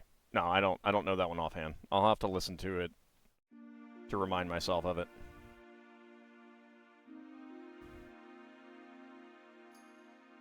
Oh, no, I'm thinking of 'Twas the Night Before Christmas. Have I seen the movie The Giant Claw? No, but it's on Tubi, so it's on my list. At least, I can't recall that I have. I've definitely watched some of these movies and been like, I'm pretty sure I've seen this before. I mean, back in the 90s, when I was, you know, not doing homework and stuff like that, and playing on my computer, I watched a lot of, like, Sci-Fi Channel, TNT, TBS, which aired a lot of bad movies. So, I've seen a lot of them. A lot of bad movies that they could get for cheap.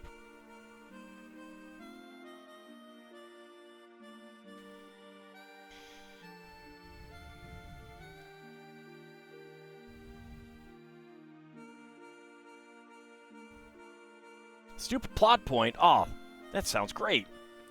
I love stupid plot points. Alright, now we're opening the final foliage bag.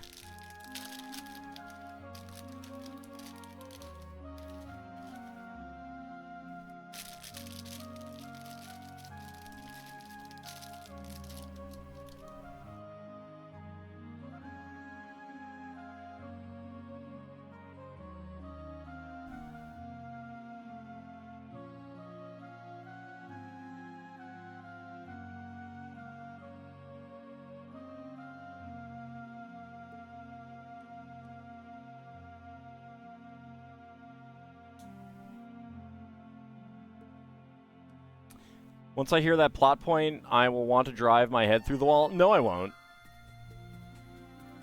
You gotta remember, I love this crap. I live for this crap. I will probably laugh my butt off.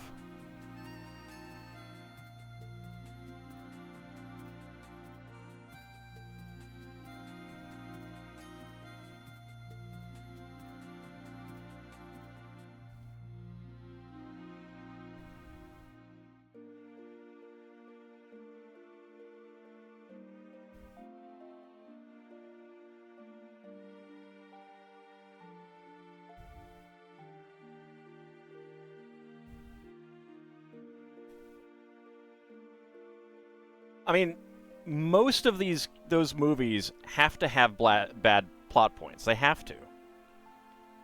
They just don't function without bad plot points.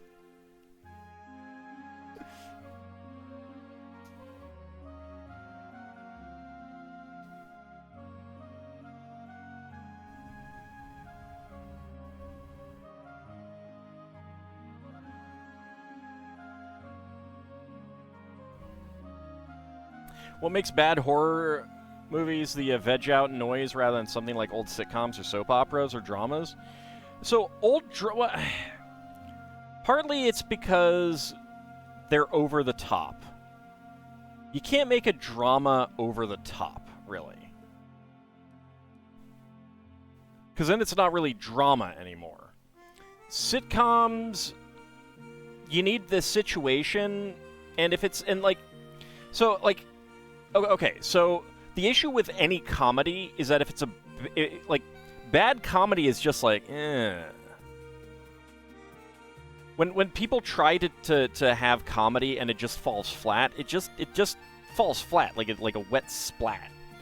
So sitcoms that aren't funny, they're just not funny, and that doesn't get anything out of you. Old horror and sci-fi movies, monster movies, and stuff like that are all ridiculous and over the top, and the people are overacting and stuff like that. And it's just funny to me.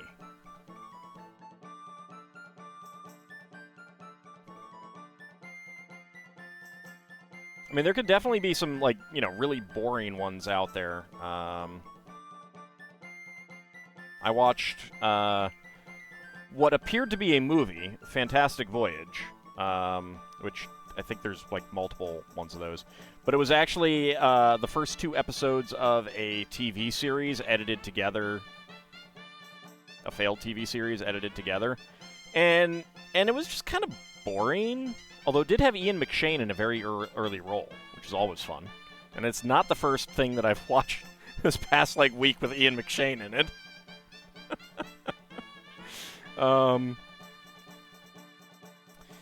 So, and I've never gotten into soap operas, so it doesn't do much for me there.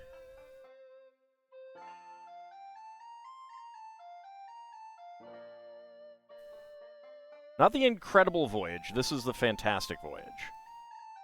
It was a short-lived 1977 TV series about the Bermuda Triangle.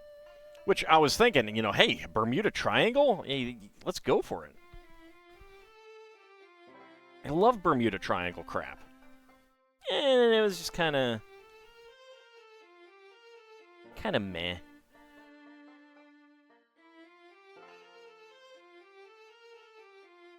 Did have the kid from Escape to Witch Mountain in it, though. The boy.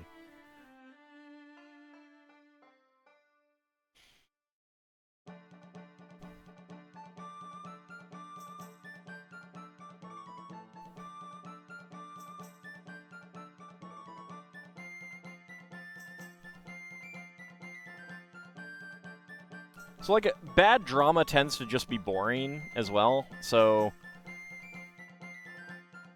But you have to really, really try hard to make horror boring. Because even if you fail at making it horrific, it is oftentimes unintentionally funny.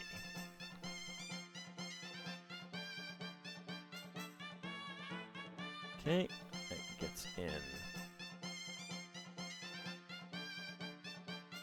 there.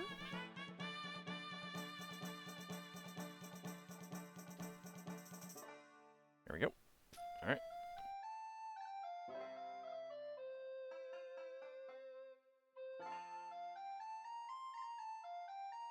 Now we do another one.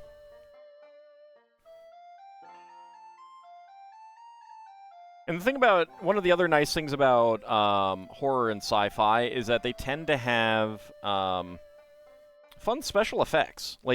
Even if they're bad, until you hit the CG era, you still tend to have, giant puppets and stuff like that, which are just fun.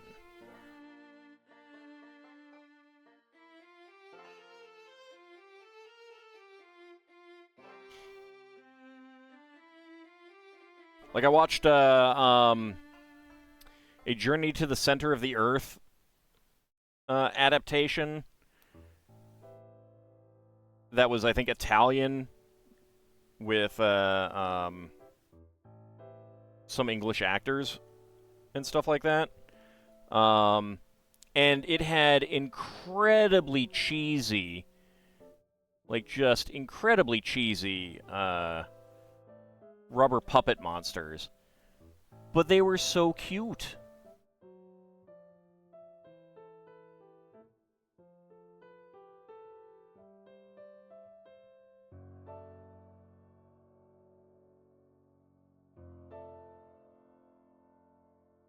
Why won't you say the name? I'm curious what you're talking about. So that goes under there.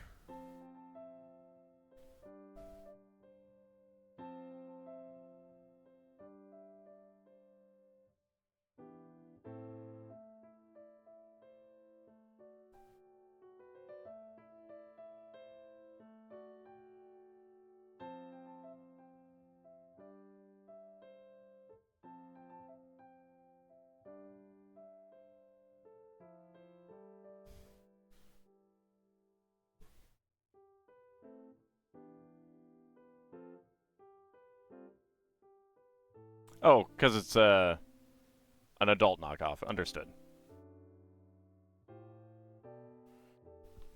Apparently, the monster was made so badly that the actor who went to see the movie in the theater left after the monster showed up on screen, embarrassed because that was the first time any of the actors saw what the monster looked like in the giant claw. Oh, I gotta watch this. I gotta watch this now. That's gonna be so good.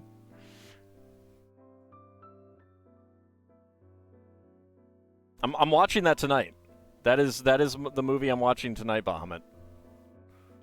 I'm gonna go watch the Giant Claw tonight because that is on Tubi, and it's on my list of things to watch. Like if we got Manos the Hands of Fate level walkout,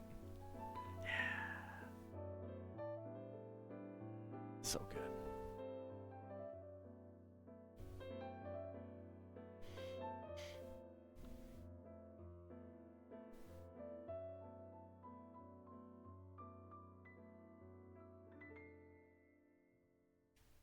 There we go. Get that under there.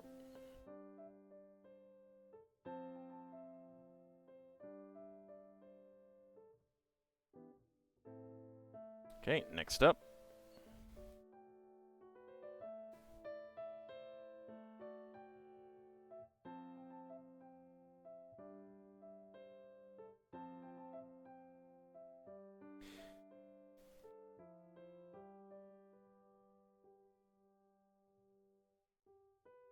You want to hear my thoughts on it? All right.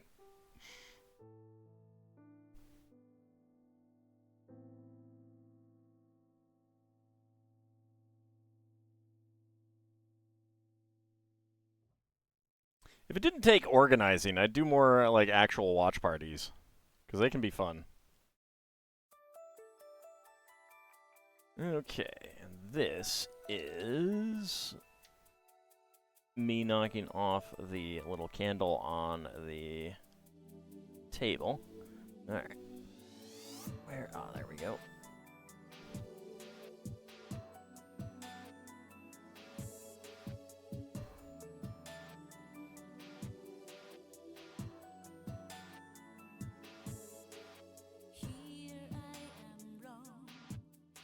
I mean, there's adult and then there's adult.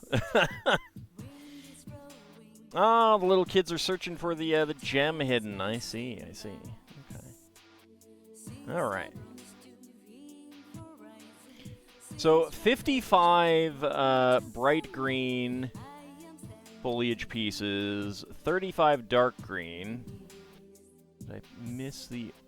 No, I did not. All right. It should be the same number of, 55 bright orange and 35 dark orange. So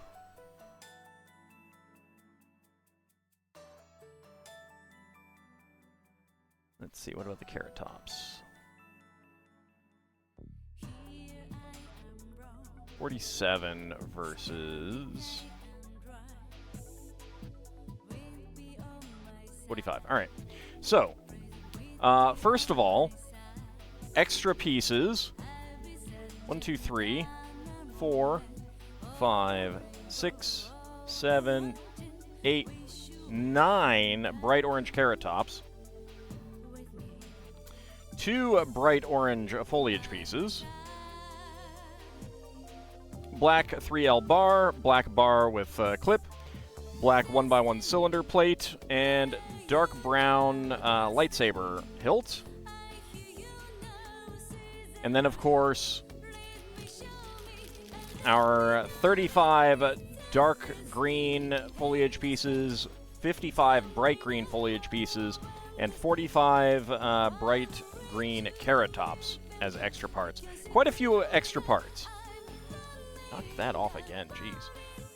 Alright, let's get our minifigs on here.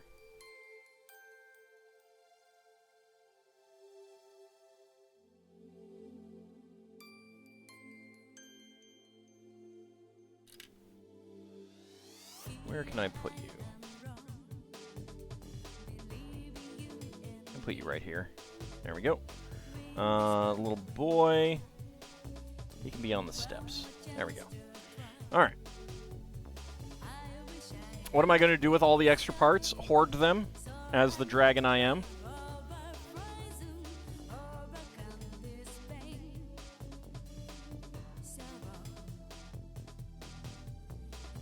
So here we go. So I can't really do a great job of showing the whole thing off right now, unfortunately.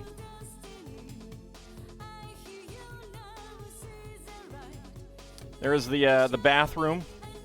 So you can tell that it's the bathroom because it has all of the windows.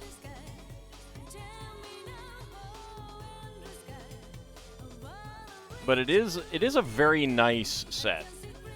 It's very big. It is very, very big.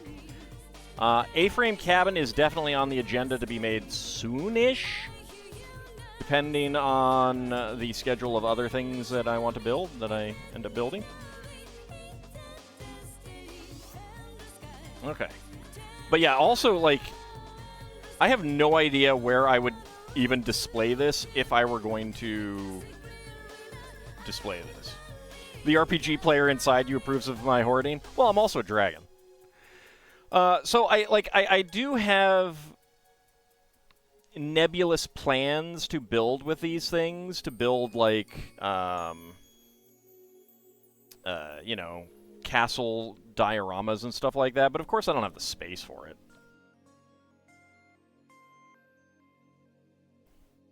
But if I did get anything built, then I could put them into, like, I could take them to Lego shows and stuff. Maybe one day, maybe one day. We shall have to see. But it is time for minifigs. We do have an ad break that is going to start, but I can snooze it for a little bit.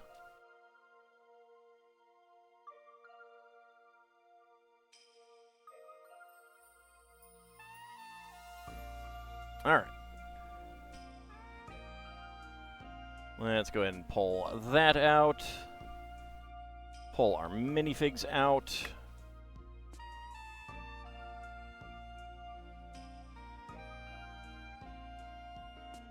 Alright, let's see. D10. Alright, 8. 1, 2, 3, 4, 5, 6, 7, 8. Alright, last one. Alright, I7, I'll get that that raid when it is time. Alright, but let's go ahead and start our prediction. Can all guess what is inside the minifig pack? Let's go ahead and roll a die to see what my dice think is going to be in it. 7. I'm going to re-roll because I don't think there's any more Scribble Cops. There could be, but... 6. Alright, Ms. Scratch and Post. My die says Ms. Scratch and Post. Not a rogue, I guess 9. That would be the construction lady that we need. Isavan got a 2. That would be President Business. Bahamut got a 3. That would be Emmett. Which I'm not sure that there are any more Emmets, but it is possible. It has surprised me in the past. So go ahead and get your predictions in. Can I guess what is inside the minifig pack?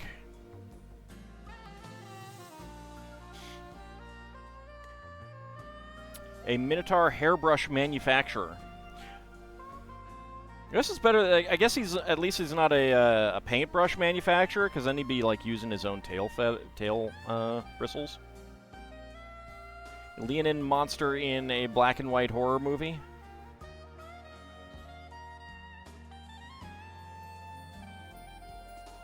Doesn't that go without saying? Get your predictions in. Can I guess what is inside the minifig pack?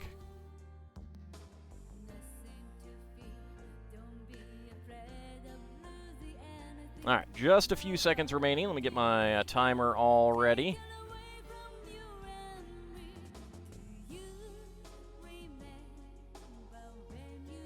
Okay, timer is all ready to go.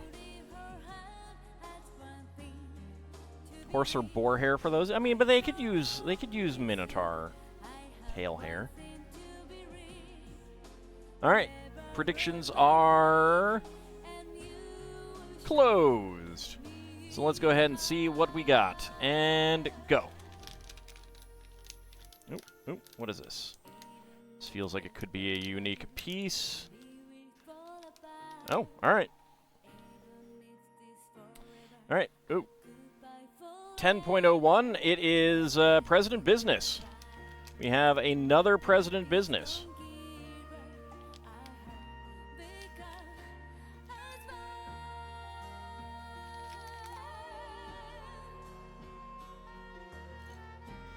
And it is indeed another President Business. 1, 2, 3, 4. Alright, so there's probably another one of him in there. Let's go ahead and choose the outcome. That was within 20 seconds. Complete that prediction. Who is getting the hams? Bahamut and Ice Oven getting all the hams. Very nice. Lord Canis going for 20 to 50. A Shield of Hope and Lel Bunny going for 50 to 60. And Ayagra going for no. Beating Lel Bunny out to the no. The music playing right now, Area High One? No. That is... do I even know? Yuko Imai.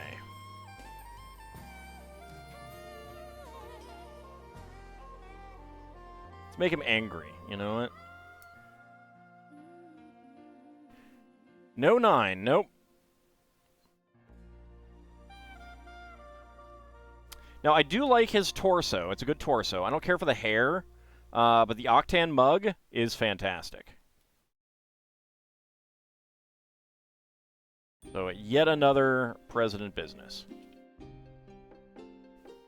Had to feed someone a few hams. Alright. Next up.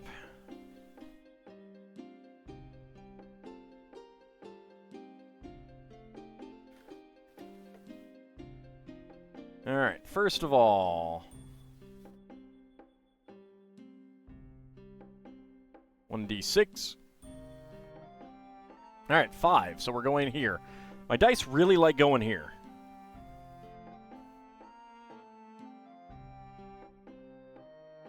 Alright, there's only 7, so we'll roll a d8. 5. 1, 2, 3, 4, and 5.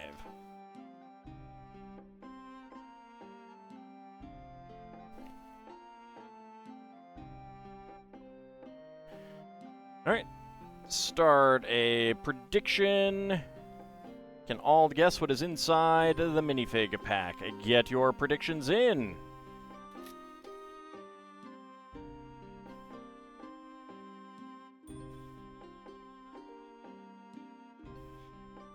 Okay. So let's roll a die. See what our dice predicts. Okay, Happy King. Number 1. Alright, so a 9 for Bahamut, that would be the Carpenter. 15 for Ice Oven, that would be the Lady Cyclops. 7 for Nadaroge Eye, that would be the Cthulhu Alien. which is one that we need. We need the Cthulhu Alien and we need the Fencer. So go ahead and get your predictions in. Next guess is a Minotaur desalination expert.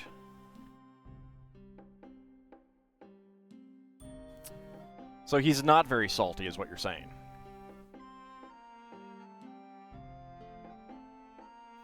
Get your predictions in. Can I guess what is inside the minifig pack? A Leonin pickle bottling expert. I think that would be, would that be bottling? Might be canning, even though it's in jars. Alright, get your predictions in. Let me go ahead and reset my timer. There we go.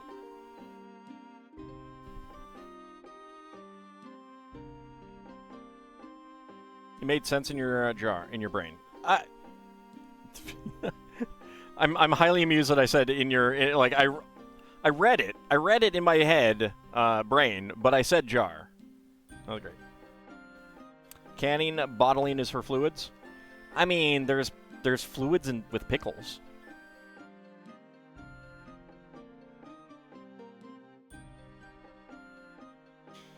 All right, get your predictions in, and they're closed. All right, let's go and get the timer ready, and go.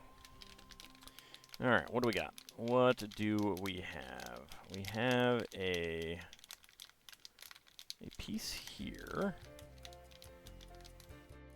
What is that?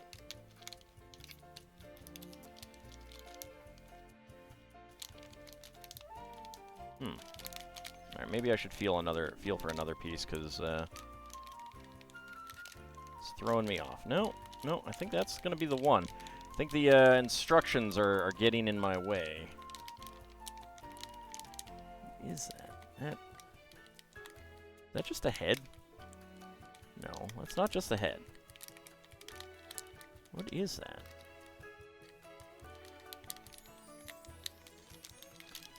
See if I can move this somewhere else so I can feel it better. Not really.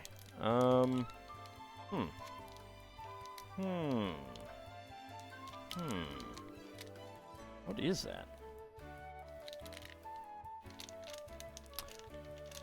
Oh, well, timer is up. I've gone over the minute. So I am going to say the unicorn. I'm going to say it's a unicorn. I don't think it is. I think we're going to get this one wrong. Let's find out. Yes, this was getting in my way.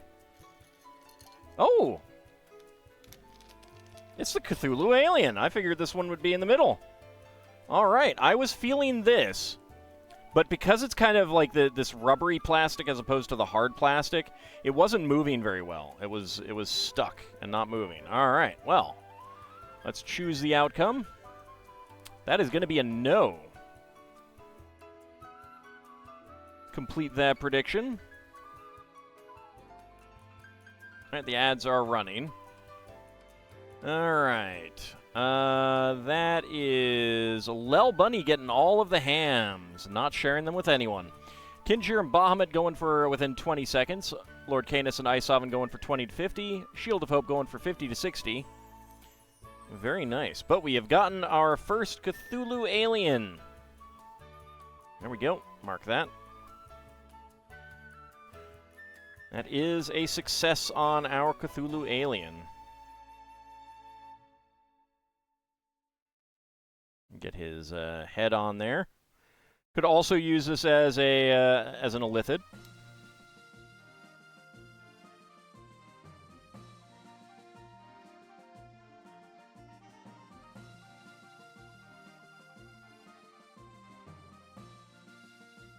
All right.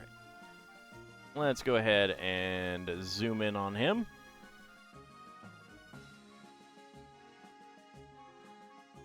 Janitor Mad Martin, yeah.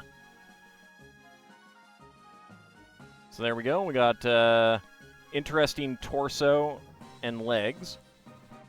Very interesting head. And this is a this has a clip on the top. This is typically used to hold like a syringe, and I think it's supposed to be like a tranquilizer gun or something.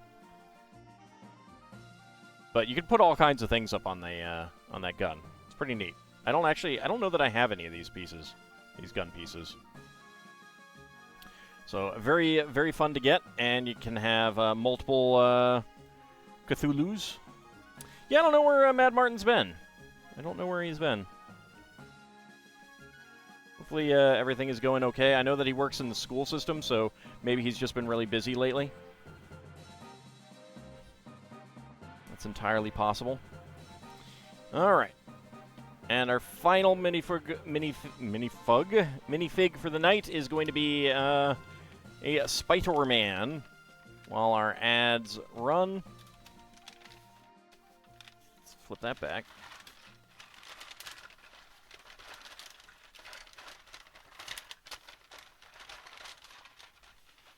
Okay, there we go.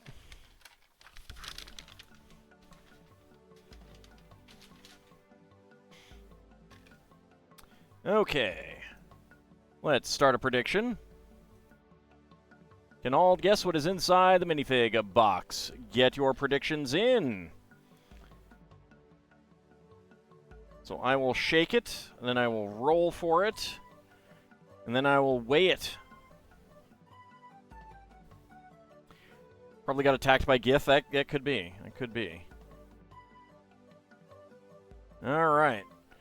So let me get my scanner up so that I am ready to scan it when the time comes. Get your predictions in. Let's see. Bahamut's going for 5. That would be Spider-Man 2099. 1 for Ice Oven. That would be Miles Morales, Spider-Man. 7 for Nadaroge Eye. That would be Cyborg Spider-Woman. Last guess is a Minotaur real estate agent of Arboreal Abodes. And a Leonin video store attendant. Alright, get your predictions in. Can I guess what is inside the minifig pack?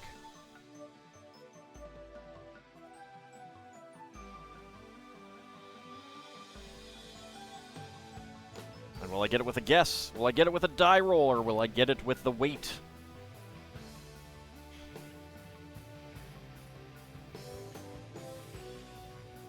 So get your predictions in. Githzerai fitness instructor, huh? It's pretty chaotic job there.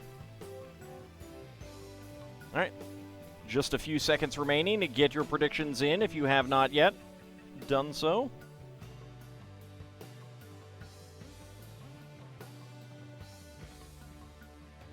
Okay, and predictions will be ending momentarily. And predictions are closed. All right, so first of all, let's shake it. All right, I hear a head.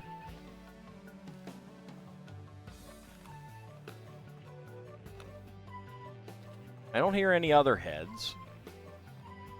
So probably just one head.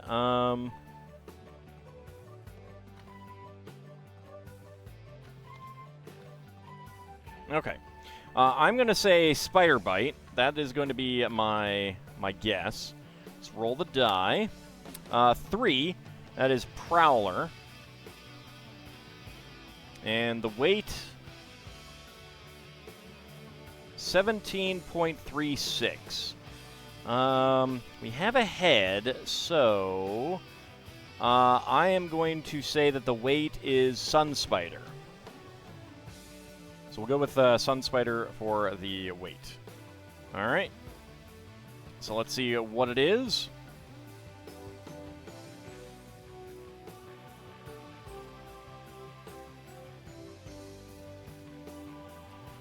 That is, Spider-Man 2099. All right. So that was number 5. So Seelan is getting that one with that, but that is going to be a no. Let's open it up to make sure.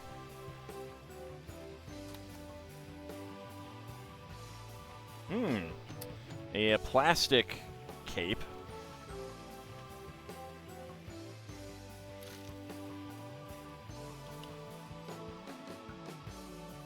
Oh, Bahamut also went for a 5, yes. All right, choose the outcome. That is going to be a no. Let's complete that prediction. Who is getting the hams there? Kinshir getting all the hams. Very nice. Bahamut, Shield of Hope, and Lel Bunny going for no. Going for yes with guess, I'm sorry. Lord Canis going for yes with die roll. Seelan and Ice Oven going for yes with wait. And Kinshir getting the hams with a no. All right, so that is Spider-Man 2099.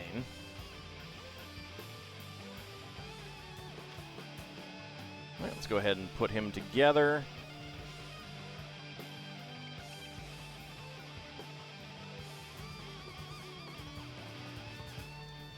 Oop. Come back here, head.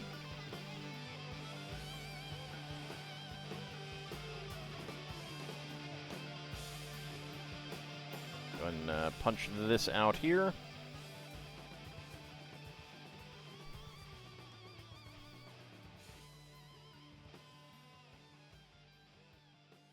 All right, Bahamut, have a good rest of your night.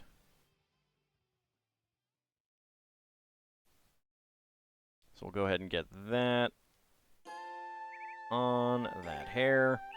And he has a trans orange micro figure. I have no idea who or what that is supposed to be. Let's go ahead and zoom in on him.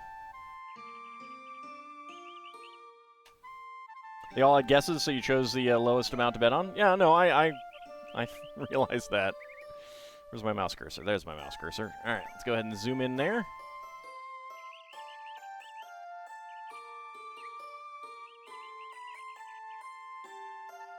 There's the little micro figure he has. He does have a second face back there, an angry face. And there is an alternate head. Like that. Has a little bit of printing on the back, just a little decoration. Alright. So, Spider-Man 2099. There we go. And there's an extra trans orange microfig as well. And that is it for minifigs for tonight. I'm actually going to put the head in there as well. All right. Still hate what this dumb movie did to Miguel. Well, I haven't seen it, so I don't know. Microfigure included with the LEGO Spider-Man 2099 minifigure is Lila, an AI assistant and friend from the future. Lila is a holographic-like character that appears as a small, translucent, or clear-colored brick element, which is the microfigure in this context. Ah, all right. Got it. I have not seen the movie, so go fig. All right. But it is about time to wrap it up. Let's go ahead and get that raid that was requested going.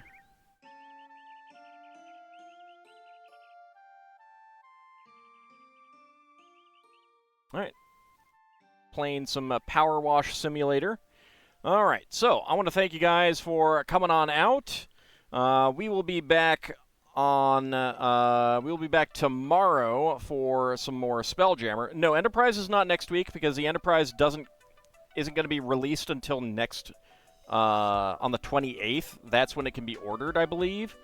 Maybe it's the 27th, but it's around there. So I will get it. I'll get the order in, but it probably won't come for another half week or week afterwards. So we're probably looking at 2 weeks before I can even have a chance to start on it. Anyway, I want to thank you guys for coming on out. We will be back tomorrow for some more Spelljammer. We'll be back on Monday for some more Dragon Quest 1. We will be back next Wednesday for some more Lego building. And I want to thank you guys for coming on out. I shall see you next time. Let's go ahead and start that raid. And see you next time, everyone.